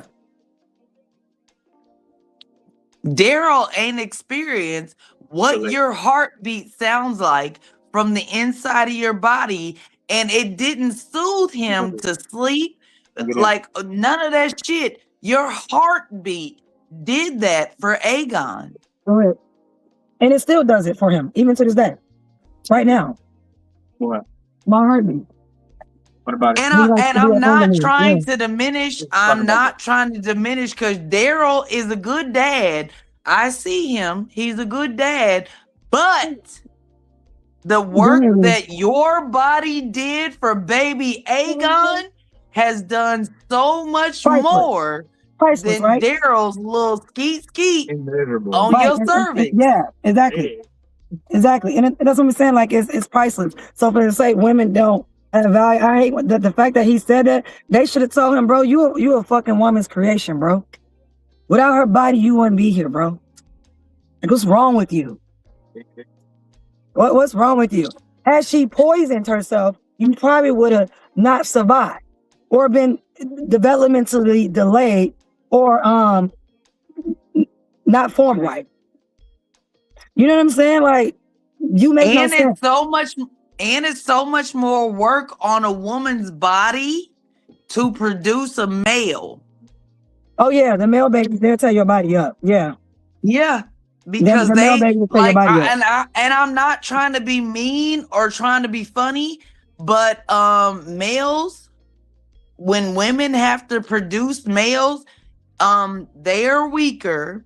They require so much more work on the woman's body because they're more parasitic than females. Right, and we already know pregnancy is a parasitic relationship anyway. We already know that right off the bat. Yeah, we already know it's like a parasitic relationship. But yeah. But Daryl, I still love you. Please don't feel like I'm saying nothing wrong against you. I'm just saying I understand the science of it. Aegon is such a beautiful, such a sweet baby, and it's because of all the work that Michi Gently's body has done to produce that for your son. Of course. And it was a lot of work. So I'm not trying to be funny. Yeah. It was like a lot of work. Baby, I know you was sick. You was like, I ain't here for this shit. Yeah. Oh yeah, it was a really hard pregnancy, and it messed not just my hormones, it messed with me mentally, like it did. My hormones and everything But changed. most males don't even everything. understand. Most males don't even understand postpartum depression that can turn into postpartum psychosis. It can. It sure They can. don't even understand that shit. And they be like, you getting on my nerves, you doing this, you doing that. Bitch, are you crazy?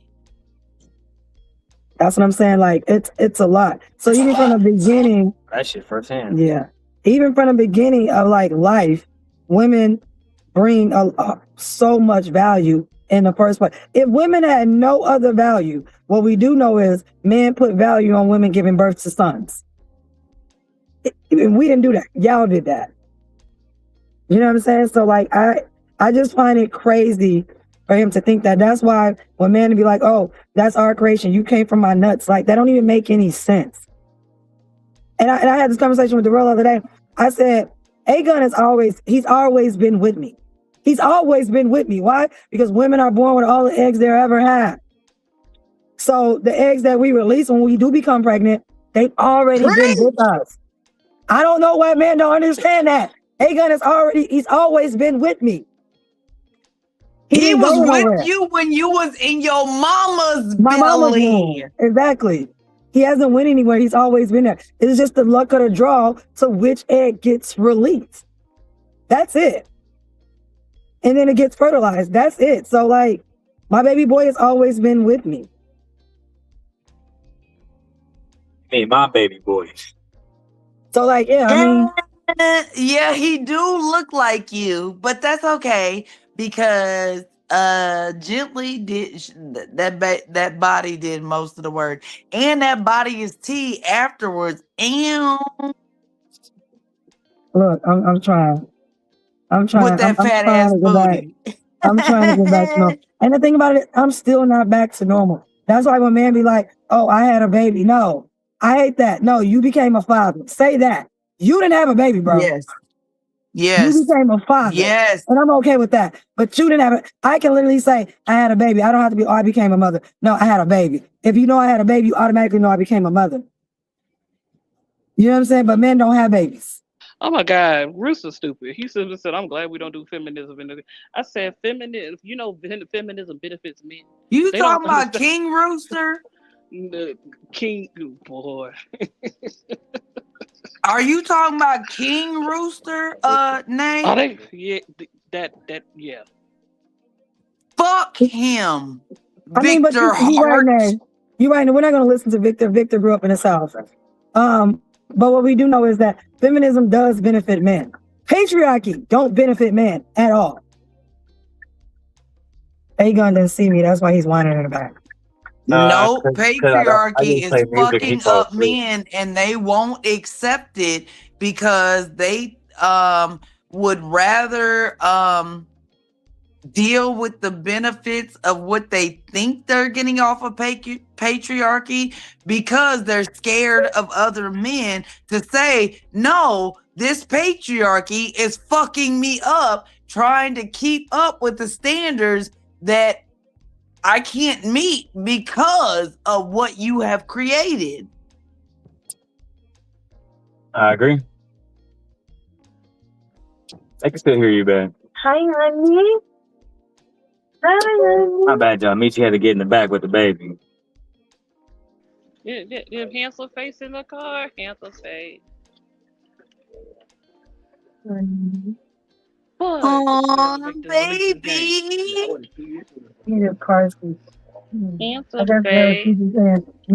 I usually play music loud. You know, A-Gon liked the music. Even they were just saying that in there. They was like, so it makes sense why when it's quiet in here, A-Gon to go fucking crazy. And so he like noise. I think he just don't like the thought of being like completely alone. I don't know what it is exactly, but whenever I play music in the car, no matter what it is, A-Gon just be quiet. He falls straight to sleep. But y'all see, I got my family on here so y'all can see what a real black family look like. It's clear y'all don't see black love enough. It's clear y'all only see I guess, bad representations of black women, and y'all see this manifested in people like Meg Thee Stallion, who again is not a baby mama. She's not an ex-wife or nothing. She's just a woman out here hustling, doing more than y'all niggas, making more money than y'all. And for some reason, y'all have a problem. But how do Megan Thee Stallion get such a bad rep, but Lotto doesn't? And Lotto sings about the same type of music, just as raunchy as Megan Thee Stallion. You know why? We know why, because Lotto. Well, Megan Thee Stallion is a bad black bitch. Yeah. And Lotto has a white mother trying to infiltrate black culture through her daddy's phallus. She's dating allegedly a black man and 21 Savage. What are y'all thoughts about that? But Lotto is still a white biracial. So why aren't men attacking Lotto then, Black Dahlia, and saying she's a hoe like Meg Thee Stallion? Because she is a white biracial. Megan Pete has 2 black parents. Lotto is a biracial from a white woman's womb. And like Tariq Nasheed said, that biracials that come from white mothers are better than other biracials.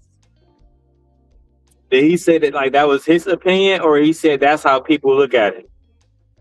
No, that's his opinion. His wife is a white biracial from a white woman, and her white mother is in his house, and he's taking care of her. That's his opinion. Child.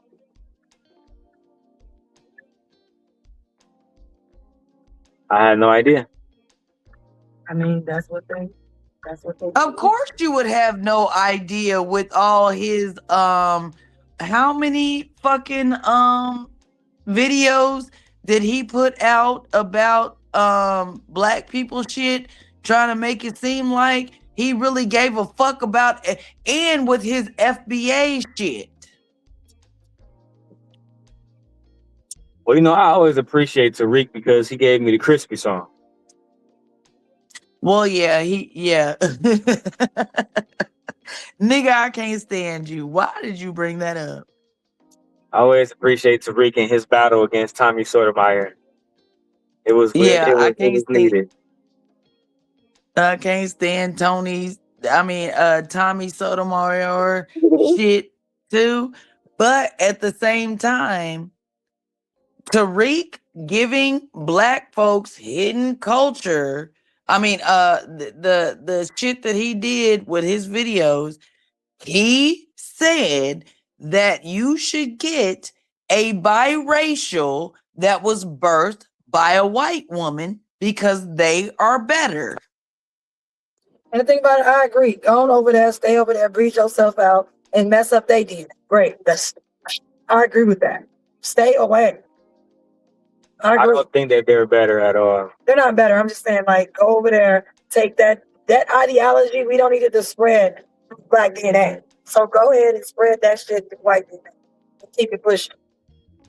Yeah, like I said earlier, your mitochondrial Eve DNA goes unchanged. So if you are promoting a biracial that comes from a white mother, even if your children come out with darker skin, they are still passing down the mitochondrial DNA of that white woman because they're white biracial. There's a difference between white biracials and black biracials, and that's why they all crying on TikTok. They all crying. Every last one of them. Have identity crisis. They do. They don't know who they are. They don't understand themselves. And then they're in a house with a white woman who don't understand them, who doesn't try to understand them. No. Them white women help understand them. White women fully understand what the fuck they're doing, and they're doing it on purpose. Like a white woman. I don't agree with that. I don't agree with that, only because what I'm saying is that you have a lot of white women who have biracial kids with black men, but they don't they don't have mixed friends. They don't have mixed race friends. They don't go out there and dabble in, multicultural with different races and stuff like that. They usually just date black men, and that is all they know about the black community unless they see on TV or whatever in media. So when I say that their biracial child comes to them, I do believe them biracial kids when they say, my mom don't understand me. She can't. Like, I really do believe that. And a lot of them don't try to understand. A lot of them don't even realize how racist or how their racist undertones impacted their kid. Like that white woman that was online talking about, oh, I'm sorry to black people. I always thought that you guys' hair to stay nappy and you didn't wash it, but my son clearly is biracial. And she was saying all those bad and negative things about his hair in front of him. And everybody's like, you're definitely giving him a complex, and he's going to have issues when he get older. Trust me. He's definitely going to have issues. But she was just like, I didn't know that, it was hard to comb, that it can get dirty quickly, or it gets knotted up, and I've done everything and all these other things, and it still doesn't look good. So you're telling me that your biracial son, the hair doesn't look good? That's a fucking problem. And then everybody's like, where's his black father? That's right? disgusting. No. Where's his black father? Like I said earlier, it's easier to be a father than it is to be a mother, because societal expectations are put on the women more than it's put on men. And that's what I was saying, like, especially with white women that give birth to white biracial children, they do not take the time out to teach their daughters how to do their fucking hair. But you know why? You know why? Because when that white biracial daughter grows up like Lotto, now Lotto is competition for the black dick that I want. But that's why would I teach her how to do her hair? I want her to feel like she is insignificant, all that shit. I want my white biracial daughter to have those goddamn those insecurities about herself with her black hair. I don't want her to know how to do her hair. You're talking about white women who are being intentional. I don't think most white women are intentional. I think most white women. Yes, they are. No, I don't. Yes, they are. I don't think most white women are Yes, they intentional. Like you're are. talking about how Lotto's mom. I don't give white women that much credit. I'm just saying, like the ones that have biracial children by black men, but don't engage in black culture or know anything about. I'm talking about those type of women. And most white women, I'm just speaking from my point of view.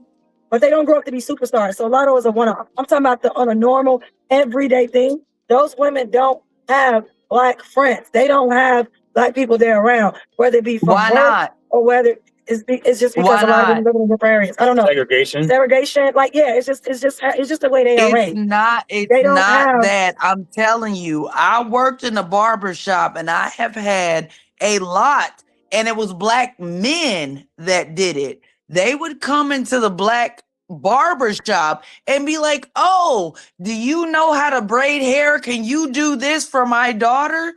And when they brought their daughters in and I saw that they was biracial, hell no, I'm not doing your daughter's hair. I'm not saying that doesn't happen. I'm not saying that doesn't happen. What I'm talking about specifically is about white women I'm just talking about on a general level. I'm not even trying to go that deep about it. Just white women who engage with black men, and that's the only type of black, only type of black interaction that they have is just with the black man, nothing else. And not just them, white Asian women too. And then they want to get online and then ask for help. And it bothers me so much with black women. No, if she had the time out to take black penis, she should have thought about engaging in black penis, with black penis, about if you have children, they can possibly have hair of this particular nature.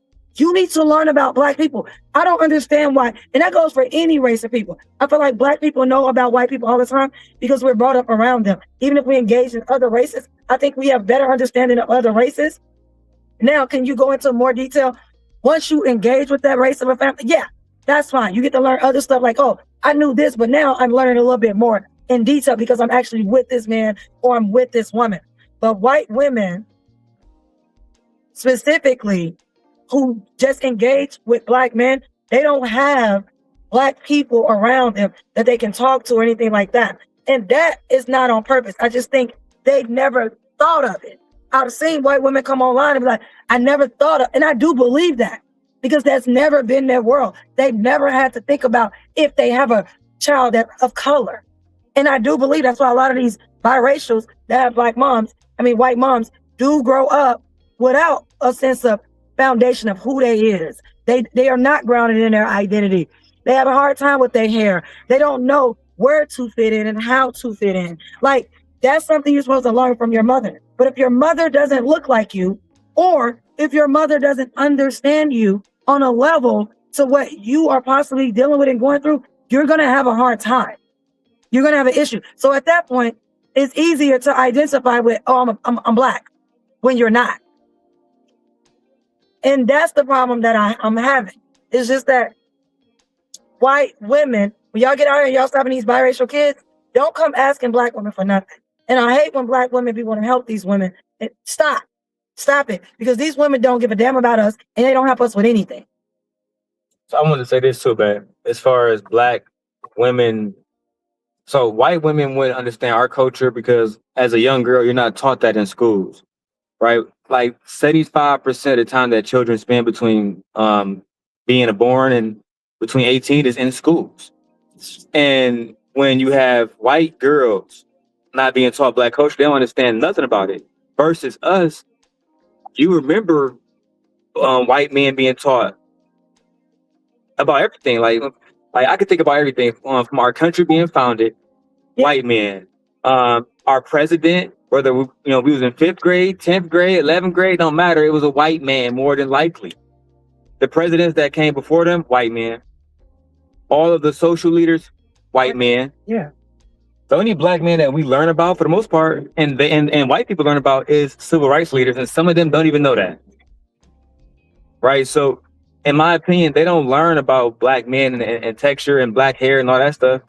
And when they have the opportunity to learn, they don't care. They don't care. And that's just the reality of it.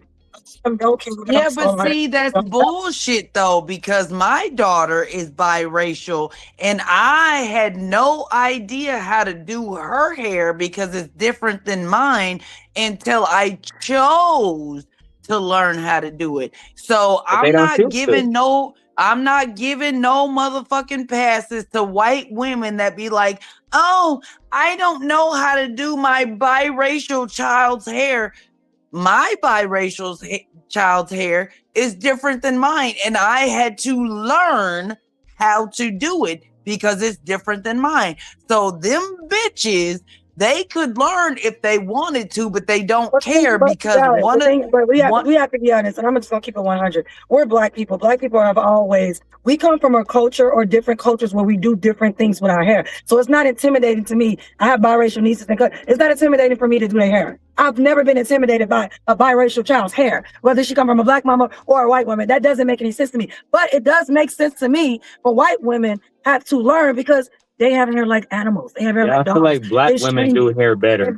Oh, so Jewish people with the big ass afros got different hair than us? It don't matter. They can learn how to do it if they wanted to. They don't want to. They don't give a fuck. They only care about slobbing on black knobs because they think that they're better than black women and they're going to get a better black man than we do. Well, I don't really care about that. They all get the same black man. So for me, yeah, they all get the same black men, but they don't think about that when they have black daughters. I get that. I'm just saying though, for me, like there are white women who don't know how to do hair. And again, either you're going to go learn or you're not going to go learn. Like, it's just that simple. I don't understand. There's no difference where, oh, I don't cut hair. You know what I'm saying? I'm not a barber, but as a mother, I'm going to find someone to cut my son's hair because I'm not going to go learn how to be a barber to cut boys' hair. You know what I'm saying? So like, there's things you can do, but like I said, some of them don't care. But then some of them, you do get some online that come online that talk crazy, like that other white woman And everyone was calling her like, girl, you're gonna have a problem, and you're gonna give your son a complex by saying his hair is nappy, it's ugly, it's difficult, it's hard to do. Those are all negative terms about his hair. And and you shouldn't be doing that. And again, where's his black father? Nowhere to be found. Okay. Come on. I'm like, Nowhere to be found. let's be fair. But it's You back not at the even house? about. It's Hold not on, even. hold on, y'all. Hold on. Before we keep going, I just want to say something real quick. Shout out to Vixen for a $25 cash out. All right, you got it, Nick. Go ahead. All right. So, black people produce all types of hair. Our hair can get bone straight, and it can be very coarse. So, as far as hair is concerned, black people know how to do all types of hair. Okay, because we create all types of hair. It's not that hard to comb wet your hair and put it in a ponytail when it comes down to as slick or as fine as it is. So that's why, culturally, black women have always known how to fix their hair, because we create every type. They don't. I'm like, once they mix with someone, you don't see white women who date other white men come out with very, very what they call nappy or coarse hair like that. Usually the hair is like their hair is very, very fine. So that's not always true. Majority there are white folks with kinky hair too. They do, but I'm like, somewhere in the down the line, someone is of color if they come out with that hair type. Somebody in their family or in their lineage had that type of hair, that type of coarse. Not with the Jewish community. They have some really kinky ass hair, and ain't no niggas involved in that shit. Who were the original Jews? Why did Hitler get rid of the Jews? What was his reason? Because of what? Because he was mad about his own lineage. And his lineage was what? Negroid, correct? What he didn't like. Exactly. It wasn't necessary. Yeah, it wasn't. But Negroid, his ancestry is Negroid. The original Jews were Negroid. So it does not matter. In his lineage, he has a black person in it. That's why their hair is like that. You can say the Persians' hair are like that, but they're Negroid. It don't matter. But that's not necessarily true, though, because my biracial daughter has red hair and freckles, and it didn't come from her white father. I said it came from my family. Oh, yes, there's a lot of kids that can come out with white freckles. So like, a lot of kids can be black and have freckles. I'm like, we create every course of hair. It don't matter. We create them all. We do that through our DNA. So I'm just saying. So as far as white women are concerned, when they have biracial children, you can make the argument somewhat that they don't want to learn how to do their hair. But if you know how to brush their hair, if they could have a child who has fine hair just like theirs, usually they know how to comb it because of the fact, because she's not here. She's not here because of the fact that their hair is the same. When they get a child whose hair is kinkier than most, then of course they don't know how to do it. Some will learn. Most usually take them to somebody else. But as far as hair is concerned, you can make the argument that they don't want to learn. But if they want their child to be part of society, they don't want their child to look any kind of way, they would teach themselves or take them to somebody else that knows how. Bottom line. So yeah,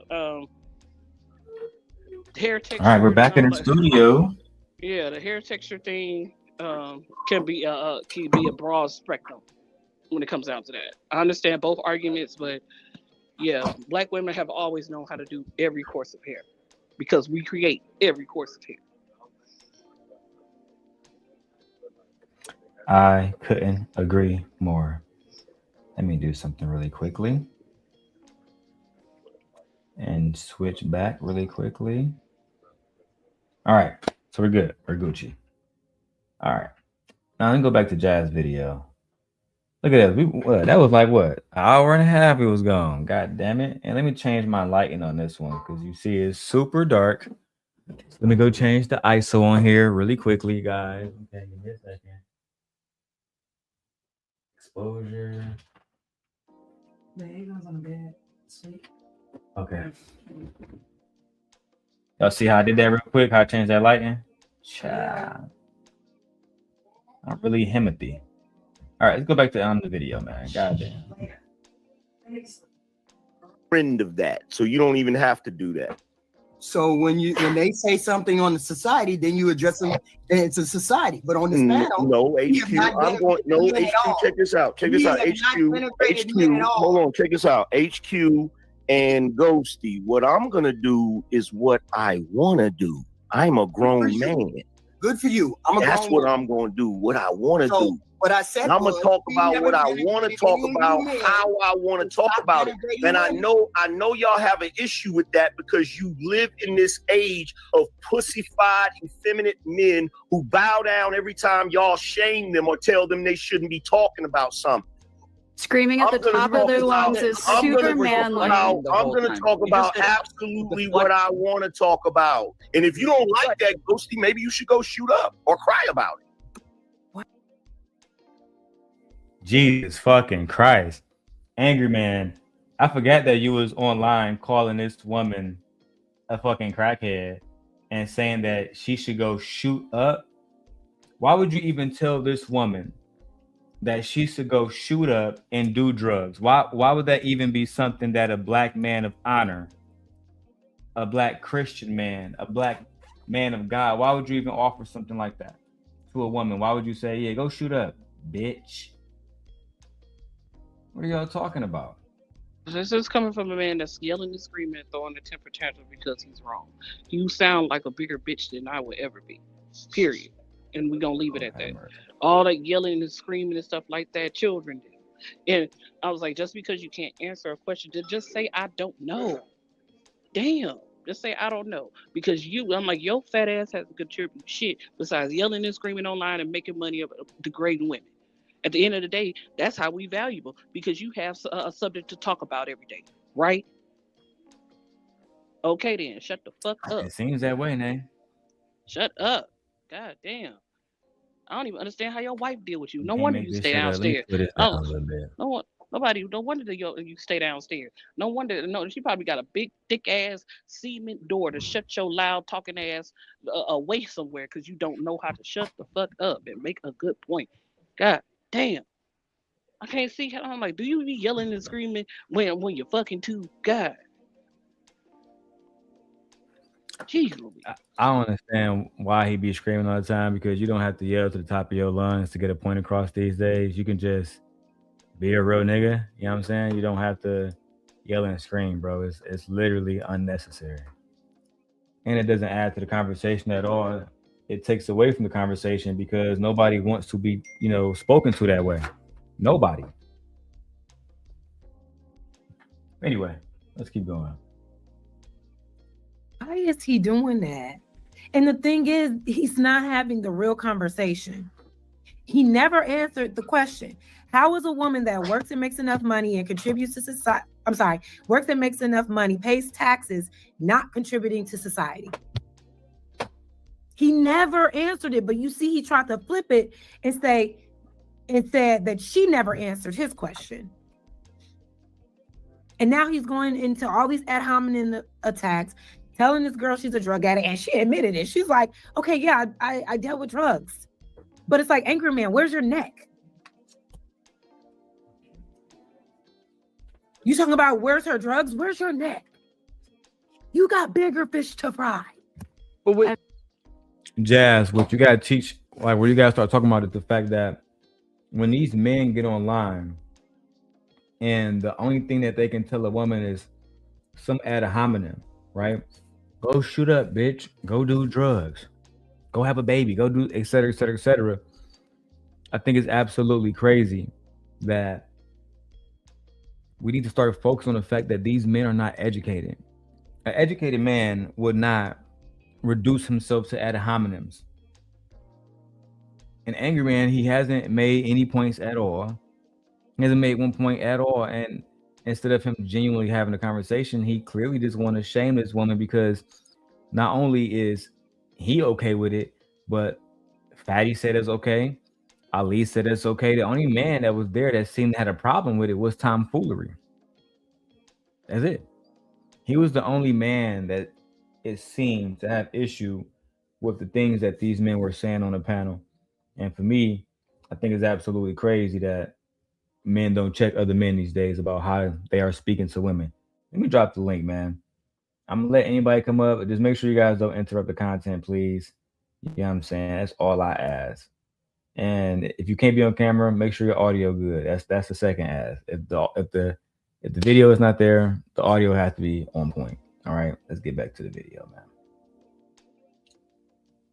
When you Never say shut others up. are deflecting, yet when you're asked questions, you don't respond and then say, "I just talk about whatever I I did want to talk about." respond, Tom. I did respond. You didn't respond. You just yelled. Wait, one second. Hey, Tom. Without the respect. Break out the cake now. No. Without the respect, she was actually not trying to have a conversation. She came to At all. No, now Fatty, that- I was. Hey, one second, please. Hey, I think I'm running the show, so please let me finish, right? So what I'm going to do is this, right?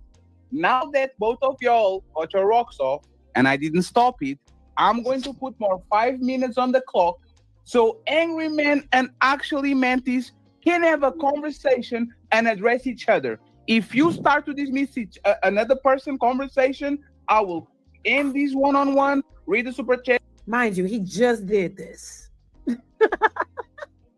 He just put them up there together.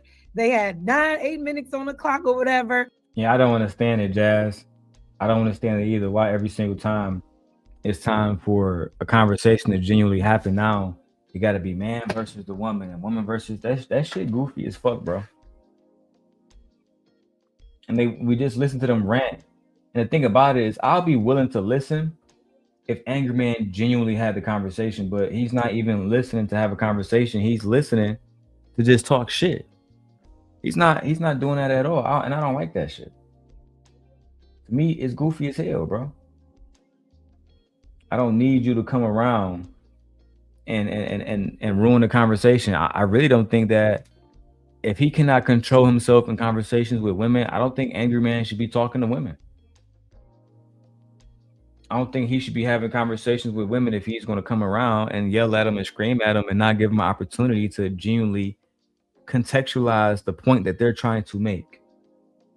It's basic respect that everybody is deserving. It doesn't matter if you're a male, doesn't matter if you're a female, doesn't matter if you're a trans. I don't give a fuck. Personally. I really don't. Yeah, I'm saying, I remember when Charlie Kirk died and everybody was shitting on him. I would have had a conversation with Charlie Kirk, right?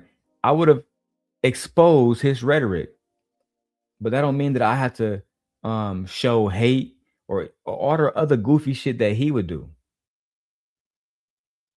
Y'all got to get better, bro. And I think that's part of the reason why the manosphere is not respected the way that it is because y'all won't allow it to be. Y'all disrespectful as mongrels. Lord have mercy, man. Let's keep going. To hash it out, and it got us nowhere. Now we're going to try this again. And give the microphone to Rosies and to Nunu because they be waiting patiently. Start screaming at each other, okay? And start dismissing each other, and we're done with this, and we go back to the show, okay? Angry Man and Mantis. Mantis, you came for this man. What is the serious conversation that you want to have with him? Ask a question, and he will follow through. Tom and everybody else, let them have it, please. Go ahead.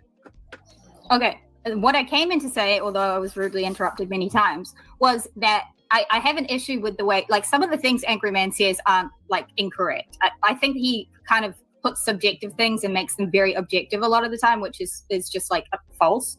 But I think that mostly my issue with him is he overinflates what men do, and he underinflates what women do. And he I think it's like a compensatory thing because he feels victimized or something. So in order to like make up for that, he needs to drag everything women do down as much as possible and uplift men as much as possible. So it becomes this like really big disparity that makes him look like a tool, to be honest, instead of like just being a reasonable person. I mean, there's a reason why his name is Angry Man and not the Rational Man. No, damn. She made some very valid points. She said it's a reason why his name is the angry man, not the rational man. It's the reason why his name is the angry man, not the intelligence man, not the leadership man. It's the angry man. And just like Jas stated earlier, he lives up to it. He lives up to it through and through. And Mill says, this guy is such a loser. Lord have mercy. Let's keep going, man. Shout out to y'all, man. Reason why.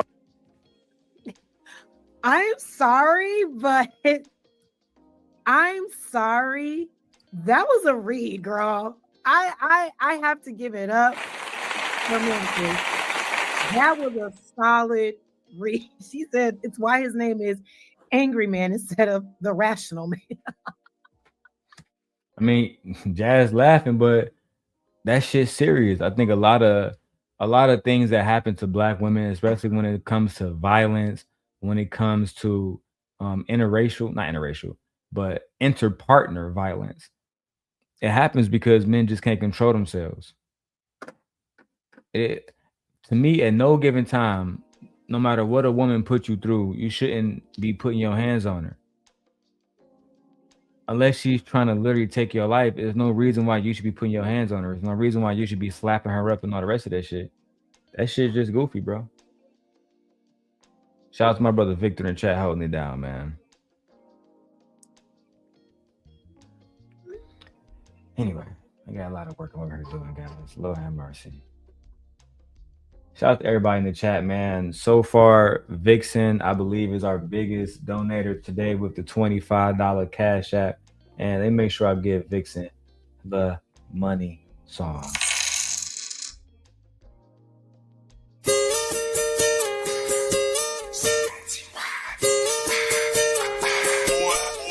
It's time for circulating. It's time for circulating. I'ma shake my money game. I'ma shake my money game. It's time for circulating. It's time for Ooh, cash make the coochie go woo woo. Vixen, we appreciate all of your donations towards Sim Nation, especially me and my wife. We really appreciate it because I was almost done with this YouTube shit. Period. Victor says, your name is your virtue. I appreciate you, Vic. Appreciate you, Vic. If you can support the channel too, Vic, I know you only got time. Whatever, man, send that through, bro. You feel me? Now, overall, we got 184 people watching on all our platforms. Let's share this video out. That's why I want more than anything else, right? Share the video every time we go live. Share, right? The bigger our community is, the more people we speak to, I think the better our content would be. All right, eventually I want to bring on people like Jas. I want to bring on people like Cynthia G. I want to bring on all these different content creators, but it's only going to happen if you guys help me. And as a man, I can't do it by myself. I need help. Share the video out to everybody that you know, and let's get the platform growing every single day. Let's go to the video. But she clocked it though. Because exactly what she described is what he always does. He does that all the time. Overinflates what men do, super devalues what women do. If we don't do nothing, like he said. And the crazy thing about that, Jas, is most Black men aren't even doing the things that angry men talk about. Like when angry men say stuff like, we're building the fucking world. We're building the world. We did this. I'm almost reminded on a daily basis, for the most part, that Black men don't build shit. And it's evident when you look around. You don't see facilities owned by Black men, built by Black men. You see most of these facilities ran by everybody else but Black men. As a matter of fact, Angry Man being somebody from New York, what happened to the Harlem Renaissance? What happened to Black men owning the Harlem Renaissance and owning all the property in Harlem? What happened to that? You can break it down for me. Not tag Angry Man, but again, man, they don't be supporting the Little Dog channel, man. You know, they kind of only go to places where either they like the people there or they're not going to get any pushback. That's specifically why you don't see a lot of people coming here, because I give too much pushback for them. They can't handle it. That's just the fact. I got more videos to watch, like the downfall of the manosphere, just pearly themes. We got a lot of videos. Nate dropped off. So let me go ahead and put this up here real quick. Let me do this one. Well, not this one. Where's the other one at? Here we go. I'm gonna switch this because I want the facial. Boom. We're gonna do it like that. All right, let's keep going. All we do is drain society. You know what I mean? All we do is mooch.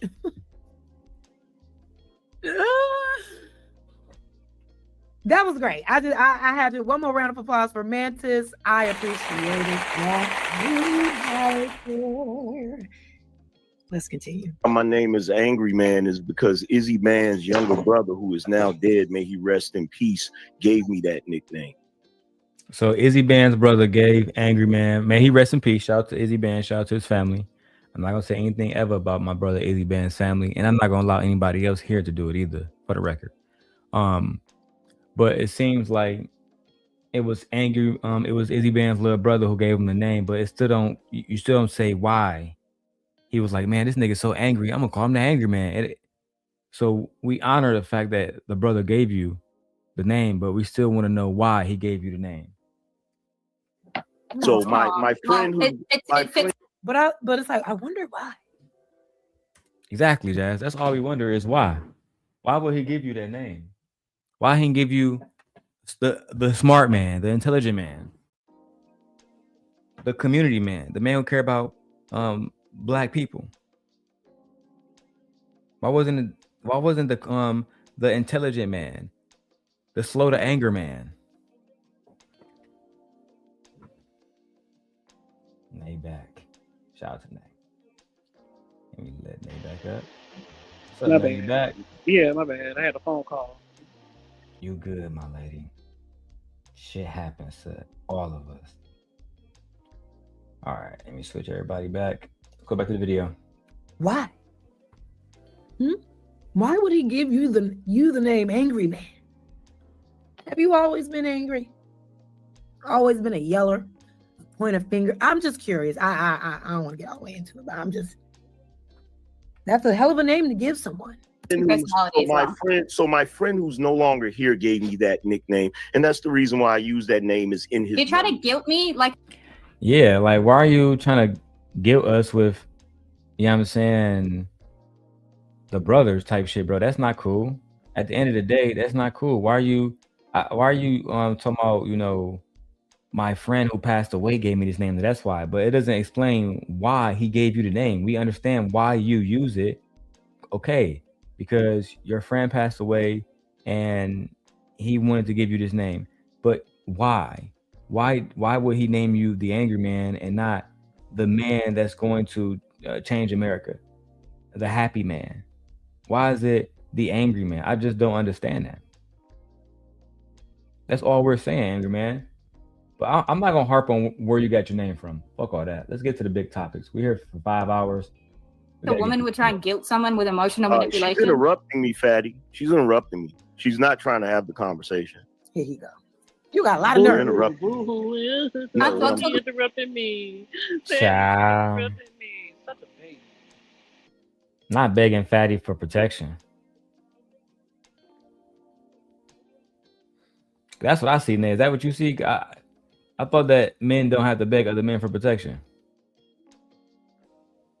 She called a spade a spade. You are trying to play on her top, because that's what it is. You plan to play on her top to negate the fact that what she said was actually accurate, and you don't want to accept the accuracy of how she just explained who you were and who you are, sir. That's what it is. It's okay. Stop hurting your feelings hurt. Damn.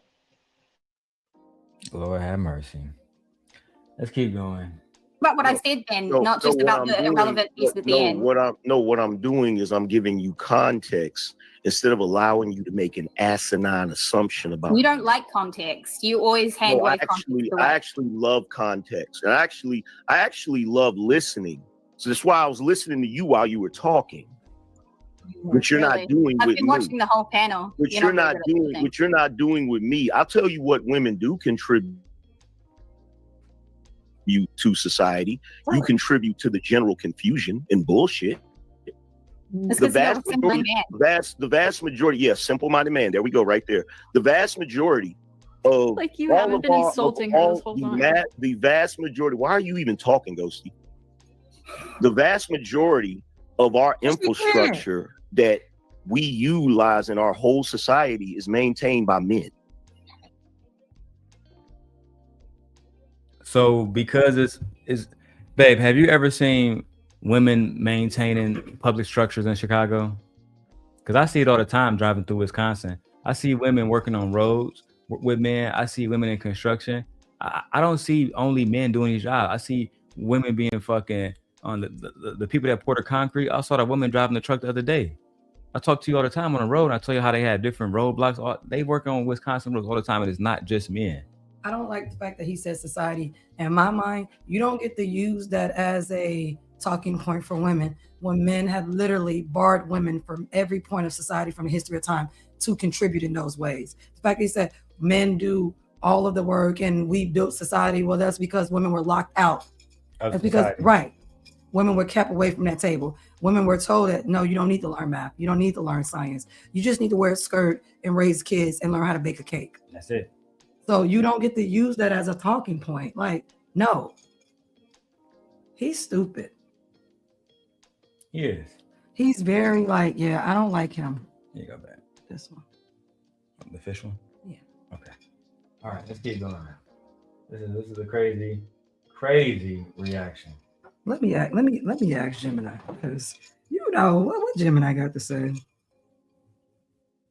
Oh, wrong one. Hold on, guys. Hold on. All right. I'm gonna put the video up here so you guys can see it. Let's get to it. Not women. Are you sure about So that? I don't have to I don't have to blow up what men do. It is what it is. It Why is do you what have it to is. undersell what women do when they do things, though? What am I underselling? I mean, I just explained how a woman can be contributing to society by going to work, making money, paying taxes, providing for herself and her family so that the government doesn't have to, so that the rest of society doesn't have to. What's wrong with that? I heard that part. This is I'm what I'm asking- saying. So I just did a little research. Like this is what I'm saying. For thousands of years, most societies were structured in a way that men control land, money, laws, and religion. Who controls resources controls decision making, controls what gets built, and who work is recognized. Women didn't allow it. The systems were built long before the individual women had a choice. That's what I'm saying. They were kept out. Men often did physical, dangerous labor, buildings, war, long distance trade. Women also did labor inside the homes, food production, weaving, healing, childcare, farming. But the homework was just as essential. It kept entire communities alive if it wasn't treated as a civilization of building. So the fact that he tried to make it seem like only thing that man built is the only thing that matters is ridiculous. It's a lie. But yeah, like we said, for thousands of years, women were locked out of those particular fields in society that men control. Laws, single day. religion, money, banking, housing, schooling. Women were not allowed. Women had to fight for those things to be included. We can literally look back to just recently, Ruth Bader Ginsburg had to literally fight to be considered a lawyer, to be seen as a lawyer, even though she did her work and she went to school for her husband and did his work. Correct. She was way smarter than him. And she was considered not smarter than him And just not because smarter of than the patriarchal society. A lot of y'all have to really understand that a lot of times women were not allowed to do so many different things, and the society made it this way because they were threatened by women's presence. If you can have a woman do the job and she's not going to be as violent, she might not want to bring guns and bring political bullshit to the job, why not just hire her? Y'all don't understand it. And this happens a lot in corporate where they bring women in to do the job because sometimes it's just hard for men to work together. I mean, I don't want to be extreme, but look what happened with Harvey Milk. They worked in the same building. He ended up running one day against him. He won, and the person that could have been basically helping him the person that could have helped him reshape San Francisco deleted Harvey Milk and took his own life because he did not want to compete. That's just what it is. Women were legally restricted, like legally restricted. Yeah. Women couldn't own property. Women couldn't sign contracts. Women couldn't join professional groups. They couldn't go to school or universities. They couldn't work in certain trades. Women weren't able to participate in politics or government. Correct. It was so much. If you are legally blocked from education and money, you can't become an architect, engineer, or a builder, even if you had the talent. And this is what we're talking about. It was so many women that were talented throughout history, but they were legally barred. They legally weren't allowed. Women were literally just erased. And the women that were allowed, they were erased in history. They gave the men credit for her work. They definitely didn't prioritize women when it came to putting their accomplishments in history books. Yeah. This is why a lot of black men, I didn't grow up learning about the women from Hidden Figures, Katherine Johnson, et cetera, et cetera. So no one knew. These women have buildings named after them on NASA headquarters. So why am I learning about Benjamin Franklin and all the rest of these guys' inventions, which is cool. I like those guys. But I think it's also important to learn about other individuals as well. And I think that's my overall point. And not just black women, all women. This affected all women. Let's go with the video, guys. Shout out to everybody that's back and watching, man. I appreciate you guys. Let's go to the video. Can you specifically, what did I downplay? I just told you when you're talking about like this Meg Thee Stallion and how she makes. Hang on, when you're talking about Meg Thee Stallion and you're talking about how a $350,000 watch is nothing. Like even just her spending money that she has earned, the fact that she earns money, it's irrelevant because he earns. A man is worth $140 million. Oh my God, Roses, shut the fuck up. We don't need some biracial woman interrupting people when they're trying to make valid points to save these men. Shut the fuck up. Please. We changed the black too. It's too bright. There we go. We don't need you doing all that, Mantis. I don't know who the fuck told you that we need a new white girl coming around speaking for men, but we don't. Okay? Just want to make that very, very, very clear to you. Now, divert your attention back to the motherfucking video. Compared it's about the gesture. To $40 million. So it really is a minute insignificant. What's that got to do with anything? What he said was buying a watch that is worth that much for her is like buying I don't remember the brand of a cheap watch. Cost to her.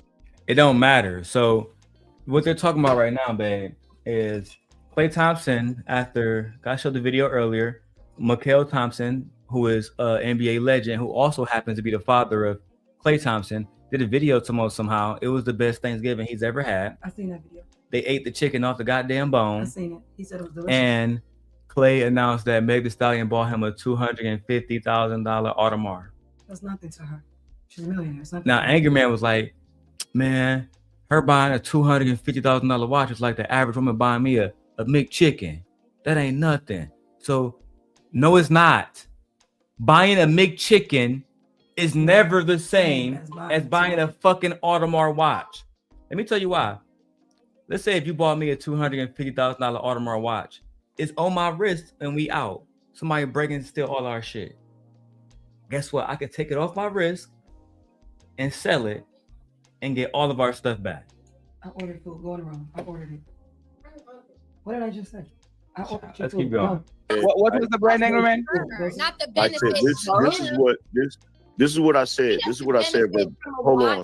$250,000 fucking dollars. He doesn't benefit from that. This is what. Oh my God, roses.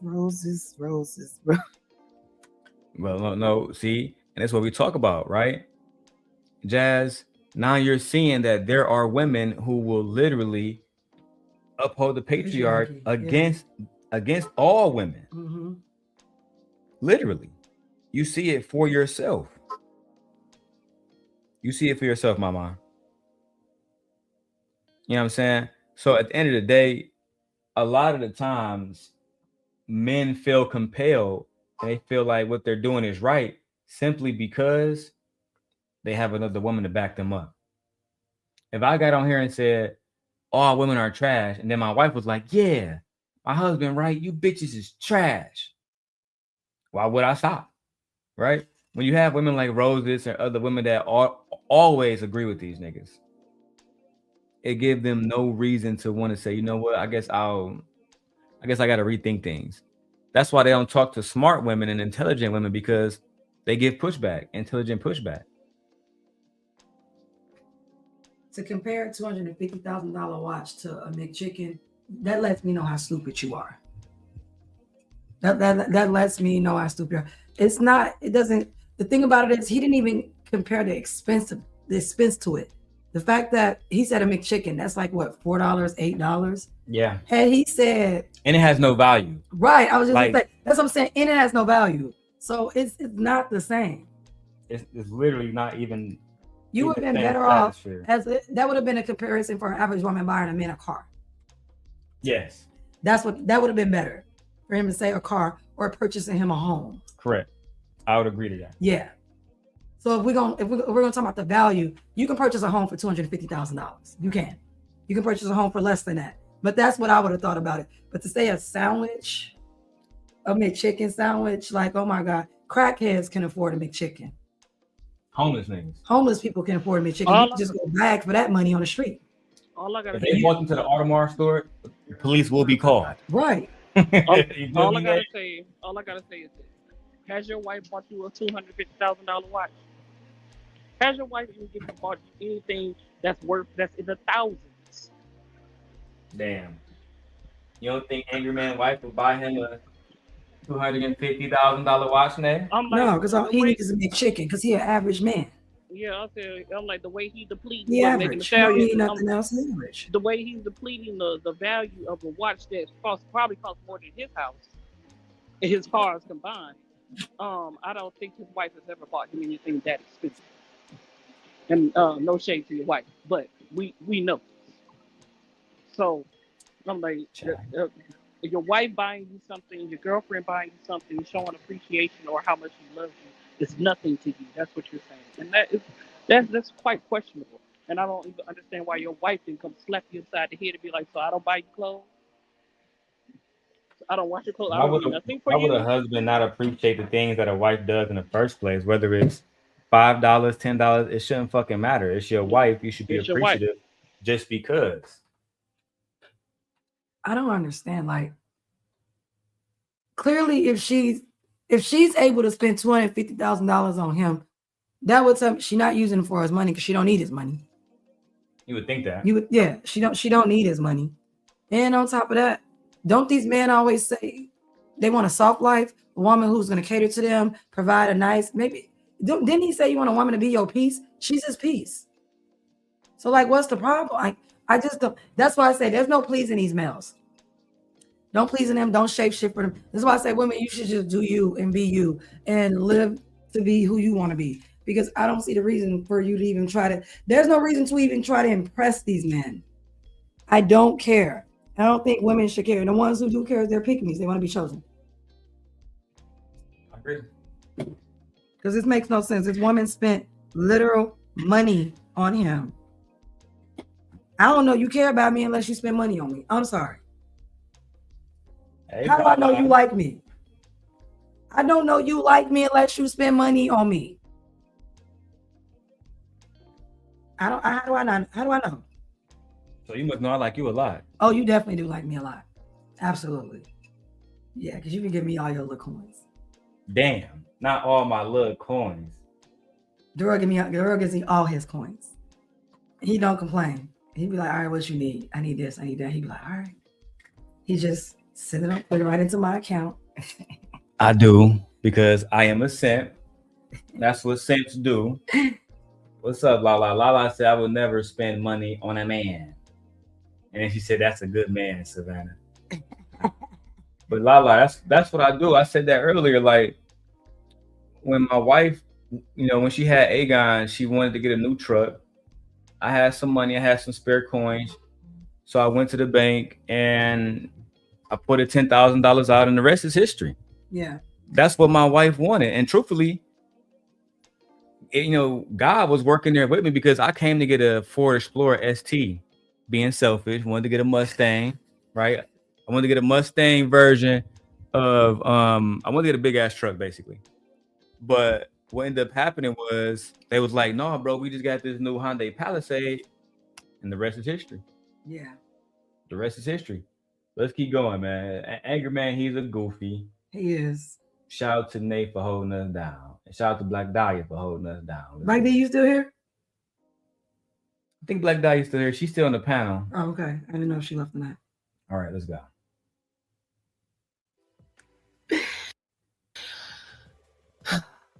It's just, I get so disappointed because it's like, girl, come on. Come on. Used to these bitches being big. It was a nice fucking gesture. At the end of the day, Megan Thee Stallion bought Klay Thompson a watch nobody on that panel could ever afford. All right? Or has ever could afford to give to someone or even have ever received. And you're saying that it doesn't matter. It's not going to it's not a big deal. It's not going to change his life. What happened to just being nice and kind to people? Right. Why? And gifting people stuff. It is, right, Jazz? It's just like, yeah. What is the problem with it? Let me tell you why I know Klay appreciated. How often is a man gifted a $250,000 watch in his lifetime? Not often. Usually the man is the one that's paying for stuff like that. And when I say that, because usually men tend to date those type of women, and they want those type of gifts. Right, yeah, exactly. Yeah. So it's not a slide to the women. It's just that usually men tend to go out with a lot of money. They tend to go out the women that is not on their caliber with the finances or whatever like that. And then we do have men that date within their financial bracket. So she can afford a $250,000 watch. And wouldn't it be, because I like Klay Thompson, I've been watching him for years. I think that Klay Thompson responds to Megan when she gifted him this $250,000 watch. I don't think he was like, man, bitch, you too rich. This ain't nothing. No. I think his response was, oh, that's weird. I can tell you love me. Yeah. Because you were thoughtful enough to go out and get me something that you didn't have to go get. You was thoughtful enough to go and pay for something. And yes, we're both rich, but it's the thought that counts. Yeah, it wasn't even about the money. Lala said they're mad because their women ain't buying them shit. Child. We back, Lala. I'll say, okay. So The nation me and her is back. agree. Me and her agree then. Shit. Well, I can't remember the last time your wife bought you anything. You never said, hey, look what my wife got me. I ain't seen none of that. Because a man that gets something from no, I'm talking about Angryman. I said a man. Oh yeah, I've never seen him talk about what his wife bought him. I agree. I'm like a man who loves his wife, Why would she? cares and cherishes She about ain't got no him. value. So I wouldn't spend my money on him either. I'm like, look, a man who is appreciative of his life is like, look at me, he's showing off to his homeboys. Look, she ain't bought me a new car. Look, my new outfit. Look, let me tell you something, y'all. My husband turned 40 this year, y'all. That man was, I'm like, he said saw the gifts on the table because I went to sleep. Because, of course, he works overnight. And I left all his gifts sitting on the table. That man, I'm like, wait, on the next morning, that man woke up. When I woke up and said, walked in that room, the McDonald's smile. Oh, thank you. The McDonald's smile, I got to see you, money. That McDonald's smile that he had. All the shoes. Oh yeah, that's cool. All the shoes and stuff. Oh, like the shoes and stuff that he got. He was so excited. He showed his friends. He called all his friends. Showed his cake. Everything. Everything. Because he loves his wife. Thank you. He loves his wife. He never And had Daryl anything like her. And I'm like, oh shit. So if she bought me somebody bought me a $250,000 watch, shit, I'm all on the internet. Hey, yeah, thank you. Hey, I got me a new I'm watch. definitely gonna love on her for sure, for sure. A $250,000 watch, that's easy money. You shit, nigga. We go together now. Just that simple.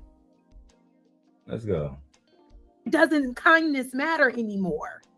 Why is it all about, well, it ain't shit because he got more money than her? What? Is that where we are? And we're wondering why there's so much conflict. We can't even value kindness anymore. What she did was simply a gesture for her man's An appreciation. birthday. If she hadn't bought him anything, y'all would have still had something to say. Or if it was like something cheap or more affordable to whatever standard y'all see fit, y'all would have still had something. If she had bought Klay Thompson the PlayStation 5, they'd have said she was on some broke shit. Yeah. She don't love him. She don't care don't about love him. You can't please these niggas. Like my wife said earlier in the chat. Stop shape shifting. Do you? Can't please these niggas. And on top of that, Lala, why do you have 40-year-old man giving a fuck about what a young Meg Thee Stallion and young Klay Thompson is doing? Why? He older than 40. I'm 40. He older than me. That man is No, Angryman 50. Exactly. I can say no, he is old. These niggas in their 50s Worrying about what young men doing with their money and who they doing and how they living their lives. Like, the fact is, y'all know how when they say people get older, he's bored in his marriage. This is excites him. This probably get his penis hard. I was just about to say, I swear to God. This probably get his penis hard because he clearly has so much energy. He probably don't even give his wife this type of energy. No. He can't. And you know what else? He's probably bored. Mm-hmm. Has nothing to do. Just like old men are. They're bored. They have nothing to do. He probably don't even go outside. And what if this is the only time they actually talk to other women? Yeah. This is my point. Because imagine telling your wife this shit. Bitch, you don't got no value. You don't do shit for society. Only thing you do is fucking birth babies that we give you. We the fucking seed. How do you have a conversation like this with your wife every day? The answer is you don't. She don't talk to you. You don't. Either she don't talk to him or he don't talk about that with his wife. You know what? Let's go back to the video. Shout out to Lala for pulling over. She says, also, he's been hella rude to my people. I can't stand him. For real, Lala? I believe you. Lala, you know Angryman? Really, Lala? I believe you. Lala, I tried to get him to come to my channel one time. He's like, no, I'm not going to come. I'm thinking to myself, does that have something to do with Daryl? But you get over here and you talk to all these other women. He didn't want to pull up on my channel. We for sure, we did invite that nigga. We did. That nigga for sure said, absolutely not. Absolutely not, y'all. Okay, look at the camera. I don't know what it want to do. Shout out to Queen Sheba for the Garrett's popcorn. We appreciate it. All right, I'm going to show y'all what Queen Sheba bought me. Garrett's popcorn. Chicago famous. If you're from Chicago, you know about this. Even if you're not from Chicago, you know about this in Chicago. Daryl didn't know about it. What? But I had Garrett's popcorn in Chicago every time I came here. I know. It's a spot downtown where they can make it for you. They put it in a little chocolate thing. Mm-hmm. They spin it in the chocolate. Yeah. Mm-hmm. You can get it like that, yeah. Come on. Mm-hmm. That shit be fire. Especially when I'm high. I'm high as hell, got the munchies too. Man, this shit hit like crack. You want some? No. All right. I'm going to keep the whole bucket with me. Go back to the video, man. Negative to say, and that's the point. It doesn't matter what women are doing, right? Like we can be doing everything right, and y'all still gonna find a reason to call it wrong, and that's what's so frustrating. But we're gonna let this play just a little bit more, and then I'm gonna pull up Some facts. This is what You I guys said. are only mentioning that because it's her doling out the money. And for you, Yeah, you couldn't possibly fucking fathom spending $250,000 on a man. That's what this is about. Jesus Yeah, but see, here's the thing. Here's the issue, right? Here's the issue. Jesus Christ. Mantis. Hey, 1 second. Hey, Rose, I'll give you. Oh my God, roses. Yeah, Rosie's for you to be like the resident pick me. You don't know when to shut the fuck up. I thought that was part of your job.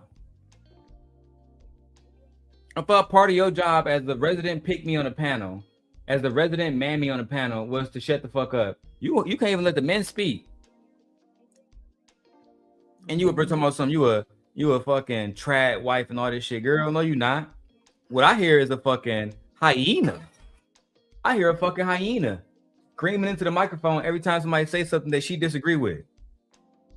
Not able to control herself and allow people to have a fun fucking conversation. That's what I hear. Get me back in the day. Jumping into the lake. See, y'all niggas can't swim. Y'all can't do that. I would have drowned. Look, the boat right there, you can tell it's deep water. It ain't that deep though. Deep enough for It's you. deep enough, right? Yeah, it's deep enough for me. All right, man. Let's go back to the video, man. Emil says I have to log off and hang out with my man. Period. See you guys later. And speaking of my mans, y'all, Meg Thee Stallion is so in love. She made a whole song about this nigga Clay. I ain't never did that before about any other man. My man, my baby, dicking me down, spoiling and driving me crazy. And y'all niggas mad. She not even talking about shaking ass no more. She talking about being in love and shit. No matter, they can't have her. But I thought the whole point of her being a hoe because she had no children was because she's pushing dark propaganda. And now the propaganda is she's in love. One woman, man. Lord have mercy, man. Let's finish a little bit of Jazz video before we go into. Matter of fact, fuck it, we're done with Jazz video for today, man. We're done. We're done with that. We're done. I got some other important news that just came out of Michigan. Sherrone, oh shit, wrong fucking keyboard. Sherrone Moore, who is the coach or the former coach of the University of Michigan football team. This man has been brought into court and we have the footage, y'all. So we're going to go to ABC News, or do you want CNN? Who do you like more? ABC, CNN News. Okay, so we're going to ABC News for the report. Let's go ahead and check this out. We have a man that was getting paid $15 million a year that lost it all because he could not control his penis. That's right, ladies and gentlemen. The white woman got another one. And another one. And another one. They keep winning. Y'all don't get it. And they gonna keep winning. They gonna keep winning. Because y'all niggas stupid. Dumb. Real stupid. This was an easy win. To me, this is worse than Shannon Sharp. Yeah. Because this nigga not in Shannon Sharp's situation. He's able to keep going with his podcast. This nigga's in jail now. Yeah. He committed a crime. He threatened, they say. I'm about to say you heard the whole story? Yeah. Child. Yeah. Left his wife and went to her house, broke in, all kinds of stuff. Yeah. Child. A dum-dum. A real dum-dum. La. Let me go ahead and make my wife bigger up here in the corner so y'all can see us. This is about to go the fuck down, child. I can't believe how stupid he was. Look at this shit. Former University of Michigan football coach Sherrone Moore is appearing in court on Wednesday. Hold on. Let me put the bandit on big screen. Look at him. What you got to say about this image, my wife? Black man, y'all keep losing. Y'all fall from grace every time. And it's due to your own reckless behavior and having no discipline over your penis, because y'all keep telling yourself once y'all get money, I can behave like a white man, and you can't. Now, babe, this is an easy question to answer, but what does, because this is, you got to remember, this is Ann Arbor. Remember I told you about Ann Arbor? It's one of the richest cities in Michigan. What do you think every white girl in Ann Arbor, especially one that worked for the University of Michigan, what do they have in their home? What do they have on their front door? Michigan gear. No, it's right there. Security camera. Oh no, yeah, I mean webcams. Everybody got webcams. So you're fucked. Yeah, Google doorbells, like all that stuff. Black women do too. I had cameras. Why would he go to her house and threaten her and make her have a smortion? So that's the story we about to hear. Go ahead and get into it. ABC News. She got the same black man. Oh, wrong one. I want this bitch on the big screen. Let's go. As you may know, he was fired as coach, and then shortly after he was arrested. Now we have learned that he's facing 3 charges: home invasion, stalking, and breaking and entering. Home invasion, That's what I'm saying, like, stalking, and breaking and I told you, entering. Go breaking ahead, and babe. entering. Yeah, they said he broke into her house. They said he was stalking her. Also, they was talking about he was making threats. She was forced to do things that she didn't want to do, like all kinds of things. I mean, what did you expect? What did you expect? And he's acting like this because of what? Trying to say she ruined his life. No, you ruined your life with your penis. Exactly. With your Let's be clear. not being loyal. You broke your contract with the state of Michigan. Right. I said, let's be very clear. How many times? Everybody knows that. How many He broke his times? contract. How many times do we have to explain to some of these males that white women's tears give you years? I don't even understand why you don't understand that. You haven't learned your lesson yet. White women's tears give you years. Hey, give you years. When has I'm like, I haven't seen a black man beat a white woman case yet. Have you? As a black man who has ever been persecuted by a white woman, have they really ever not spent the day in jail? He thought he was like that young man Nate from Stillwater, Oklahoma. Don't worry about it. I'm gonna do the video about him too. I'm doing reactions all night long, y'all. Oh, okay. Mute my mic because my hands wet. Put it on mute. Okay, I got you, Nate. I had turned your mic all the way up, but okay. You said muted now? Yeah, go ahead. Okay, all right. All right, let's go back to the now Lala says this. Lala said, this bandit thought he was bigger than the program. Let me tell y'all something. In Michigan, there is no program bigger than the University of Michigan. That is the program. Why y'all think they was able to recruit Tom Brady? Tom fucking Brady, the man that all these niggas love in the whole country. Because it's University of Michigan. It's the biggest football arena, if y'all don't know, in the country. Did you know that the University of Michigan arena is bigger than where the Detroit Lions play? No, I didn't know that. It's big as shit, Michi. They call it the big house. Anybody who is associated with that school is meant to do great things. And if you don't do great things, it's more than likely because you're a fucking asshole. All right? Let's keep going. The university has said that Sherrone was fired for cause after finding out he was engaged in, quote, an inappropriate relationship with a staff member. We are looking at his first court appearance. Let's listen in. In light of the factual scenario that gives rise to these charges, my best understanding from a thorough review of the police report and as much body-worn camera as I've had an opportunity to review is that I understand that our victim broke up. They had an intimate relationship for a number of years, defendant and victim, that our victim broke up with this defendant on Monday morning early, that there continued to be defendant making numerous phone calls and sending numerous texts from that time moving forward that she did not answer, did not respond to, did not. What the attorney right now is doing is establishing the grounds for stalking. If you guys don't know, I've been in courtrooms a million times. That's what she's doing. Let me put this right here. She's establishing grounds for stalking. Your Honor, Demetra broke up with Daryl on Monday, and from Tuesday to Sunday, Your Honor, Demetra continued to get calls from Daryl 24/7, calls that she did not respond to, Your Honor. Your Honor, she did not want that, Your Honor. Let me get it from you. Yeah.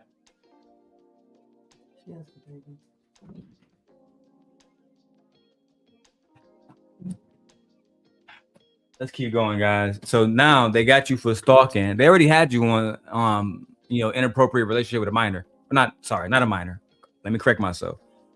Somebody who you shouldn't have been working with, a student is the appropriate word, who was an adult, but a student nevertheless, which means that you broke University of Michigan policies, which means in their code of conduct. Yeah, you're not supposed to fraternize with students and stuff. You're not supposed to fraternize with students in that particular way because they don't want it to, because the school could be held liable. That's the why they have it in the code of conduct, because the school could be held liable because they say you can use your position of power to influence, overpower, intimidate. Right? Yeah. He made her his assistant. Remember when she got the schmortion, he promised to double her salary.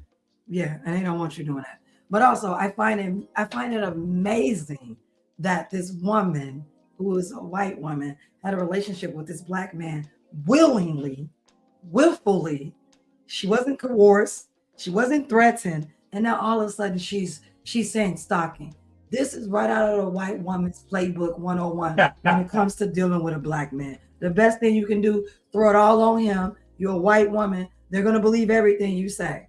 Girl. Every single time. And your black man, y'all fall for it every time. Every time. This is literally in their handbook. Kind of like, oh, I got caught sleeping around with him. Oh, what do you want to say? He raped you. Oh, I got caught messing around with him. Oh, just say he kidnapped you and he forced you. She was definitely coached to saying this. Because you're a white woman, that's a black man. So we're definitely going to throw him under the bus.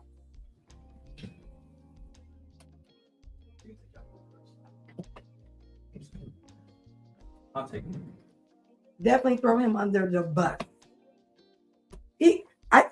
FYI, PSA for black men messing around with white women. If you ever cross them, they're going to always be right. And they're going to throw you under the bus every time. Not just throw you under the bus, they're going to back that motherfucker up and roll over you multiple times. They're going to always be seen as victims every time it comes to dealing with a black man. Every time. I thought y'all niggas knew this already. I thought y'all knew this, but I thought these women were submissive. Where was her submissive attitude? Where was her loyalty to this black man? I thought black men with money are high value. You mean to tell me his high-powered paycheck couldn't buy him silence? His high-powered paycheck couldn't buy him loyalty with the white woman? Yeah. Where are the black men? Why aren't the black men throwing her under the bus? Why aren't black men saying that this is a bad representation of women, and why aren't they and making it seem like she's the type of woman that will use the system to destroy black men? Why aren't black men telling the truth about nobodies? Why, if this is a black woman, I'd be like, she's trying to destroy him, mess up his career, she lied. Black man, where are y'all? Because this is a white woman out here throwing one of your own who's a high value man that y'all say in jail.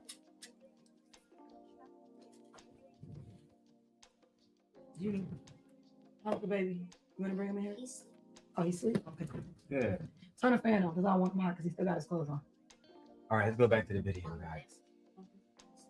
One, that eventually she presented herself to the University of Michigan, cooperated in some form of investigation there. As we all now know, defendant was at some point on Wednesday afternoon fired from his employment. He then, at some point soon thereafter, came to her apartment in the address that is alleged in the complaint. Hold on. His way into that apartment, continued to be defendant making numerous phone calls and sending numerous texts from that time moving forward that she did not answer, did not respond to, and did not want. That eventually she presented herself to the University of Michigan, cooperated in some form of investigation there. As we all now know, defendant was at some point on Wednesday afternoon fired from his employment. He then, at some point soon thereafter, came to her apartment in the address that is alleged in the complaint, barged his way into that apartment, immediately then proceeded to a kitchen drawer, grabbed several butter knives. Hold the fuck on, sir. Hold the fuck on, sir. So you mean to tell me that You lost your job because your girlfriend, your mistress, cooperated in an investigation against you. Then after, because they got all the facts that's been presented in court, now you're fucked. And I'm not Milagro Grams. I'm going to present the facts as they have, as they are presented to me. So you find out that you lose your job, and instead of you doing better immediately, trying to save your image, you go to her house, you barge in, immediately go to the kitchen and grab knives. Okay, let's continue. And a pair of kids barged his way into that apartment, immediately then proceeded to a kitchen drawer, grabbed several butter knives and a pair of kitchen scissors, and began to threaten his own life. I'm going to kill myself. I'm going to make you watch. My blood is on your hands. You ruined my life. And a series of very, very threatening, intimidating, terrifying, quite frankly, statements and behaviors there in that apartment. It was only then, Your Honor, when the victim, she called her attorney and then at some point indicated she was going to call the police, and then he left. And so, Your Honor, while I understand that there isn't evidence to suggest that he directly threatened the victim with any of those implements that I've indicated, the totality of the behavior is highly threatening and highly intimidating. She was terrorized, Your Honor. Mr. Moore, could you state your name? Child. First off, I don't believe anything. I don't think that happened, honestly. I think this is a cover-up for her to save her ass. I do To too, clean man. her image.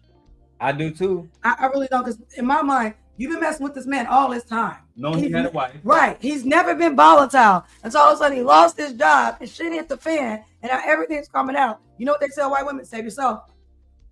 Say he did this. Say he did that. Do I think he came over because he was pissed and mad? Yeah, but what are we going to do? Why did this get out? That's what happened. I don't think this man tried to threaten her and all those other stuff. There was never any other incidents that and I'm not defending him. I'm just trying to make y'all look at the other side. What happens when y'all mess with white women?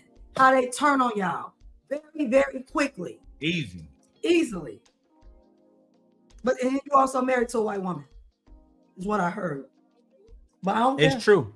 I don't care. I don't care what happens to this black man. I don't. He asked for this. This is no different from the black man in the 1950s and the 1940s. This is no different from the black man in the Pennywise series. Welcome to Derry. Messing around with the white woman, what did she do? Give him up. Told where he was. Not just him. I was just gonna say, and a whole bunch of black people died because of what he told her, what he was hanging. There you go. 14 black people specifically. 14 black people died. And 3 children. And 3 children died. Because of him. Because he trusted the white. He literally. And Marge almost died. And he literally went to jail because he couldn't tell what he was as his alibi to confirm it because he was messing around with a white woman in the 1960s. And he was so afraid of being hung by the white man because he was with a white woman that he put the community in peril. And danger. Literally. And back in that time, this is what we're talking about. This goes back into the history with white women and black men. Y'all okay dying for these women. Y'all are okay ruining y'all reputation for these women. Mm-hmm. Y'all okay messing up y'all finances for these women. Mm-hmm. Every time. So for me, cheers to the white bitches. Y'all keep winning. Cheers. Cheers to the white bitches. Cheers. The city girls up like 200 million. Y'all up. First you had 19, one white girl got 23 million. The other white girl got what? Now she was getting paychecks and more paychecks. And she got this nigga locked and up. she got you locked up. That's my thing. Cause again, Shannon Sharp just lost money. He took a hit to his reputation. He never was arrested once. Nope. Y'all keep losing. Y'all keep choosing these women. But it's something in their psyche. It's something in the black male psyche. I don't know what it is. Y'all should guess be who's studying. suffering the most right now? His children. Yep. Them biracial children that ain't black. Yep. The children that gotta watch their father go through this shit. Mm-hmm. And now, I guarantee, because he was working at the University of Michigan, I guarantee he was one of them niggas that had his wife not working a job. Nope. Now she's gonna have to go back to work. Yeah. Gonna fuck up the whole Florida family. Yep. The whole Florida fucking And you know what? You know what her white family said? We knew you shouldn't have chose that nigger. We told you. Don't date that nigger. That's what they told That's you. what her whole family is saying right now.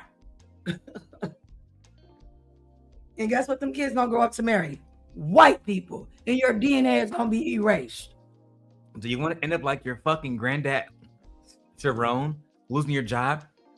Then you better fucking date somebody more that look like Donald Trump. They look like us. Lord have mercy.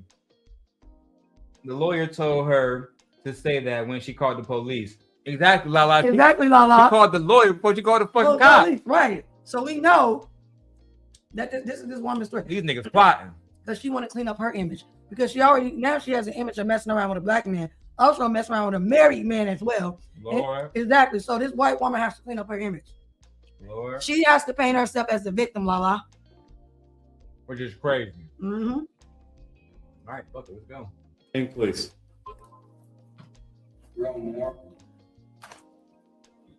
What? So you are not to use alcohol, marijuana, or any other controlled substance that is not prescribed to you. You are not to possess or purchase a firearm or any other dangerous weapon. You are not to engage in criminal conduct of any kind whatsoever. You may not leave the state of Michigan without permission of the court. Prior to your release, you will be placed on a GPS tether. You will not be released before that GPS tether is placed upon you. You must continue all mental health treatment as a condition of your bond. The named victim in this case will not be placed on the record. You may not have contact with that individual. That means no calling, no writing. Okay, so I had to bring it closer because my wife couldn't hear it.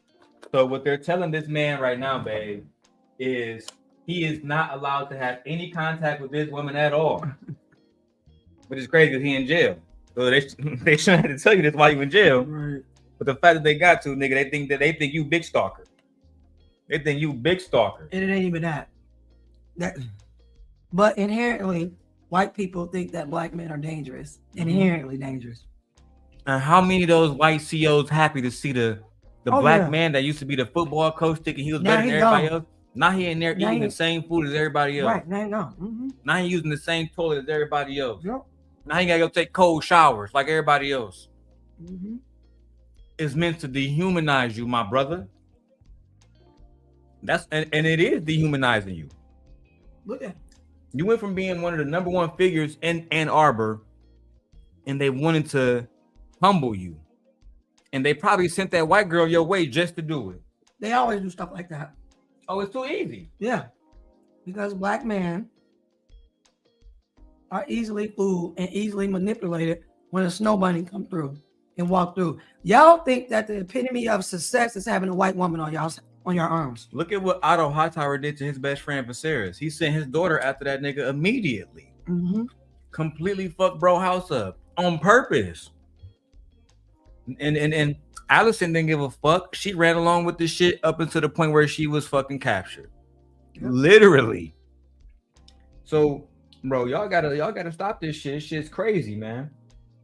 Man, I can't even say free you, bro. Keep this nigga locked up. No video chatting, no texting, no emailing, or any other form of contact the human mind can possibly fathom. No one in the world thinks that this person is going to reach out to you. Should they do so, and again, no one thinks that they're going to, you may not reply in any form or fashion. The named victim's address will not be placed on the record. You may not go to that location for any reason whatsoever. Are we understood on the no contact and no go to, sir? If you have any questions about that, you have a good attorney, simply ask them. You understand? I told this nigga you can't talk to this girl. Even if she talk to you, you may not respond. And I love the fact that white men have created a system where they can literally control what you do and call it law now. Under the law, you can't do nothing. And who get to make these rules? Me, the white man. We're going to protect our white sisters by any means necessary. Even if she was slumming with a black man. Even if she was giving you that coochie. We don't care. We don't give a fuck about these hoes anyway. We only use them to our ends. Right. Exactly. That's y'all niggas. Y'all stupid. Lord have mercy, la. These niggas really thought that the white woman loved them. They think they love him every time. This nigga, when he thought he was Prince, nigga, you not him, bro. Now you in jail. Dummy. You send this video to Mike ass.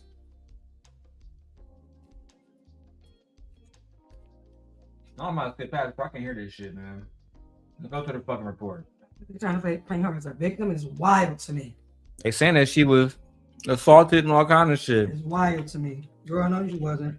You just got mad that this black man was in there yelling and raising his voice. He probably told her, I'm not leaving my wife for you, Brittany. I'm not leaving Letty Mae for you or Annie Mae for you. Why she broke up with him. You didn't break up with this man giving you thousands of dollars. No, you didn't. No, you didn't. This man put you on ESPN and everything. They got videos of y'all on ESPN together. He was gonna help your career. Exactly. But that's what he get for trying to help your dumb ass out. Goofy ass nigga. Lala, this man got everything that he deserved. He did. God had put him in a position to win, and he spat in fucking God's face. All you have to do is be faithful. Easy. That's it. That's not hard to do. Especially if you're cheating. Don't cheat with somebody that you're going to be on fucking camera with, somebody that worked publicly with you, somebody that's close to the students that you, come on, bro. I'm going to be honest with you. Had he had a black woman, this would never get him. Hell no. And the thing about it is, they wouldn't have cared if he was dating and had an affair with a black woman. They wouldn't have cared. The real reason why this is the issue is 3 reasons. He committed a crime. White. She's white, and she was his student also. The University of Michigan shit, even if he didn't get in trouble legally, he was done. They was gonna do everything to bury his ass. Yeah. He was never gonna get a job again in Ann Arbor. They pretty much run Ann Arbor. You feel me? They get to decide everything that happens there. So if they say you out, you out. It's just that simple. And you gave them a reason to say you're out, my nigga. Can't even sue. Bro, you're the coach of one of the biggest university football programs in the country. Let me show my wife a picture of this shit. She can understand how big the big house really is. And why people like Tom Brady would want to come there, because it's just that big. Look at this shit, man. You see how big this motherfucker is? Yeah. See how many people this bitch filled? This bitch is huge. Yeah. University of Michigan. Now let me show you Ford Field where the Lions play for the NFL.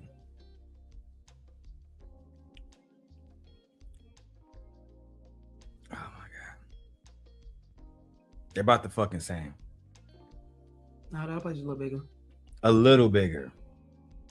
Yeah. A little bigger. So and the main part is the roof. Yeah, there's that roof. The University of Michigan don't have no roof on theirs. Yeah. But the field itself and the seating is pretty much the same capacity. This always happens to a lot of black men. They get put in these positions of power, prestige, money, influence, and this is what y'all do with it. All y'all just going in history and y'all keep losing to white women. This is in their history. this literally is black male's history. Losing over this shit. Don't worry about it. I got more stuff to show y'all, man. I'm gonna be here for a long time tonight. I'm pretty adamant. And we got 198 people watching. As my wife would say, we back, baby. We back. We back. We're back. Oh. All right, let's go. Let's go. Shaq, you've been covering this for days. We learned a lot in that hearing from the prosecutor. I was summing it up before you came outside. But this is a lot of new information about this relationship that we didn't know before. Yeah. Absolutely, and it kind of backs up the timeline a little bit. You know, this all started, we were caught wind of this on Wednesday, of course, when we first heard from the university about his firing. But based on what the prosecution was saying, this is something that dates back to Monday, when apparently a relationship between the former coach of Michigan football and an unnamed woman, by design, an unnamed woman broke up. And so they're gonna blast your name all out here. But they're not gonna blast her name, the one that's bringing these accusations. They got this nigga wife and kids on the photos and everything, but they don't even want to say this woman's name, even though we know her name. Right. He's literally on camera. No, not found. We know her name. Yeah. He's everywhere. So the only thing I do is go back to a highlight with him, and she's right there. Yeah. She was like his assistant. She ain't even a baddie. No, and that's the worst part She about ain't it. even a baddie. She's just an average. She under average looking like. That's the worst part about all this shit. And I told you how I felt yesterday. I think that there's some beautiful white women. Yeah. But I've never seen a white Most woman of that I think us, we don't find. I have just never seen a baddie white woman. I'm not even trying to sound racist. I've never seen a white woman be like, damn, she a baddie. Well, we just like, oh my God. And like I told you, that might be an implicit bias of mine because I like dark-skinned, chocolate type women. So to me, you can show me an average black woman. To me, she's gonna look better than Megan Fox or whoever the fuck that they want to say is the baddest looking white woman today. You know what I'm saying? Like when I was growing up, it was people like the girl from the Pussycat Dolls. And I look at her, no ass. And then I grow up, Cassie, no ass, no titties, no nothing. Nothing. And you telling me she can compete? She can't compete with a Kyla Pratt. I'm talking about the girls that we don't even consider to be sex symbols look better than her. And if I want to, I'm not trying to do this on some fucked up shit. I'm just comparing these two women at that same age, just to make that very clear. Marsai Martin looked better at 19 than Cassie did. That's all I'm gonna say. Marsai Martin looked way better than Cassie Ventura at the same age. That's all I'm gonna say. Marcy is beautiful. If you don't think so, it's probably because you don't like black women. Yeah. Marcy. No, that young girl's grown to be very, very, Marcy very is beautiful. Yeah, like damn near drop dead gorgeous. Same thing with what's the other back girl? Looks like her mama. She be like, Sky Jackson. Beautiful. Sky Jackson look better than any white woman I've ever seen in my life. Beautiful. And her mom. Yeah, and her mom. Yeah, beautiful. Like small, like top tier baddie. So Yeah. that's just me. Even Hallie and her sister Chloe, especially Chloe. Beautiful women. Child. Just something about that brown, glowing, caramel eyes, golden skin. I don't know. Remember I showed you the picture of Queen Sheba back in the day? Queen Sheba is a motherfucking baddie. Yeah. I mean, even now, her body is still, she like you. Yeah. Her shit is in shape. You feel me? So that's just how I roll. I would take, I'm not saying it's in a bad way, I would take Queen Sheba at her age now versus a younger, you can name any of these white girls. I just don't care who Farrah Fawcett, I don't care who it is. They don't age well to me. I don't care who it is. I'm talking about at their best, Michi. Yeah, I don't at their best. Yeah. I don't want them at their best. I don't even want them at the best. I get you. Oh, I almost let you know House of Dragons did drop a trailer. I mean, but I do think, what's her name? Elle. Oh, you talking about I don't think she cute. the girl who played 11. I can't think her name right now either. The one they said Drake wanted. He didn't want her. I think I find her cute. But even remember I showed you pictures where she came out and she started doing like more mature clothing and stuff. The men was attacking her for that shit. Yeah. So I think whatever, man. Like and Elle, I've always see her as Elle, no matter what the fuck. It's just like how I see Hermione Granger. No I matter don't even what know her Emma real Watson name. is. Emma Emma Watson. I don't need to know her real name. She always will be Hermione Granger, the little muggle born girl who was Harry's friend to me. Period. I don't give a fuck if I see her in Playboy. It don't matter. It don't matter at all. One of the superstars, no, it was Angel Reese. Angel Reese is the first. No, it wasn't Angel Reese. It was her. It was that girl I showed you. Kyrst, her teammate was the first WNBA player to be allowed to do Playboy. Yeah. She looked better than any white girl I've ever laid eyes on. And I've seen some baddies, some nice looking white girls. But yeah, I mean there are some beautiful looking white but women. they just I just can't consider don't them. find most white women beautiful. I just don't. And so I don't understand how y'all niggas get put in situations like this. Over women like what she looked like. They showed pictures of her. I was like, she was below average. yeah. I was like, bro, you lost your life for this? Let's keep going. We're gonna go off camera soon. My wife don't like smoking on camera. According to the prosecutor, that's what led to this series of stalking, a lot of text messages and phone calls. And then after apparently she went to the university on Wednesday, that's when he showed up at her house again, according to the prosecutors. Now, the defense in this in that hearing, you mentioned, they said they weren't able to review the police body camera video. They weren't able to review the police report. So we didn't get any response or rebuttal to the facts. Now, as you can see, babe, Anton Daniels is going live about this situation tonight.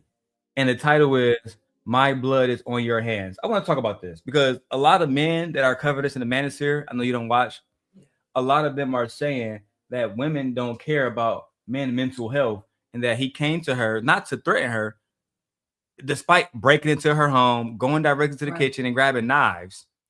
That allegedly. Because I don't think that happened. I think she let this man in. Allegedly. Well, they had, they found evidence of a break-in. She could have did that. That's she true. She could hire somebody to do that. That's all true. That's all true. I'm not even gonna lie. But when he came to her and said, "This, my blood is on your hands," I hate when people do that because you could have been somewhere sitting down minding your fucking business. You didn't have to go there threaten yourself to commit to unsubscribe from life. You didn't have to go there and do that. You chose to do that. If he unsubscribed from life by himself, then that'd have been on his hands, not hers. Yeah. Why not think? Why do you have a wife chasing after your side bitch and going to her house allegedly to make things right? Why not go to home? You're in jail now. Why not spend the last few hours of freedom with your family? That's my point. I just think it's weird for him to even have this title. Your blood is on my hand, as if like he didn't do any of this himself. He decided not to keep his penis in his pants. He decided to break his contract with the university admission. He decided not to be loyal to his wife. He decided to commit adultery. Like, what are y'all talking about? There was so many times this man could have not did any of this and just been loyal to his wife and did his job. Don't keep it on me, babe. That way. But instead, it is what it is. Well, fuck it. It's gonna keep going. This AI. And if that's the case, her blood is on, she causing him to spill blood, I don't know what it is, then he asks for it. That is what happens when you mess with snow bunnies. He definitely did it to himself. This is a self-inflicted wound. The next portion of the video, we're doing off camera. But we will be here. Let's continue. That were laid out by the prosecutors. I believe actually the attorneys are speaking right now, so we'll see if they have any update or what they're saying in response to the allegations that are being made. But I think the big thing is we know that this did not start on Wednesday. We can even say it really didn't start on Monday, but really it was an extended relationship, a romantic relationship that ended up, in the words of the prosecutors, violently. Yeah, and to that point, Shaq, I think we heard the defense side say, I wrote down, I have no ability to respond to these representations because he was just hearing them for the first time, it sounded like. Danny, let me bring you back in and keep Shaq here too. This is startling. And for this football program and for this university, Shaq, this is a very big story. It's going to affect the future potentially of the football program. There are people out there, seniors in high school, who I know you were saying to us this morning, there may be some who won't show up, who won't come to the university because of this. It could affect them. Those students that will not come and play simply because this man made a mistake, you're about to waste your fucking career. That ain't happening. Only stupid students. There's other people out there. Like they can get a new head coach. It's no difference if he retired. Would it expect the students coming? No, he was removed. They're just gonna get another coach, and that's how it's gonna move on. Like y'all doing too much. This rhetoric about the school is gonna lose students and the program is gonna lose players. No, they're not. They did what they did. They rectified the situation. They got rid of him. They broke contract. They're no longer dealing with him, and also her too. I don't think they're dealing with her either. No, she's gone too. She's been removed from her position. She's been removed from her position too. Yeah, because you can't get rid of him and then keep her. That looks bad. It looks like you're discriminatory. Yeah, so they got to get rid of her too. Yeah, so no, this is not going to affect students at all. This may affect the current students pretty who have gravely. Relationships with him. You know what I'm saying? But at the end of the day, they'll get a new coach. They'll move on. It'll be fine. If I had the opportunity to play basketball, football, soccer, lacrosse, it don't matter. If I'm going to University of Michigan, I'm going. Especially on a full athletic scholarship. I'm going. Nigga, I don't give a fuck if Donald Trump is the coach. I'm going. I'm going. Like, yeah. Period. This is an opportunity that's life-changing, literally, because not only do the students get an opportunity to play football, what else we get an opportunity to do 4 years? To get a fucking degree. Education. Yeah, it's education. Yeah. To be around other students, to learn life. You know what I'm saying? I always feel like all young people should go to college. I genuinely feel that all, not some, all should go to college. If not just for the education, just so you can learn how to be an adult and take care of yourself while managing some of the experiences that adults have to go through, like responsibilities. But you know what? Let's keep going. Shout out to all 194 y'all watching. Let's go. Without a doubt. I mean, this is one of the most storied football franchises, college football franchises in history. You know, we go back and, we go back to the sign stealing scandal that was talked about. This is a program that has really been dealt its share of hits. And, you know, our team was on campus yesterday talking to students, talking to teachers, and they're really rocked by this. This is a shocking allegation. There was a lot of commentary about the facts that were there that were laid out before we even heard what the prosecutors had to say. But this is something that's going to continue to ripple out across the university. Yeah. And then you mentioned the impact this is going to have on the future program. We know that the football team does have that Citrus Bowl game, but this is something that people are going to look at for weeks to come, especially when you talk about prospects. USA Today reporting this morning that there was a high school senior who withdrew his letter of intent to come to the University of Michigan. That's one person. And y'all say that talks about. Y'all can't confirm that. So I don't even want to go into that. Somebody that talks about it. This is not going to be a ripple effect. 3 weeks from now, we're not going to even be talking about this. And you know what I'm going to do? I'm going to put it like this. So that way I can come off camera. So let me say this, guys. In my opinion, the student probably want to still go to University of Michigan. It's probably the parents. I guarantee you it's the parents. And in situations like this, I remember because I was living in East Lansing the year that the shit happened with a doctor. I can't remember his name right. I think his name was Larry Saunders or something like that. Larry something.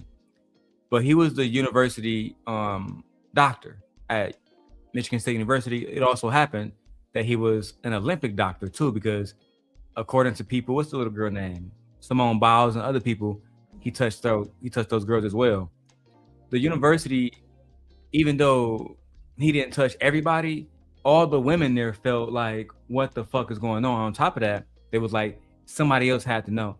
And that's probably the feeling in Ann Arbor this morning, is how many men that was a part of the University of Michigan staff knew about this? Because the Olympic doctor, even though that situation was far more drastic because he had like 50 victims, right? Like, who knew about this? And why didn't y'all protect not only the university's image, but young women on that campus to the point where they're not being preyed upon by their superiors? But we also can go back to the scandal between even Robin from Real Housewives of Potomac and what he had to go through. Exactly. How could you have a bunch of students or even staff who actually saw or knew about the situation and did not open their mouths about it? How many universities are perpetuating this type of behavior and keep it behind closed doors? Especially about women, especially when it comes down to women. It shows that even in the universities that educate both male and female, they don't care about women and the safety of those women. I never would understand that. And then on top of that, it's very few college football coaches. There's very few black male college football coaches. So for you to pitch yourself or play yourself out of the position for this white woman don't make no sense. I will never understand that for the life of me. Why? Why would you do that to yourself, man? and then tell her get rid of a baby. But you would never come home to me, especially if I find out that you raw dogging other women. Are you crazy? What is his wife got to say about this? And I know his wife got to be embarrassed if she cares. She got to be ultimately and be embarrassed, but she not. I'm like, honestly, you get what you deserve, and he getting every piece of what he deserves. What the hell, man? What the hell? That's all I can say. Now, before I keep going, before I keep going with this story, I want to compare it to a story that I heard a few months ago, and I got an update on it by about a man named Jesse Butler. Nate, do you know who Jesse Butler is? Don't know, don't care. You heard this story. Hold on, don't care about it. Yeah, you heard this story. Hold on. If you tell me the story, I might know exactly what you're talking about. No, you heard this story. Let's just show Nate the story. Should I show the long version, Nate? Do you want to see the full story or condensed version? Because I think that as your friend, I think that you're going to hear the full story, but because it's so crazy. Just to catch you up, I could give you a condensed version. I'm gonna let you choose. Somebody being accused of something and somebody actually did something. Yeah. No, don't spoil it. Don't spoil it. Don't spoil it. I was like, what? Walkie talkie. Don't spoil it. Let me let me All right. So, all right, fuck it, babe. I'm gonna let you pick then, because they didn't pick this. Do you want the short version or the long version that actually break down everything? No, you the can long hear version. me. Okay. I hear you, Nate. What you say? I said, give me the full story. All right. Full Here we go. So I'm going to go ahead and give my little because I'm going to be obviously clipping this part. This to me is the #1 story in the country. Yeah. According to the metrics. Yeah. Let me give you guys a little bit of I'm gonna say the first part. So Jesse Butler case involves an 18-year-old from Stillwater, Oklahoma, who was brought into a lot of controversy and public outrage over his sentencing recently. Now I'm not pissed about this. Yeah, the country's going crazy. The country is crazy, and they're also looking into them judges to have them accused or removed because they said they got them judges is more leniency when it comes to the stuff that they did with this case. And also have a video and past issues too with cases like this. They're like, yeah. I have a video of a soldier who tracked down Jesse Butler to confront him publicly. But we'll get to that later. Let's go to Court TV and fair use, so we can break down this whole situation. It was the biggest trial of 2025 and the most divisive in Court TV history. It ended with hundreds of supporters cheering a not guilty verdict outside the courthouse as Karen Reed came down the front steps. The jury said prosecutors did not prove that she struck John O'Keefe with her SUV. Hold on. So y'all be getting into too much shit. I just want to talk about the specific case. I know I should have went with my man's video. Let's go. I've talked about some deplorable evil people on this channel, and a lot of the times the people I cover do face very real punishment for being monsters. That's not always the case though. Last month I made a video talking about Jesse Butler, the rapist. Jesse Butler, the rapist, was facing 10 rape-related charges, looking at a potential 78-year sentence. And this isn't a case of he was framed. Turns out he was innocent, completely blameless. It was the damn deep state working on a crazy conspiracy to throw an innocent man behind bars. No, there's overwhelming evidence to confirm this, including a video he himself took. Let me put this on big screen so everybody can see what it says. Butler, now 18, from Stillwater, Oklahoma, pleaded no contest. This nigga didn't even have the decency to plead not guilty, nay, in August to 10 related rape charges stemming from assaults on 2 high school girls back in 2024. You know what this sound like? I told Tamika to watch the story. You know what this sound like? 13 Reasons Why. Oh, yeah. This sounds exactly like the shit that Hannah went through.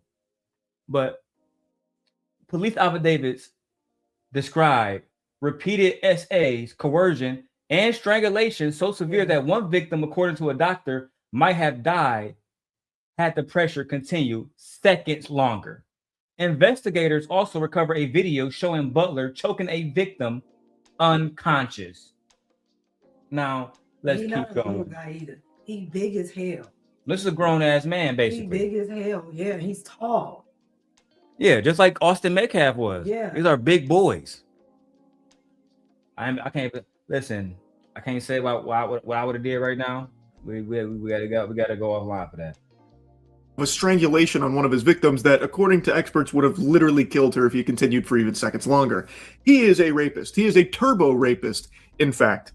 And you would expect, given that this is so cut and dry, he would be behind bars for the rest of his life. Well, you'd be wrong to assume that, bozo, because it turns out his family, they've got some real leverage over there in Oklahoma. So much so that the judge and everyone involved in this case thought it was appropriate that he doesn't go to the slammer. Instead, they came up with a fate worse than death. Community service. Yep. His punishment will be no jail time, no nothing. He continues to breathe the free air, be a free man. I remember this. Oh, wow. Like a phone call, check-in weekly, and then some sex offender treatment. Yeah, I remember this. So, Nay, the reason why I brought this up, right, is because we have the University of Michigan coach literally behind bars right now. Yep. And he haven't even been convicted of the crimes yet. Right. Lost his job, lost his career. And you got our American brother, Jesse Butler, who is convicted. Don't get it. He is convicted officially. Yep. But the punishment wasn't jail time like most people who get 10 grape charges. They gave this nigga community service, bro. Yeah. I was mad about that. You get community service. That was women, strangling them, assaulting them. Why assaulting them, beating them, almost beating them to death. You get to go sweep the floor. Wow. And then You don't even gotta do that. That's what I'm saying. Like, no, I think they're gonna overturn this. They're gonna have to. These judges are starting to be looked into. Remember, I told you the judges that did this, they say that they're too lenient on sex offenders. If you look at their records, that's what they're talking about. Yeah, that's the reason why they introduced the Jail Act. That's the reason why the representatives exactly. I know what you're going. Yeah. That's what because she's talking about that they're now starting. They got an act out. They're gonna pass it that the judges need to be more responsible for the sentencing they get out when it don't fit the crime, and then an offender constantly repeats over and over, and you still let them out. Yeah, hey, babe, did you know that in one of the situations, right, Nate, one of the girls got a protective order, and he literally violated the protective order, and still is given no jail time. And unlike the coach, he was allowed to stay at home. Right? They got videos of his mom saying, "Don't nobody come here and talk to my son." Like I'm gonna get into the video. The mom is low key. Depends on how you look at it, because the white men are saying she's a loyal. Most niggas is saying she's protecting the fucking PDF file. A future PDF, a future rapist, a future essay. Future. Oh no, what? He's gonna do this again. So he's this now. He's this now. But I'm saying there's gonna be other repeat offenders, and as soon as that happens, they're gonna be able to sue Ohio courts, whatever that released Oklahoma. Them. Oh, and then you'll be able to sue his parents too. Yeah, he's gonna do this again. Let's keep going. Treating this animal like he stole a balloon on Free Balloon Day. This is absolutely preposterous, and in a sane society, it would lead to everyone involved in this catastrophic ruling not only fired, but also thrown in jail themselves, and then re-sentencing Jesse Butler to a life in prison. Like, it's not a matter of if he did it. They know he did it, and they just don't care. Let me show you what Susan C. Worthington looks like, the judge presiding over this case. I want to put a face to the name so you can see what a rape defender looks like. She is totally okay with this course of action, or really lack of action. Payne County District Attorney Laura Austin Thomas also seems to be enthusiastically on board with this, confirming that his sentence requires him to complete his rehabilitation plan successfully, including an aggressive schedule of therapy with a specialist in sex offender treatment, and should he fail, he faces reclassification as an adult and a sentence of 10 years in prison. That ain't shit. Nothing. My brother spent 3 years in prison on a drug charge. It's nothing. This nigga ain't even sit down. Because they knew if he had sat down in that jail, what them niggas would have did to him. They don't play that shit, bro. They do not play that. That's why they don't play that shit, bro.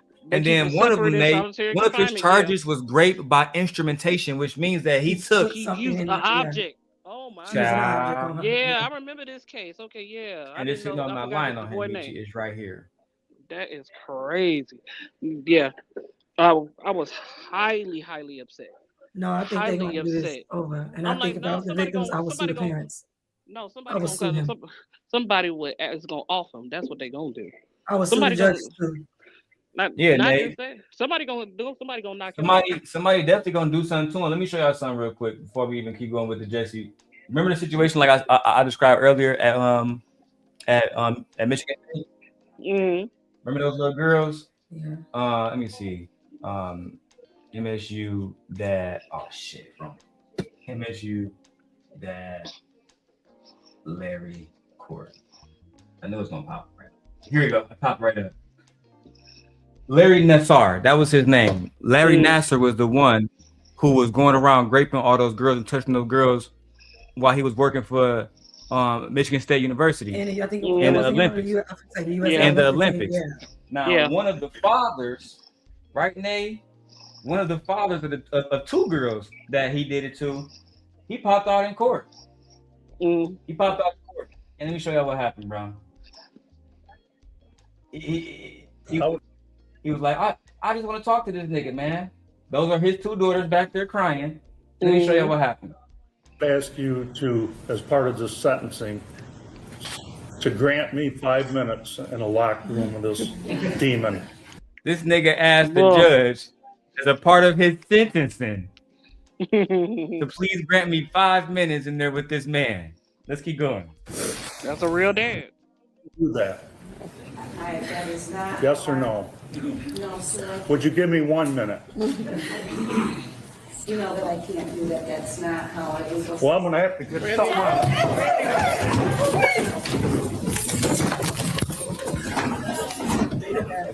Now, why y'all tackle that? Hold why y'all get this man? Let this man do his thing. You want to violate my two daughters? Now, according to the news report, those were his only two children. Yeah. And he sent them to Michigan State to have a good career and a good education. Yeah. And now they're traumatized for the rest of their fucking lives. And he's the person that got to deal with it for the rest of their fucking lives. Mm-hmm. I would have did the same thing. He risked it all, and he faced charges because of that. They put charges on him because of that. He beat the charges. Yeah. The community was completely behind him in East Lansing. There was no way we was gonna let this nigga go to jail. Because in our mind, he did nothing wrong. That's justice. You know that I can't do that. That's not how it is. Well, I'm going to have to get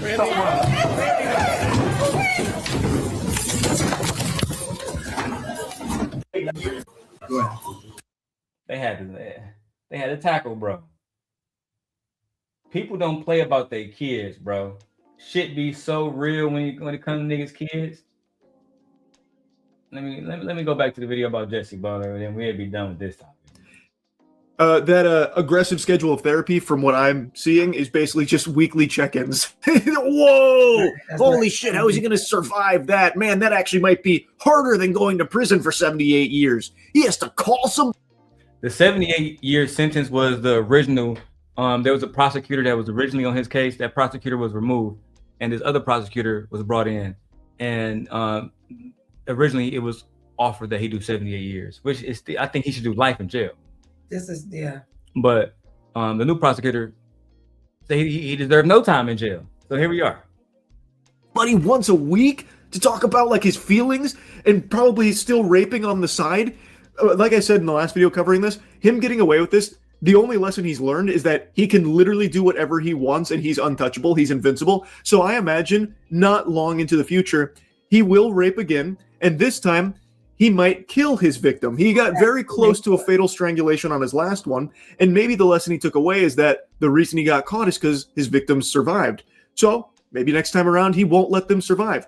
I think there is going to be blood on all of these people's hands. Now, I want to also show you a picture of Lauren Austin Thomas because I think it's important you see all of the rape defenders here. Now, of course, it's not just these two worms responsible. This is a long process with tons of clowns in the circus that led to this disaster, but these were the only two pictures I could find to associate with them. But yeah, Jesse Butler is free. He doesn't even have to register on anything, by the way, so he's going to go completely under the radar, incognito. He could be in your backyard raping your dog right now if you're not having to be registered is fucking crazy. But you know what?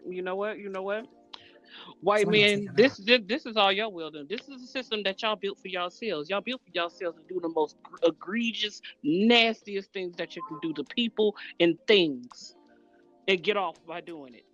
This is a system that y'all created. So I can understand your outraged little white man, but guess what? You probably would have got off on something like this too. Stop it. This is a system y'all fucking built. I don't think that coach at the University of Michigan was gonna get off on this type of shit. No, because he black. No, man, this man did all of that. They gave him life in prison. It had to be through. Yeah, like no. That's what I'm saying. I'm like, trust me. That isn't justice. That's not justice. But let's be no clear. one fought for the girls. That's not justice. That's the system that I'm like, that's the system that it don't matter. You got away with it. That's the system that they built. They built a system where they can get off by doing the most heinous things to not just other cultures, but each other, and get away with it. Period. Which is sad.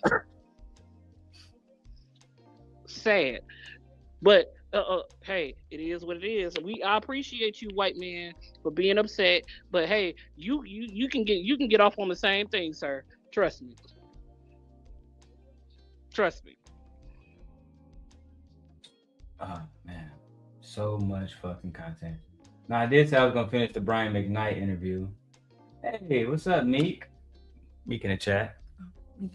Oh yeah. Well, let us can back up. What's up, Meek? Hey, Meek. She calling you? No, that's something else. I thought I put this on. That's child. I know that is fucking spam.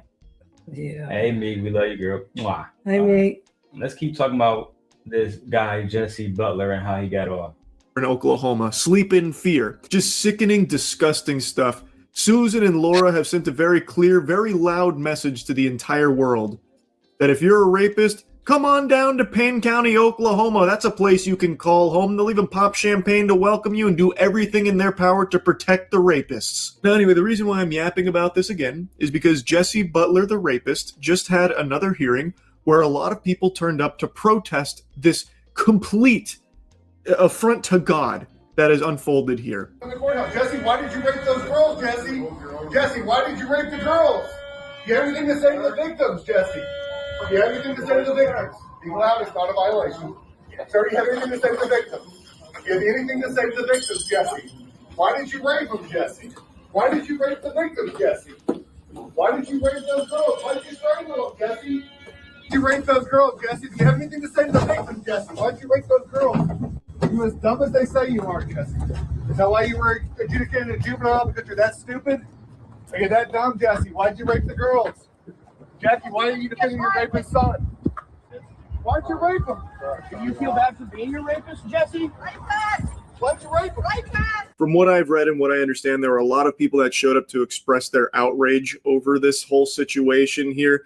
Payne County is very upset, but it doesn't seem like anything's happening at an upper level with Susan or Laura's jobs potentially going into the gutter, which I think they should. That should absolutely just be flushed right down the shitter, because this is not justice. They are clearly not actually looking for justice. They are knowingly allowing a rapist to walk free. I do think they should lose their jobs, and a lot of people showed up to echo similar sentiments about how ridiculous this whole thing is. The sentencing has already happened. This was just like a further hearing that people wanted to. I only brought up Jesse Butler to highlight the fact that we have a University of Michigan coach literally sitting behind bars right now. With just accusations. When Jesse Butler was on camera strangling a woman. There's complete evidence against him. Somebody who I might include was a minor because she's a high school student. There was at least 2 victims, allegedly. This isn't justice. It's not. Now, we do got a few more topics, man. I'm gonna let my wife choose. We got Shannon Sharp talking about the situation with University of Michigan. That's one. Dr. Cheyenne Bryant telling Shannon Sharp that he's a weak man. And that's why men like him fall off and lose money. 2. I'd rather hear that. Then we got 3, the finishing Brian McKnight. I'd rather hear that. Nobody want to talk about Brian McKnight. You done with Brian McKnight? Yeah, I'm so done with him. Like, yeah, I want to. He don't exist to me. Damn. And when I'm like, he don't exist to nobody. Yeah, when you finally take that dirt nap, we don't even. I don't even want to know about it. Don't put it out there. Oh, exactly. Don't tell us. Let's just let us live out the rest of our lives without knowing what happened to him. All right. I got the clip. Why is that an issue? Now, I haven't watched this whole interview, so I can't lie. I don't know everything about this interview, but this is it right here. Fair use, Shannon. All right. Let's get through this. I want to ask you that as a black man. Yes. Why is that a problem for y'all to cleave, which means evolve, which means lose parts of you when you are in a relationship? Why is there so much resistance of I am who I am? I'm not changing. You met me like this. yeah. That's a lot. Dummy. Because I feel like, because like you said, we are losing parts. If we lose parts of ourselves, am I still the same Shannon? But why do you want to be the same Shannon, even if you're by yourself? So do you want to be the same 30-year-old Shannon you were? No. So then why do you want to be that on your number 2 with me? Or your number 5 with me? Why is it that me being the woman you chose, I got to be of some good character? Yeah. So my good character hasn't influenced you in any way to want to? It made me want to do right. To do better. Yeah. To do right. But can I say me? I haven't watered any seeds in you. Yeah, you have. And so when those seeds. No, you haven't. Because Shannon don't have a woman. Right. And Shannon, you're not married. You left the woman that you was with, just like Brian McKnight did. You're not interested in sowing those seeds with a woman. The souls that you were seeing. 18-year-olds, 19-year-olds, 20-year-olds. But then, you know what? That's like she made a clear point. In order for you to develop a good character to become this quote unquote good man, you have to deplete some of the bad behavior. You have to shed some of that stuff in order to be a wholesome male figure that women would want to have children by, to live the rest of their lives with, to love and to care for. Those things you have to unteach yourself. But he should always be a host. Himself to not like young women 20 years younger than him. He still had the same behavior. You got the same mentality, and that's why you're in the situations that you're in. Yeah, when he was 30 and when he was 40, he still had the same mentality. So there's no growth there. He's still literally in his mind. He feels like a 20-year-old. Like a young nigga. Yeah, in his mind he feels like no growth. They can get YN. Yeah. I said so what she said. Well, no, I'm saying all them excuses. Every last one of them. Well, you're supposed to, so you want this woman to present herself as a wholesome, valuable, validated, turning over leaves and rocks and stuff, woman to you, but you want to be a half a man to me. You don't want to get rid of anything. You don't want to change your anger problem. You don't want to change your misogynistic thought process. You don't want to change nothing. You want to be the same you at 30 and at 50. And imagine if women came into relationships with that approach, Nay. I'm not going to change. I'm going to keep acting like how I was when I was single. But it don't matter, my nigga. Yeah, like that don't make any sense. Like everybody has to change and grow into a relationship. That way, two people can actually have a life together. You have to appreciate each other. You have to appreciate all the things that woman brings to your life. I made a list earlier. Where was that list at? Right here. Of all the things, all the type of ways a woman brings value to a man's life. Emotional connection and companionship. I said this earlier. Having a life partner who knows you deeply and shares your struggles and your joys, your ups and your downs, and provides emotional intimacy that's different from friendships. I talk to Nay and Fear and other women every single day, but they don't provide the level of emotional intimacy that my wife does. Same thing with, like I said earlier, with and that's not my job. It's not your job. Right. It's not my job. I can only tell you so much. Your job is to have the connection with your wife and go to your wife and talk to your wife about the issues that you have. There's nothing wrong with having a friend that you do talk to and vent to, but when you having issues, especially within your relationship, you go to that person to be like, hey, I don't like this. We need to sit down and listen to each other. We need to sit down and listen to each other and cultivate a plan where we can both thrive together and move as one. That's what you do. A lot of men don't understand the value of emotional connections and companionship, and the value of having someone to come home to, and the value of having somebody to share experiences with and build a life with. And also, when it comes to just, like I said earlier, because you was here, the practical partnership part of it, sharing responsibilities. Me and Michi do that every single day, sharing resources. And ultimately, something that I said earlier, the men hate sharing decision making. I don't just be like, shut the fuck up, wife. What I says goes. You wouldn't have one. Yeah, exactly. I wouldn't have this wife if I talk to her like that. So the whole point is this: you have to have two people working together if you wish to accomplish something that will usually one person couldn't. Let's just be honest. You look at situations like Amazon. You think Bezos would have created that if Mackenzie wasn't there helping him every single fucking day? No. She wouldn't have. You probably want to give up so many times. And that's applicable to everything, whether you're building a home, you're managing finances, you're trying to build wealth, you're raising children, or just supporting each other in your dreams and your careers. And you know what else he didn't do? What He else? didn't fight it. He split it evenly. There was He no gave her the fight money. over it. Yeah. As he should have. As he should have. He didn't fight with her about it. He gave her what he thought she was worth, and he gave her billions of dollars. Yeah. And she still has I think she still has like a stake or something in it as well. But yeah, he didn't fight her about it. They split amicably. She didn't make no noise. He didn't make no sign off, and that was it. And then we saw him with the other girl. That was it. And Mackenzie's around here giving money out to HBCUs now and donating to all kind of charities. She is. If you look at, she donates to all kinds. She gives a lot of that money away. All right, let's keep going. Shout out to Shay. Haven't watered any seeds in you? Yeah, you have. And so when those seeds are watered, right, and you start to grow, what about the pruning season within our relationship? So you just don't want to prune? Because if you don't want to prune, that means you don't want to grow.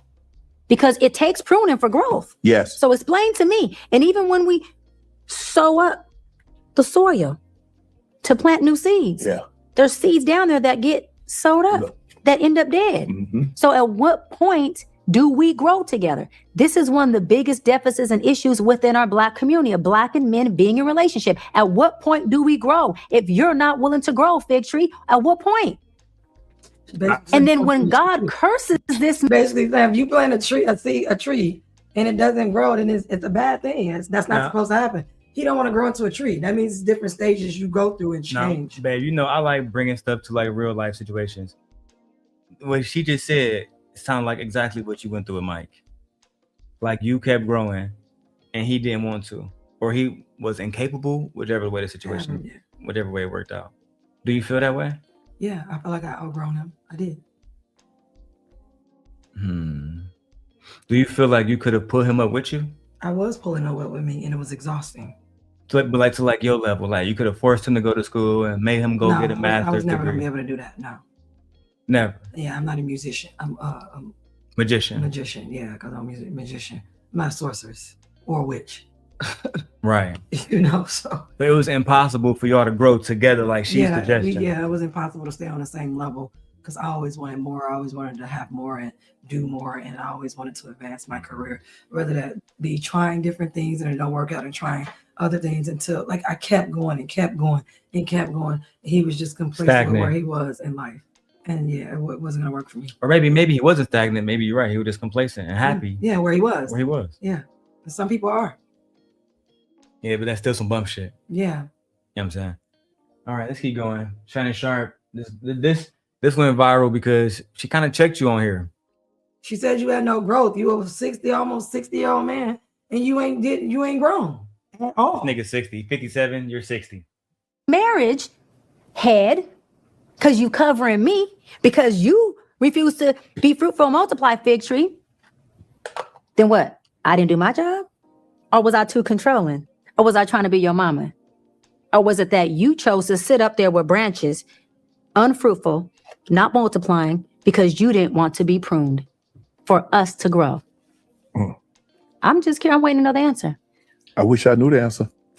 Yeah, child. The nigga, you 60, you don't know the answer You yet? 60 and you don't have an answer? All these years you've been out here and you don't have it. You never asked yourself, why do I keep liking young women 20 years, 30 years younger than me that I have nothing in common with, and I just only want their bodies? What's wrong with me? If there is a Why do possibility, I not want any companionship, someone to come home to? Why do I not want to be cared for in my old age? Why do I not want to have someone to go to Starbucks on Sunday mornings and things of that nature? Why do I not want to have, the pillow talks at night?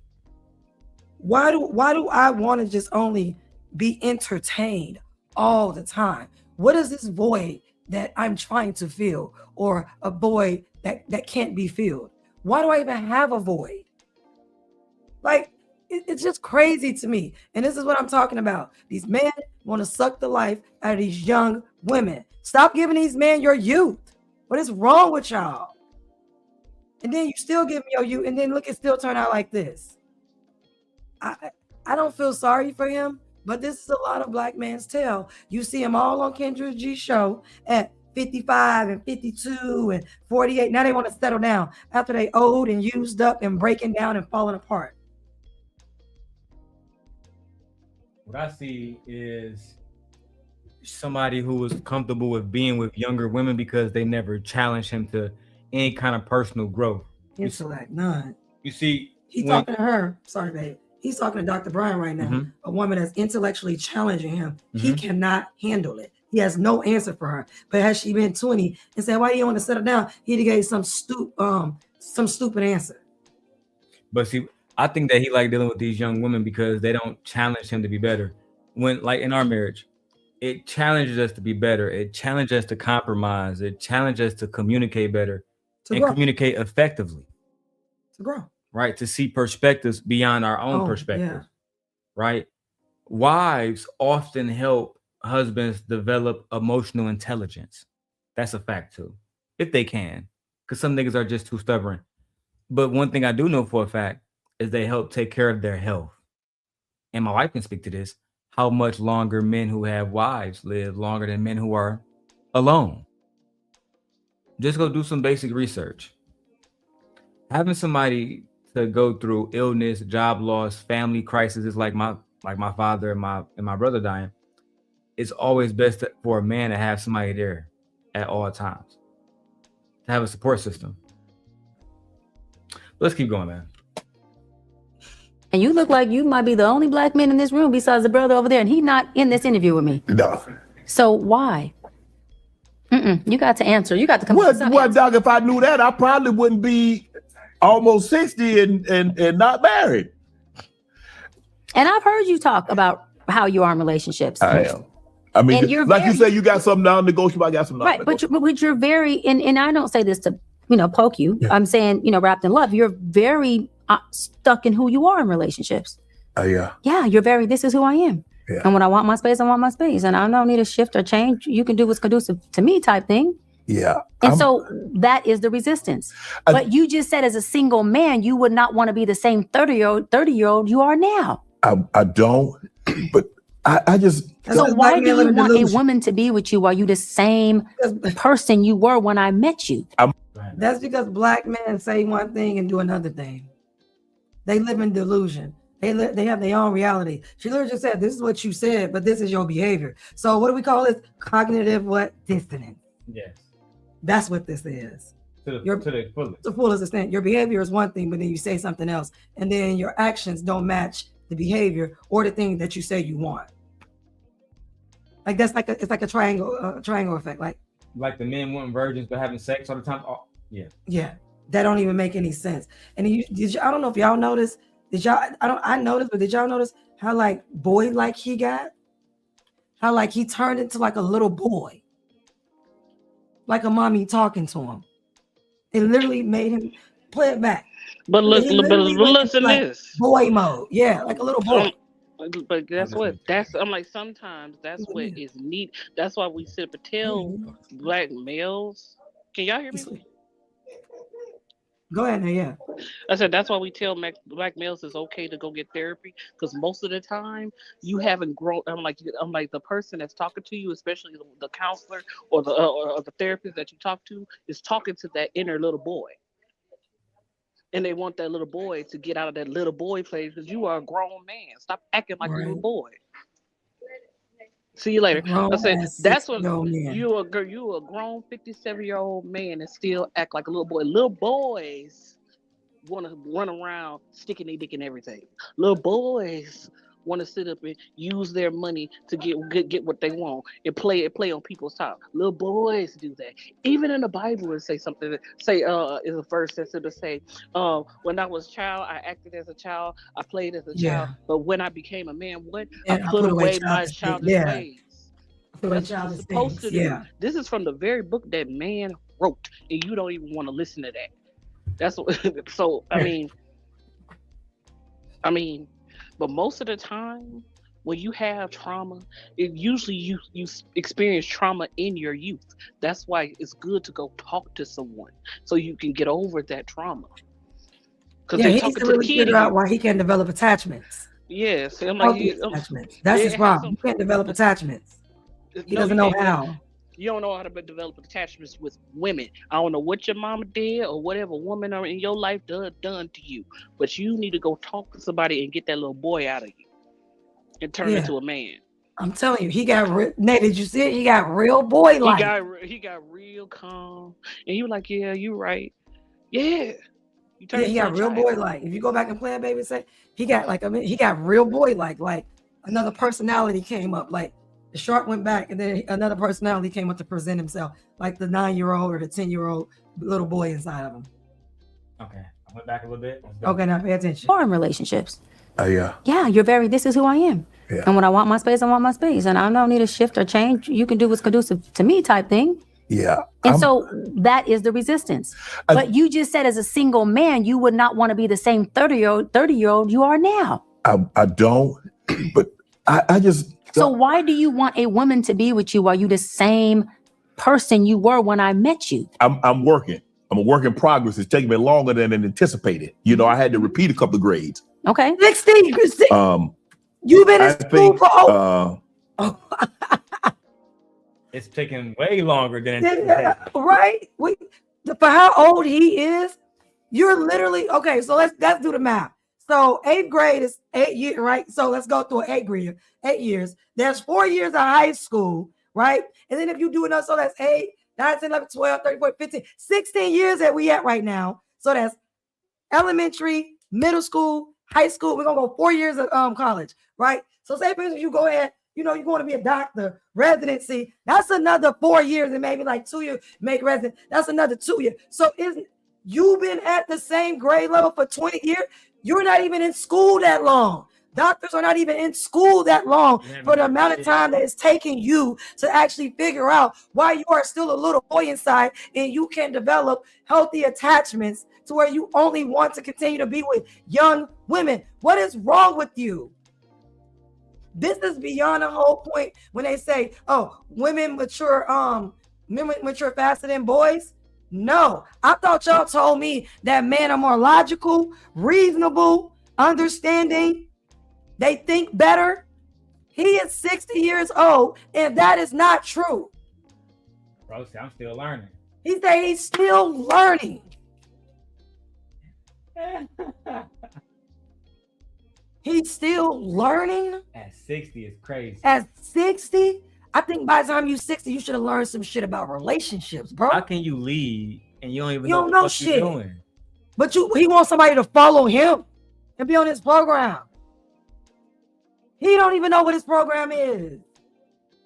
I'm still learning. You're not stupid, you look and sound. I'm still learning about love and how to treat women, how to move in relationships. How old are you, nigga? 60? I'm 60.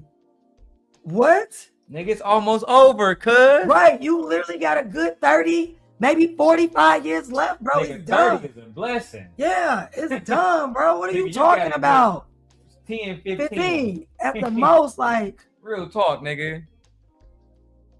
I'll give you for you, like you got chefs, he probably eat healthy. So I give you to 75. He also worked his body for like 16 fucking years, hard as fuck, having CT. Oh, I was just gonna say that, but also there's wear and tear here. Mm-hmm. It don't even matter. You got more. 60? What a damn shame. A damn shame. Nay, your mic went out. What'd you say? I think they got a call. Yeah, I think she got a call.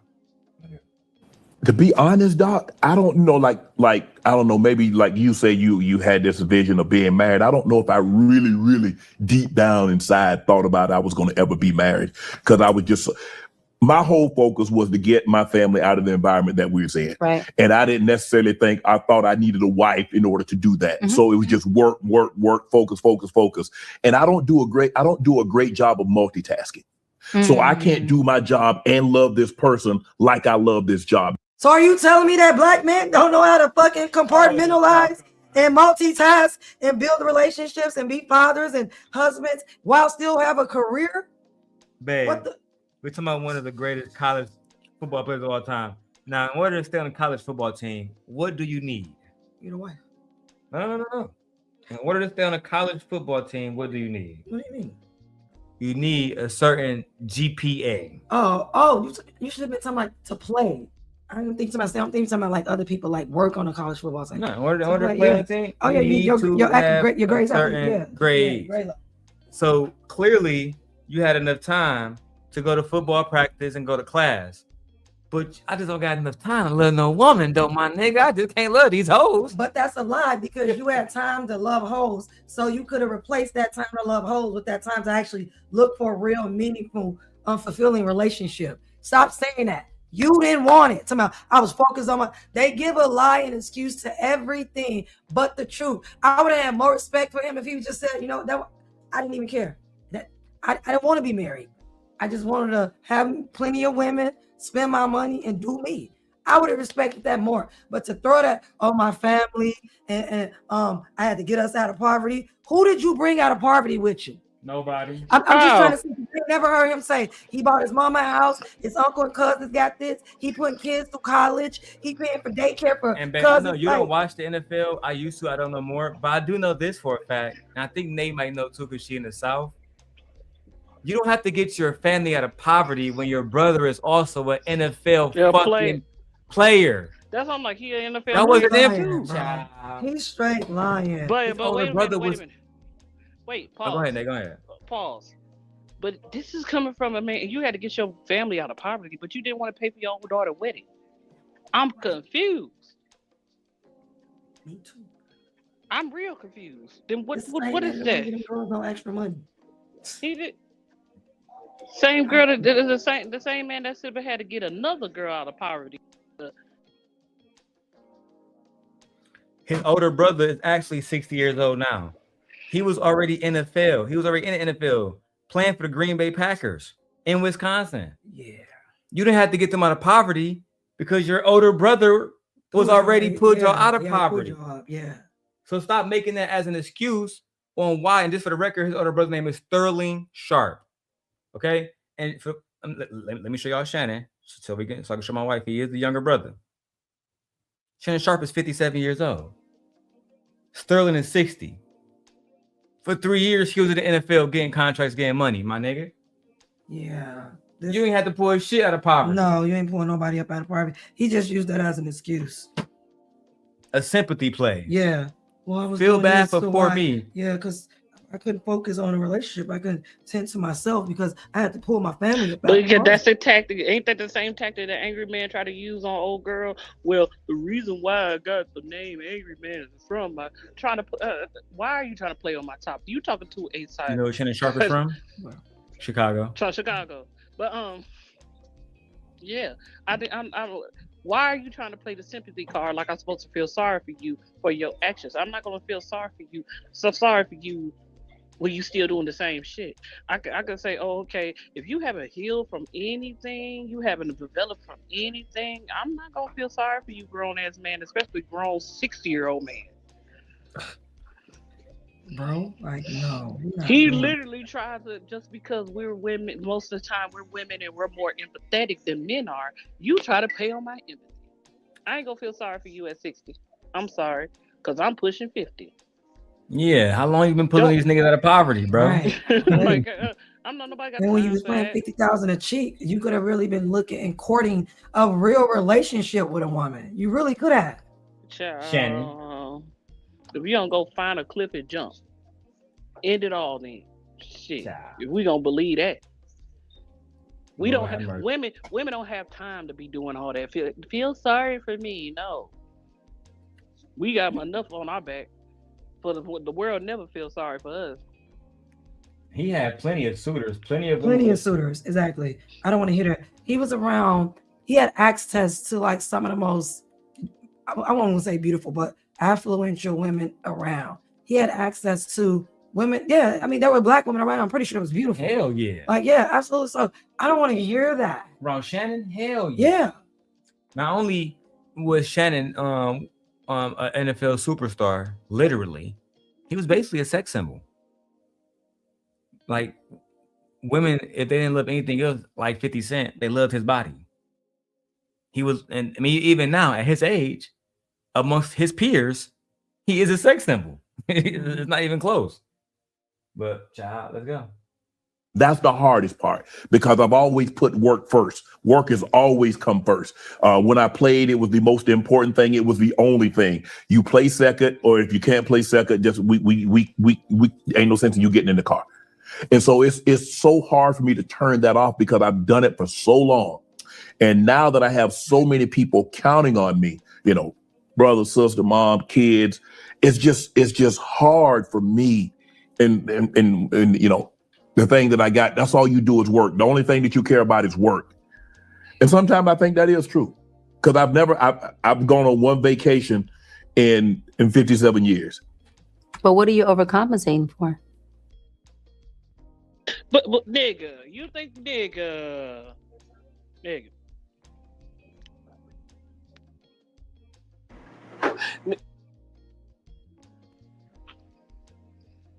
You on mute. We can't hear nothing you saying. You know that, right? Oh, my bad. I had muted up. No, what he said is I'm that like, nigga. he could have went on multiple vacations with the amount of money he spent. No, nigga. You sit up and think I'm gonna sit here and believe that you only had one vacation out of 57 years. I don't nigga, believe you that. didn't stop- He is such a liar. I said, nigga, if you sit up and went to I said you was playing football. You went to different states. That's a vacation shit. Whether you was working or not, you still went to a whole nother state from Chicago. From Chicago, you went to Nevada, California. You probably played in the South. You went summer everywhere. The only place you probably haven't played is Alaska because they don't have a football team. But I'm just saying, you ain't been on vacation, plenty of vacations. Stop. Why are you trying to play on our empathy?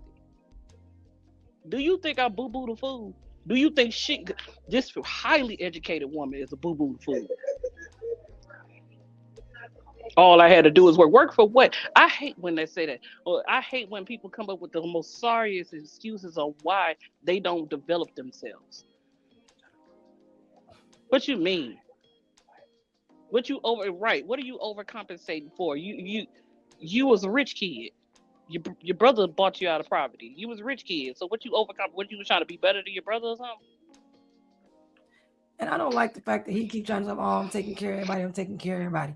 Maybe that could be true, but I don't think that's true. These people are not poor. No, they're not. They have lives of their own. Your daughter is married, had a husband. Like, what are you talking about? You are lying. Your brother was introduced into the Hall of Fame before you were. These niggas are rich, bro. Rich as fuck. You're lying. He's been all around this country. I literally pulled it up. Savannah, Ohio, Indianapolis, Chicago, Los Angeles, when he worked Baltimore, for Philadelphia. ESPN, he go everywhere. He's been all over. I'm not trying to hear that. You think ESPN had this nigga working? He took no vacations. Nigga, who you think? You Stephen A. Smith? Let's keep going, child. Because workaholics are overcompensating for something they're lacking. And oftentimes, work is transactional. Yes. It's not relational. It's transactional. Yes. Oftentimes, folks will overcompensate in transactional worlds for what they're lacking in relational worlds. And it's usually because of what you said. They don't know how to operate in the relational world. No. But they do well over here. I do. And we all go where we do what? Best. Well. Yes. That's why I don't do a whole lot of things, but what I do, I'm very good at. Yeah. I don't take on new hobbies because I hate, well, how do you know if you're good at it? I know. And so what I'm good at, I become great at. I think. But I want to know, when are you going to give yourself a chance to love and be loved? Because you don't have to enter into it being great already. You just have to. This is why they said you was coddling this nigga. He already had an opportunity to be loved and be loved on. He had a whole multiple opportunities. Yeah. He had a whole wife. Nigga had a whole wife. Children. What's that one black comedian girl name that was on his show? Cheryl something. Cheryl Underwood, something like that. Cheryl Underwood. She said that she wanted that nigga, that she tried to take said, that nigga on a "What's date, up?" and he Yeah, said he nah. said no. Mm-hmm. They was throwing that pussy at this man. Monique said she had people for him too. Cause she came on the show too. She told him, you need to stop messing with these young girls. Monique did tell him that. I remember. She told him Yeah. straight up. She said, Told him you straight look up. like a fool Like, out what are here. you Look doing? like a fool out here. Uh-huh. I like Monique. I love her. But anyway, still, nobody. Look. I don't think the tactic. I'm like the tactic, because these are the questions that she would use. Any person that's a therapist, psychiatrist, or whatever. If that is a tactic they were used. Well, what are you overcompensating for? They ask those questions for a reason, so you can explain. But clearly, he ain't explaining. This is not a form of coddling. These questions are what they will ask you. What are you overcompensating for? Who are you trying to prove? What are you trying to prove to yourself? Those are open-ended questions for you to sit back and actually critically think. So yeah, it may look like it, but no, those questions are actually questions that you will make certain people. She's not your typical therapist, right? And this is not a session. I feel like she could have been a little bit more hard on him. She could have said, okay, well, your behavior over the past 40 years hasn't shown that, and you actually had a wife.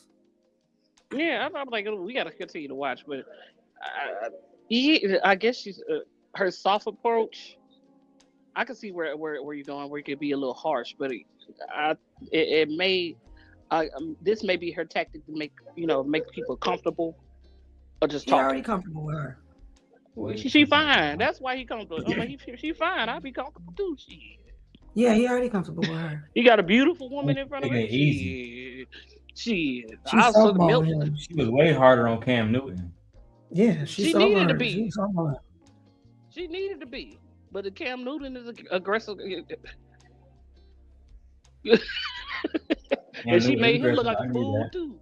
I said she made him look stupid too. Had to say she used the same open-ended questions, and he had him sit back and actually think. Use them critically. Use that logical mind that you say you have, sir. You can't make this shit up. Yeah, Kim Kardashian got a fucking icon cup on Fortnite. Anyway, let's keep going.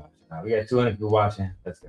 Enter into it with the willingness to shift and be malleable, not to the woman, but to the opportunity of you being loved and loving somebody back. Yeah. Which is really, you know, the ultimate fulfillment. That nigga don't want that shit. That's not what he looking for. Yeah, he ain't looking for that. That's not what he's looking for. Look, he not looking for that. Like that's that bullshit. That's not the that's that response bullshit. that a man that really that. want to. Yeah, he don't want that shit. Yeah, you know what? Yeah, you kind of call it. I take my whole shit back. He want to chase that. He want to chase likes tail that for the same rest of high time.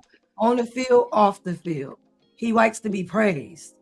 Yeah, he wants that same high. That ego. He want his ego stroke. Yeah, that's all it. the time. Damn. He's in charge. He doesn't have to settle down. These women are. He gets to trade them in and out as he please. As long as he got money. Well, you should. Let him be. Let him him take be. his dirt nap. Let him be until he take that dirt nap. Let him be. Take that whole dirt nap, child. Cause yeah. She was fucking treating this nigga like a baby. Let him be. Oh, Marcy finally made it. Oh, shut up. Your format, you know what? Shut up. Look, I was trying. Look, I was trying to be all nice. I said, oh, that shit went out the window when he said, yeah. I said, you know what? Don't coddle his ass. She is coddling him, girl. Oh man, I watched like half the interview, dog. I had to turn that shit off because I was bored because like when she was going at Cam Newton, she was really challenging his fucking points of view. And that's why he made that diss video about her right after. Yeah. I'm literally the next day. No, he didn't. He did, but then I'm like, Corey, the ugly Corey person. Yeah, Corey Holcomb. They did her together. Yeah. Talking to Corey Holcomb, oh bitch ass. Oh Lord, he's so bitter. Like, bro, if you really wanted a family, then why the fuck you just don't go get a family? Why won't you marry Jasmine? Let's start there. Oh, we good. That's not really. I don't answer shit, nigga. Why won't you get married? Just say you a fucking degenerate. That's all you gotta say. Yeah. Child. Anyway, we out here. Let's keep going. Welcome, Marcy. The reason why we have to keep working and keep working and keep working and turn into workaholics is because there is a monetary or a limited fulfillment over here. Yeah. So we have to keep to get it. Yeah. Like a drug. Yeah. To get it. Yes. But see, love is not like that. It's not. I think, Doc, for me, growing up how I grew up and not having, it just drove me. And that was the thing that I really obsessed about, was to see my grandmother not have to worry about bills and not have to worry about things. And so I just poured everything. God gave me the ability to be disciplined, be dedicated, and be determined.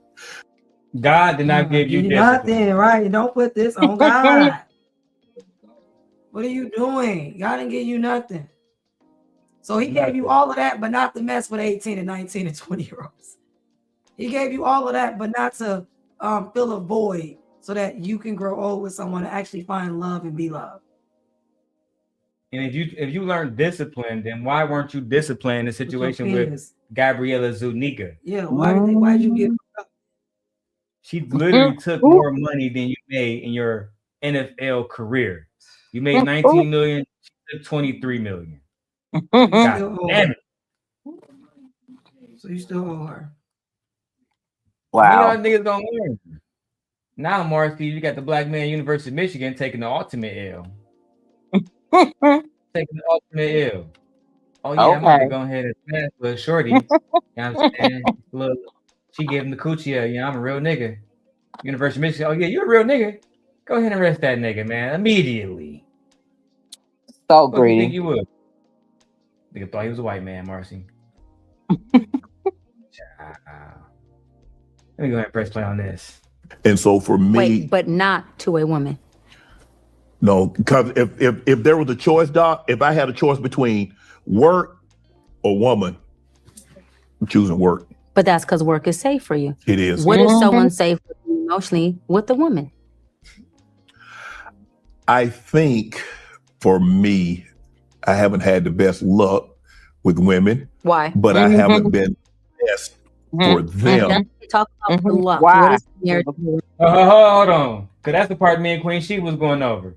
I haven't had the best of luck with women, but I also haven't been the best for them. Like, so what the fuck? If you haven't been the best for them, you wouldn't have the best of luck with them. Like, what? Yeah, if you're not great to women, you're gonna have a hard time with them. Yeah. Just like Nick Wynn says, if you're mean to women, talk to women. Yeah, no one's gonna want to sleep with you, bro. You're gonna be a virgin. Yeah. For the rest of your fucking life. Like, what? Yeah, Marcy, I had a lot of bad luck with women, but I also treated them like a piece of shit. But real bad luck, man. I don't know why I got bad luck.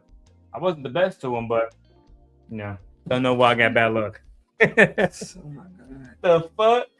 What are you talking about? One day she just up and left. The divorce came out of nowhere. Oh, Marcy, these are your contemporaries, because he said that at 57 he's still learning how to be a man. He don't know how to love yet. Yeah. He said At 57 he's full of still in high shit. school. Would you date Shannon Sharp, Marcy? You won't let Shannon take you on a Absolutely little not. date? Make that little Instagram video he Mm-mm. made last year? No, absolutely not. Comes to my bag. Yeah. Woo.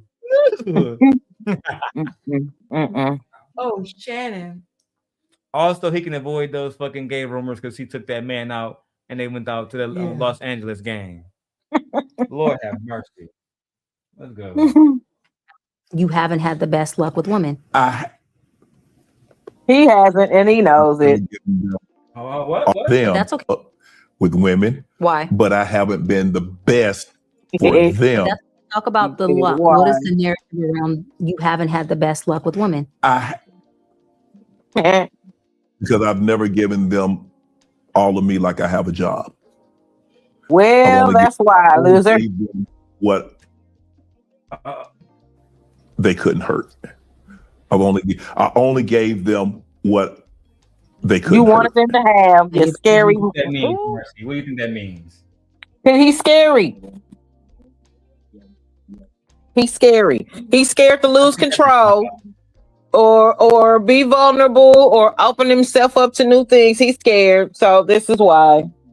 And Why would a man be scared to be vulnerable with the woman that he's with? He's scared she's gonna use it against him. Oh wow. I think Be an adult. when he was in women came with money and he was able to rotate them out. He seen more ass in the toilet seat. Exactly. Yeah, he just likes rotating women out. Mhm. He doesn't need to He got used to it, yeah. He's and it scared. suits him. She right. He doing all the safe shit in life. It was safer for him to because he wasn't thinking about whether or not he was gonna lose money. That's why he did what he did. The way he did it. And then when he found out, oh shit, I gotta give up some money. Okay. Nigga. Anybody else would have been no. That's a lot of money. That's a lot of money, Law. A lot of money. I agree. Lot A of money. lot of money. He That's a lot of deserved money. to lose. That was a woo. You couldn't afford that, bro. Okay, what you tell yourself, you couldn't afford. Daryl, I'm sorry. If I have a chance to get $100 million contract, I cannot afford you, girlfriend. He wanted to lose his career. Clearly. Over that little coochie. Let's keep going so we can see her coddle this grown ass man. Lord have mercy. Go. This is good. What is it that they could hurt? What's that? Me. What part of you? My heart. That was hurt when? When was the first heartbreak you can even think of? I don't even. He better not say Who was it by? He better not say he was a young man. I'm not even sure, Doc. Because Was it by dad? Where's dad? my dad died when I was 13. Was he with mom? No. What kind of guy was he? I only saw my dad once to really know who I was looking at. Absentee. Okay. There you go. So y'all know where they're going. Yeah. Oh my God. We know where this is going, don't we? Yeah. Oh, I didn't have a father, and it's my mother's fault. He gonna blame everything on his mama. Of course. Every single thing on his. We're gonna say because he didn't have a dad in his life. Yeah. He never experienced love, and he can never give a woman a chance to love him. Even though my mother that cared for him deeply And raised him to be an NFL superstar and right. his brother. And his brother. Right. But yeah. You black males and black sons, you niggas is so treasonous. I'm so sick of you niggas. I'm so treasonous. I'm so sick of you niggas. I'm so sick of you niggas. I'm so sick of you niggas. Nate, don't trust them new niggas over there. Oh man. Trust them new niggas. I don't understand why you just won't take accountability, you bitch ass nigga. And just say, listen, okay. It's like, oh my I didn't make the right choice, okay. Just say, cause I'm for sure. Oh man, look, is your brother still married? If he is, you ought to be ashamed of yourself. He's a bigger hole than he is, guys. Oh my goodness. Damn. You know They what? both just was degenerate football players, and the wives was like, "Yeah, we out this bitch, bro. There's no point of us being here. God We damn. Okay, so got where our was your money. mama? We out Okay, this here we bitch. go. Fuck y'all Here we niggas." go. Where was your mama? Who was the one that dressed you, fed you, made sure you had a house? Because your brother wasn't playing football at 15, okay? Because he only a couple years older than you. So he wasn't playing football and he wasn't in no NFL league at 15, 16 years old while you were 13, all right? So, Absolutely yeah. not. This is just, Who was yeah. clothing you? Who was doing all those things? Because I know it was your mama. Why y'all always And gotta then he blame said me? he never saw his daddy. You ain't got a lot of kick it. Hey, Lord Jesus. You ain't got a lot of kick it. You don't have to lie to kick it, bro. Your daddy didn't want to see you. What you mean? He didn't want to see you. And Daddy didn't fuck with you at all. Your poor, unfortunately, his poor unfortunate soul went to the ancestors before he became a man, so he wouldn't sit up and not see you, and then when you became famous, say, "Yeah, that's my son," because that's all he was gonna do. That's all he was gonna do. Yeah, both of my Always. sons. I'm like, yeah, both of my sons made it to the NFL so he could brag to his friends. You know that?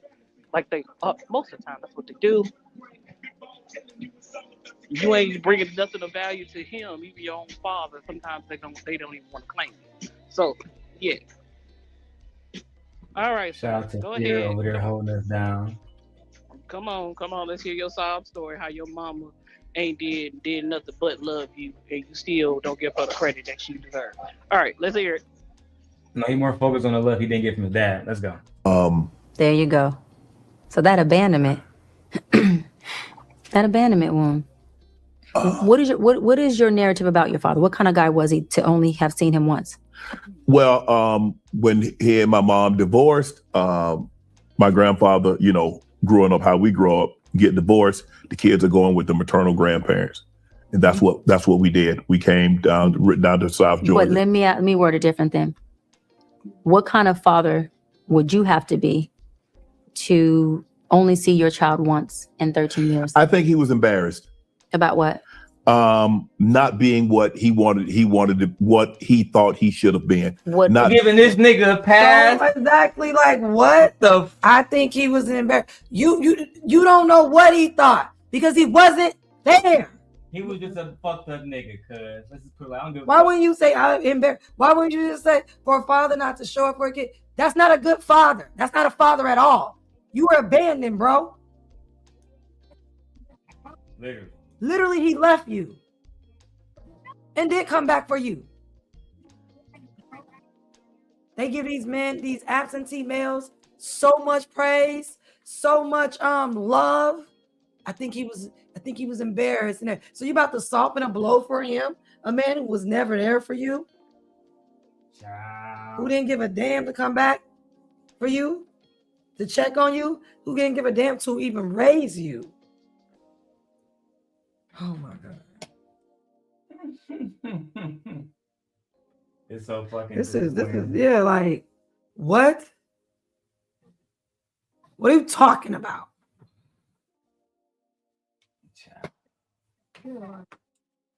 Let's continue. Shout out to everybody watching. Making excuses. being there. My dad had some drinking issues, and he didn't think he was the father that he should have He been. never answered the question though.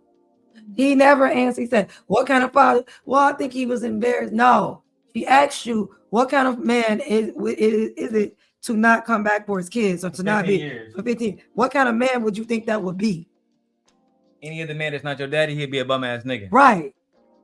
What kind of man do you think that would be? Instead, you go, "Well, I think that he was embarrassed and making excuses for him.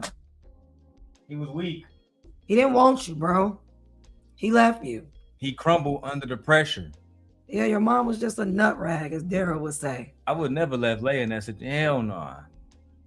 We had to get shit popping. Yeah, like, what are you talking about? Despicable. Weak. Super weak. Yeah. Child, let's keep going, man. Wow, be over here in both frames. That nigga. Oh my God. And I remember my grandmother, Grandma Charlie, his mom, told us that he wanted to come home. But at that point in time, he had both jawbones removed because of cancer. And he didn't want, he said, Grandma Charlie, he called her Charlie. He said, Charlie, I don't want the kids to see me like this. And she said, Pete, they're going to love you regardless. They just want to see their dad. And he said, you know what? He said, you know what, Charlie, I'm going to come home in September. Yeah. Well, he died in August. Mm. And so does that give him a pass for everything? That's what it sounds like you're doing. Yeah. You kinda utilize him with some shit like, so why are you fuck? still paying? Even with all of that, that still doesn't give him a pass, bro. Where was he for the past 20 years? Before he died. Before he died. Before he caught cancer. When you were born. Before he got sick. When your brother was born. Yeah, like But where anyway, you was said he? his jawbones were removed, so he didn't have a mouth. So how was he saying all this? Did he type it? Did he write it in a letter? Because both of your jawbones were removed. You cannot talk. That's at one point, Nate. But what you his father hasn't always had cancer. That's what I'm saying. When this conversation came to be, Yeah. because it shouldn't have took you to get cancer and lose your jawbone in order for you to come back To say I'm gonna come home to see the kids. Like, come on. Okay, I'll calm down. When you old, decrepit, beat up, and falling apart. Mm-hmm. Where was you when you were in your youth? In your prime, as the man would like to say it. Where were you then? Beating up coochie. Not being in the South where he was, apparently. Why you not mad at this man? Why you not upset with this man? Or why not just tell the truth about this man? That he was a fucking bum. Yeah, your dad was a bum. He abandoned you. He never came back. And most likely he didn't send no money for y'all either. He didn't give a fuck about you. If he did give a fuck about you, He wouldn't have left you. he would have acted like it. Yeah. We gonna make excuses. You can't make this shit up, bro. Ridiculous. Let's keep going. Oh. Yeah, I would have loved, because when I played college ball and I played in the NFL and I saw guys have their dad in the locker room or standing on the sideline, I used to think, man, it'd be so cool to have my dad here and to be a part of this. But it didn't happen. But my grandfather died when I was 8, and that's who raised my grandmother and my grandfather. But Granny poured every ounce into me. But there are some things I think that I did. So your grandma poured every ounce she had because your father failed to be a man. You said your granddaddy died at 8. And your father died when you was 13. So The women raised. Okay. That's right. Okay. That's Not the women doing all the work. And he said he didn't experience love. Sound like love to me. They Niggas took care of your bitch ass. You turned out to be a football player, not a drug addict. And your brother. Right. Hall of Fame football I don't player. understand this. You just don't want to be honest, bro. Like sometimes women don't want to be honest about their actions. Bro, you was just being a fucking hoe. Yeah. That's all it is. You had no intention on being married because a lot of y'all rich niggas feel like she gonna take y'all money, et cetera, et cetera, et cetera. So what did you do? You said, fuck it. I'm just gonna be a hoe. I don't gotta commit because I can just keep making money and get more hoes. But paying for him though. Oh, absolutely. You always pay for them. Paying for him. At they level, It would have been cheaper to have a always wife. Of course. It'd have been it would have cost them less to actually have a wife. So I'm thinking gonna take your money, but you giving it away to her anyway. Why not just give your money to a woman that's gonna be in the house with you every day? It could have been just like Russell Wilson, man. Yeah, he could have. Could have been just like Russell Wilson. Yeah. He chose not to be. Literally. Russell Wilson could have been just like him. Mm-hmm. He also chose not to be. He didn't want to be like them. Yeah. Like his contemporaries, like what's the dude, Stephon Diggs. Mm-hmm. A lot of niggas want to be more like him than be like Russell Wilson, and that's the problem. Real talk. Let's keep going. Mess because I didn't have my brother was like my father. Mm-hmm. He was really the dominant male figure that was in my life.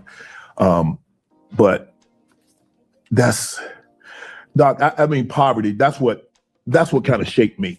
And I joke when I say, man, we grew up so poor, I had to win the lottery just to be broke. Mm-hmm. Right. That's how bad we were, Doc. Yeah. And that's what drives me now. All I think about is like, okay. So your father didn't give no money for you while he was out there doing what he was doing. So clearly there was no financial support from your father. Got it. Say, why not talk Got about it. your dad Because your grandma was there, your mama Mom was there, auntie there, and y'all was still poor, which means the women were struggling, and the men weren't around to help your bitch ass at all. And it don't seem like y'all lived a very good life, because even when your grandfather was there, maybe he probably wasn't doing nothing either then. Poor as hell. He was poor too, because he said y'all was poor. So what was his grandfather doing? Nothing. Nothing. And that was your father's father? Okay. Now it makes sense. Child. All right. If something happens to me, what's gonna happen to Libby? What's gonna happen to Spanky? What's gonna happen to my mom? My kids? Well, they're gonna be okay. They're gonna get more money than. Would they do right by it? Would they? And that's what keeps me up at night. Yeah. And I need to devote. I need to shift that. Yep. And say, okay, Shannon, if something were to happen to you, your family's gonna be okay. Because I do want someone. And I'm gonna say something, okay? And I totally wrap it in love, okay? Because it's gonna probably sound a little pokey, but the same selfishness you just described your father has, you have it. You have it. You have it.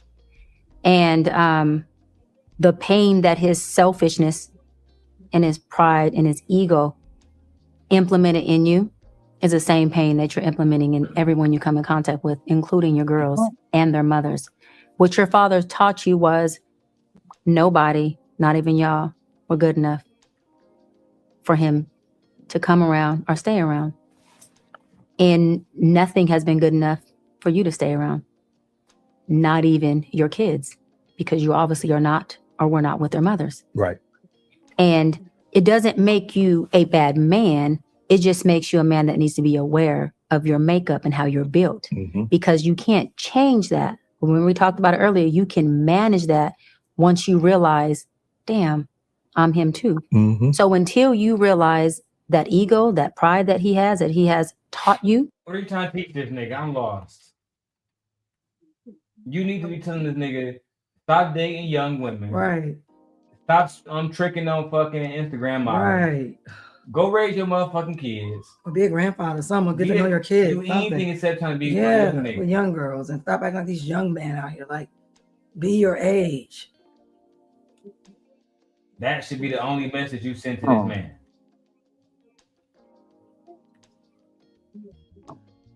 What's up, Marcy? I forgot you were still down there, girl. What's going on? Nothing. I'm reading some stuff. Okay, let's get it. And it's obviously in your DNA as well. And that selfishness is what will always be a barrier between you and your heart, not you and a woman. It's you and your heart. Then you will always overcompensate and work. And you're going to do damn good over here. But it's going to come a time, if it hasn't already, that what you're overcompensating for, which is the heart space, starts to consume you. And you're going to need that to even balance you over here. Because we can only do something out of moderation for so long, before the moderation says, yo, what's up? Especially the matters of the heart. And with you, it's what I said earlier, right? Hope deferred makes the heart sick. And when a little boy becomes deferred from hope at a young age with his father, and they take on the father role like you did and go and get it and put the family on the mat and take everybody out of poverty, he usually never returns to find himself. And the only thing, or one of the biggest things that kind of breaks my heart with you, is you've accomplished so much in everything you've touched transactionally. It has turned to gold, all the way down to the gold jacket. Oh my God. Oh my God. Killing me. Y'all killing But me. like the fig tree, you still haven't found yourself. All the way at the age of 60. What has and finding yourself takes last time I the checked, heart. you are not you don't have The a mind. last time I checked, you don't own restaurants and stuff. Like, what, when I hear I have accomplished so much, you accomplished anything in the category of football, and I still don't think you did all that. You ain't become no coach. He's a Hall of Famer. So what? That is still football. What else have you done? Nothing but football. Nothing. That's my point. That's what I'm saying. Like, you accomplished so much. All he did is accomplish. He got great at football. And I'm not saying it's not a big deal. Great. You were talented. What else did you do? It wasn't like, yeah, I was a football player and I became a coach and I took these teams and we won all these championships. You didn't do that. Nah. You did nothing else. I don't even think he got a championship. Oh, see, look. I know I'm talking about if him becoming the coach and coaching a team and taking that football team to a championship multiple times. He hasn't done that. No, he's not Phil Jackson. When I hear people say you've accomplished so much, I'm thinking of multiple things in multiple areas. Like Michael Jordan. Yeah, that's accomplished. Yeah. On multiple things. This man just played football. He didn't do anything else. He had a good podcast last year with that brother named Cat Williams. And look at him this year. Getting told off by Dr. Brian. Just saying, like, what else has he done? Oh yeah, because this time last year in January he interviewed Cat.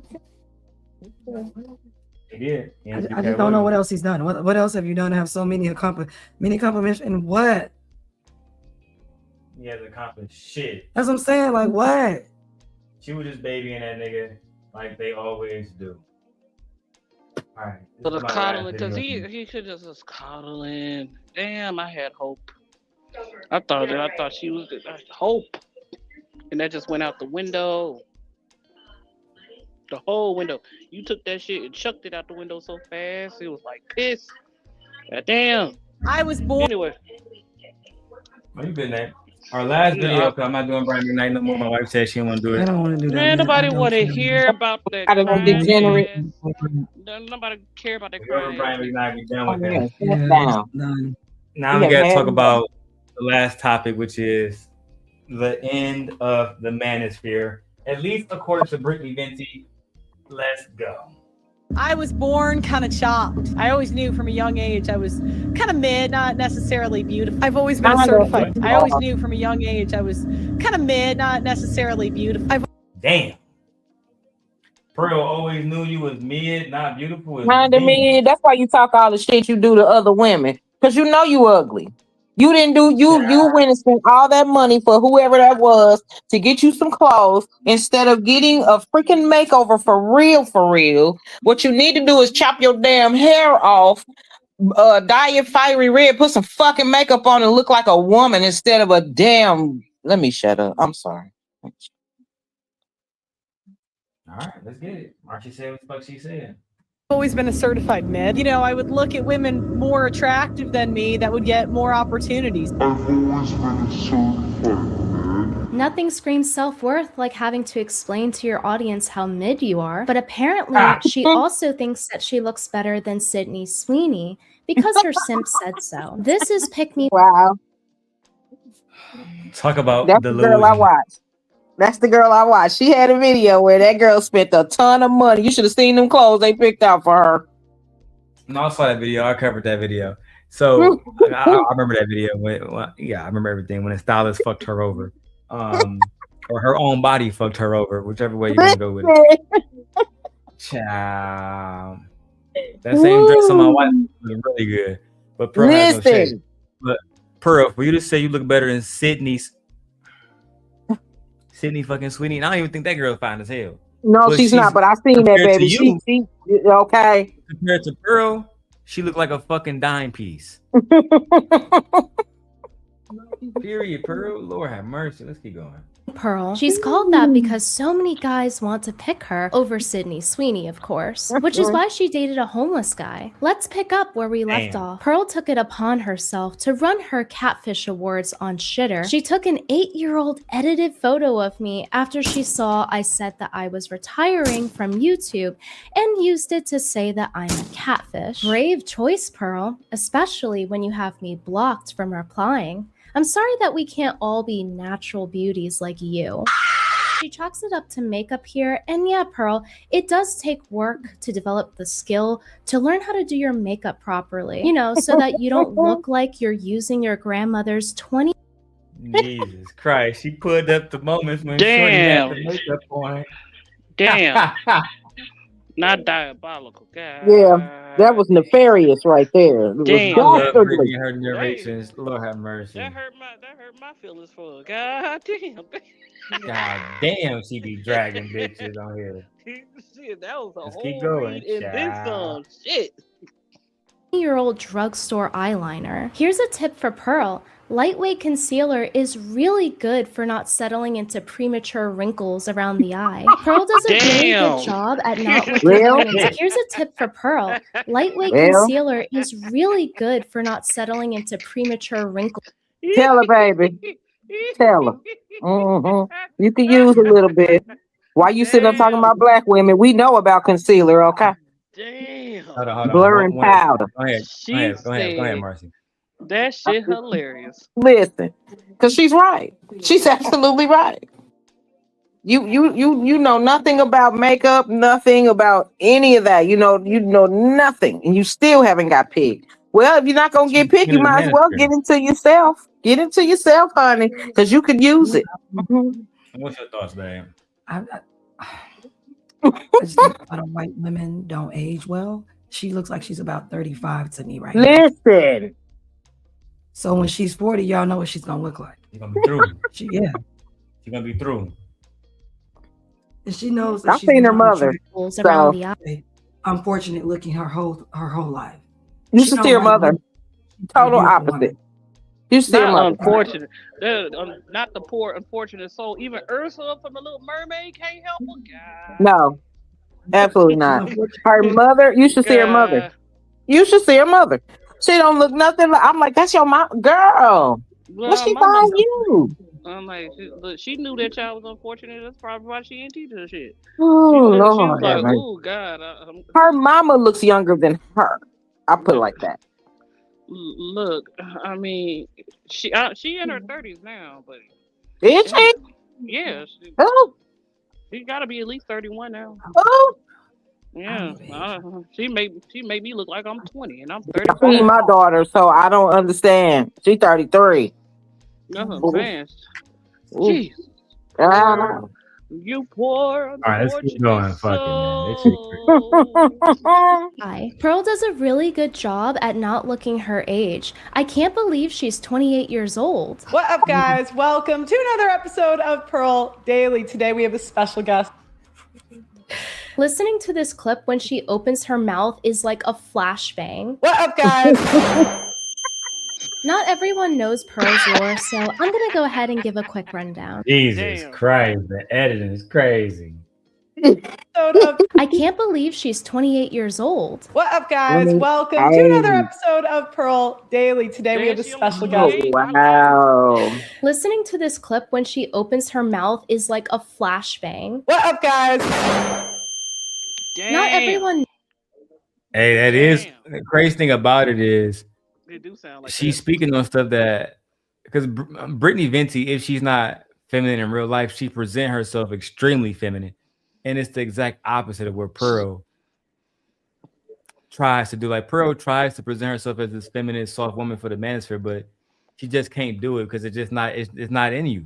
She unfortunate, like Jiggly said. She's Everything like, but she needs to be around other women. She was around other women. She just Comes don't off real want. masculine. She gives me masculine energy. Who would trust her to be around her and be her friend? Who? Even her best friend dumped her. Hold on, one mic. Go ahead, man. No, I'm just Oh, I'm saying. sorry. Like, she presents like she comes off as man. I don't see softness in her. The way she wears her clothes look masculine to me. Her posture of her body. She don't even move like a woman to me. The way she moves and walks, it doesn't look like she's not soft at all. Jeez. And if you close your eyes and heard her talking, you would think it was a girl, but you probably think it was could be a man too. You'll think she transformed. Robots in disguise. Oh Lord. knows Pearl's lore, so I'm gonna go ahead and give a quick rundown. Hannah Pearl Davis is a rich kid that runs her YouTube channel on her daddy's dime, which is how she was able to keep it running after being demonetized. She was demonetized right after she interviewed minors about the morality of stealing a famous rapper's spunk. Think about it, right? Do you really think he didn't think to wrap it up with the, I'm gonna say corn star? He's a player, right? He knows she's a corn star. He probably did. She probably stole it. Which their family weren't too happy about, but she kept the video up. Pearl is also known for their family weren't.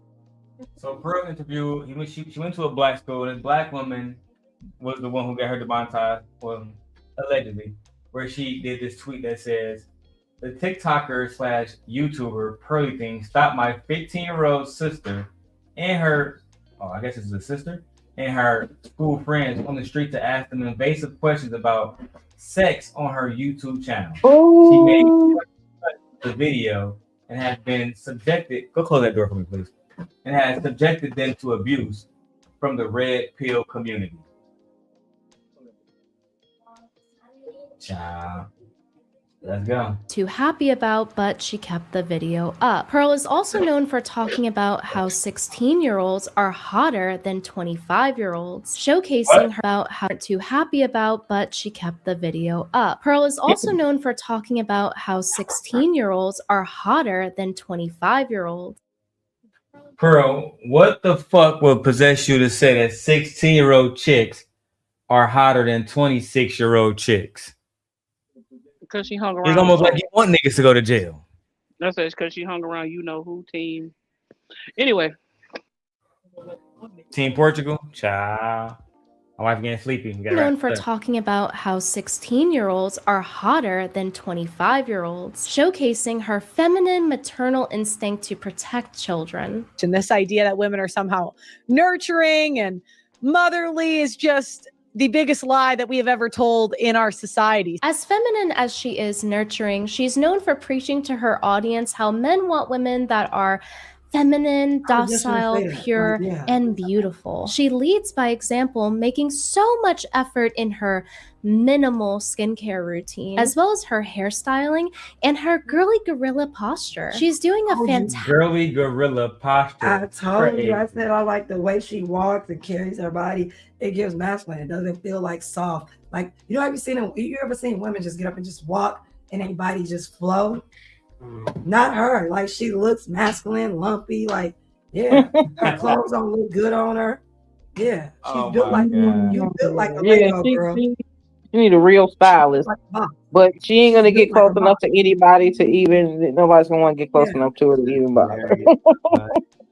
She built like a box. No, sorry, that shit is fucking. She built like a Lego. Example, making so much effort in her minimal skincare routine, as well as her hairstyling and her girly gorilla posture. She's doing a fantastic job showing off those succulent pitties lately. So if I were her, I would wear longer sleeves and invest in a micro bra. But I guess Pearl is still experimenting with her fashion at almost 29 years old to find the right piece of clothing that will flatter her Sasquatch stance. Pearl loves to pass time making comments on women and their appearances because they're all being hoes, especially if they're wearing a miniskirt. You don't understand. It's different when Pearl does it because then it's under the guise of, I lost weight. And it's the same case for makeup too. She's basically calling women prostitutes for wearing makeup, but it's fine when she does science experiments with hers. Some things just never change. But one of those things that actually has is that Pearl is no longer single. She now has a new man's beliefs to parrot. Her boyfriend, Nuclear Caudillo. Not another hat. She now has a new man's beliefs to parrot. Her boyfriend. Now looking at the biggest loser of the year, guys. I'm about to say, not this light skinned nigga. I hope he. Wow. I pray he just biracial. And he not just a light skinned man. Black. He ain't interested in this woman. What the fuck's wrong with these niggas, man? Does it look like a man? Look at his demeanor and his posture. We got a video of them dancing together. Let's see. And nuclear cow Look, they look Look at them comfortable. go. She's got the grace of a cardboard box. Her boyfriend is another one of these red pill manosphere guys that's here to teach his audience how to get laid. We're not here to win, or sorry, we're not here to prove that we're better than anyone or that anyone's internet daddy is better than someone else's. We're here to win. We're here to get laid. He's not a loser. What? He can teach his audience how to get laid. We're not here to win, or sorry, we're not here to prove that we're better than anyone or that anyone's internet daddy is better than someone else's. We're here to win.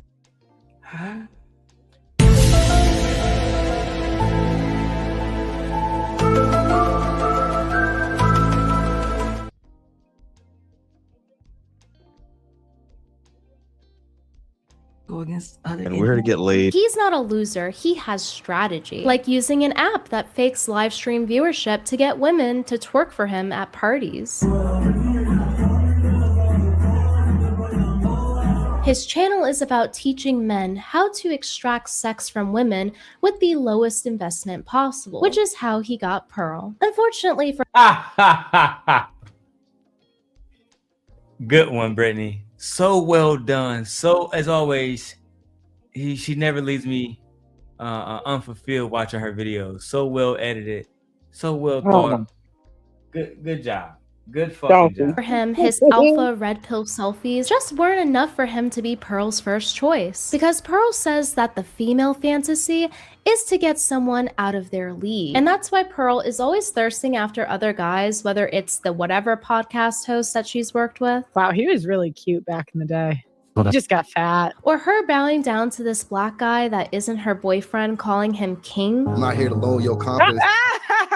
I'm just really letting you be honest, King. These are good. These are good. These are good. And Pearl just cannot contain herself around her colleague, Andrew Wilson. Maybe We have young Andrew. like a 10. So, ladies, It's so funny. Like you think with that picture, that Andrew, like that you would ever be good enough for that guy to ever look to. Yeah, he wouldn't. She's thirsting after a guy. Oh, the pickle jar shit? Go ahead and show it, Brittany. Yeah, that you would ever be good enough for that guy to ever look to. Yeah, he wouldn't. She's thirsting after a guy who would be unable to open a pickle jar for her. And this is the same guy who rated his wife, Rachel Wilson, a 6 out of 10. Most women are going to exist between the 5 to 6. Average, slightly above average. Where does my wife fall? Well, she falls right in that average. -5, bro. Like, y'all men are gonna rate women. Look at you. Andrew, you're fat as fuck. You're out of shape, overweight. You can't open a pickle jar. My introduction to him, Marcy, was when I was watching the Fresh and Fit Rumble stream, and they had all the men up there. One of the men was Wes Watson. You probably don't know who Wes Watson is, Marcy, but he's a white man that does fitness content from prison. Oh, damn. That's right, Marcy. He's one of them niggas get tattoos on his fucking bald head and every damn thing. If I showed you the video, you would be laughing to the fucking end of your seats. He was ready. He to said, smack this man. Andrew, you're not a real man. Andrew said, why? He said, because I come over there and beat your ass right now. And he all but punked this nigga. They had to literally be like, bro, can you just leave Andrew alone? He was like, why? Why y'all protecting him? As men, he's ready to protect his motherfucking self. He talk about women every day. So Wes Watson's point was, he's been around men for the last 20 years in jail. They don't sit around shaming women. Why the fuck are you doing it? Just nigga get money. He got out of jail and he got money. He started doing fitness content. You're a fat fuck that sit around on channels talking shit about women. And you got Pearl on your dick. Child. Let's keep going. My wife falls asleep. Just slightly above average. Absolutely brutal. I bet one of her 3 baby daddies would have given her a higher rating. So Andrew, Damn. Everybody going at your wife, Andrew. can I sell you on my worldview? Yes. Your wife has 3 baby daddies and has been married twice before. You lick sniz. You're a you. That would have been my next answer. No, your wife with the 3 baby. What did I just say? Your wife with the 3 Sorry, baby doll. I'm daddies? sorry. Is she morally inconsequential in comparison to your ditch licking? I guess we know why he made her What take a about paternity yours? test. I have what I would consider 100% faith and trust in my wife. I Also- told her these words exactly. You're going to get the fucking test. And if not, I'm out the door. Period. Well, 100% trust and faith. I think it's your prerogative to do that. But Okay, well, it's not for her, it's for me. But anyway, Why would you make your wife take a paternity test if you think she's a faithful woman? If it's a hoe and she don't want to fuck you. That's why. That's why. Oh God! And I think the baby daddies would have for sure given her a better rating too. Yeah. Go ahead, Nate. I said, oh, you had to check the paternity because she wasn't fucking you. Exactly what Denton said.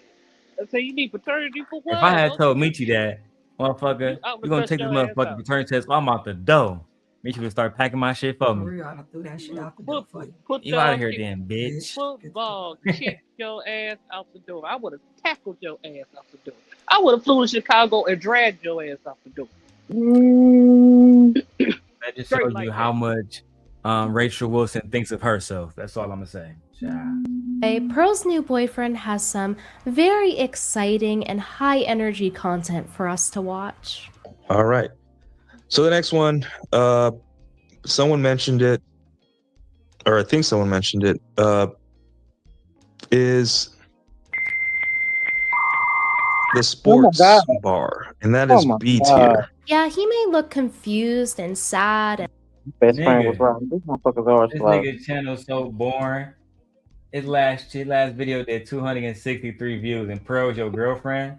You're a fucking bum. And low energy, but just know that this guy with his little Pikachu hat and little earring is going to teach you about the 16 commandments of getting poon. She's like gushing, like writing poetry to him, right? He's like, okay, that's the reason she likes him in the first place, probably, is because he's dismissive, he's distracted, whatever. Cool, thanks for the poetry. Awesome. That is exactly how it should look. She should be chasing. Mm-hmm. So give this dusty exactly how it should look. These are the niggas. Look at the men he's talking to. Put it on the big screen for a second, y'all. Losers. Look at the men he's talking to. Losers. That's exactly what she should be doing, chasing him. Super loser, mega mind, dusty ass, white man, the bottom of the barrel. Incels. All incels. About to take that dirt now. Just stupid as hell. Identity, sexuality confused. This nigga with the beanie hat looked like he depressed. But he ready to end it all. He ready to end it all. What you talking about? All right. The fuck? Okay. All right, we're about to wrap this up. The baby just woke up. Yeah. So, 2 more minutes and we out. She should be chasing. So give this dusty princess his flowers and heels, and make sure that you listen to his advice if you want to score someone that's top of the line like Pearl. Speaking of red pill advice, you guys remember Grandma Tomasi, right? He's featured in a couple of videos on my channel where he was desperate to get my nudes and got trolled multiple times. There are a couple of things you need to know about Grandma Tomasi. Number one, he is the self-proclaimed grandma of the red pill. And number two, Pearl looked up to him and has parroted a lot of his points. Oh, and another thing you need to know is that he is a big fan of Pearl. And I was trying to get him to like mentor me. Like, and I was saying I would pay him for his time. I really looked up to him. Like, honestly, I thought like he was so smart, and like I just really loved his stream. He went on this like podcast and then was like, I don't remember what he said. Maybe then you'll go die in a fiery car wreck somewhere. Go away. You want the red pill to die? You're already killing it. Damn. So y'all don't know who this man is. I know who Roland. Roland Tomasi. Child. I don't know what he said. Go away, bitch, and die. You should be a slave. Like, you shouldn't even be on here talking. In his mind, you should be somewhere knocked up doing what your husband say.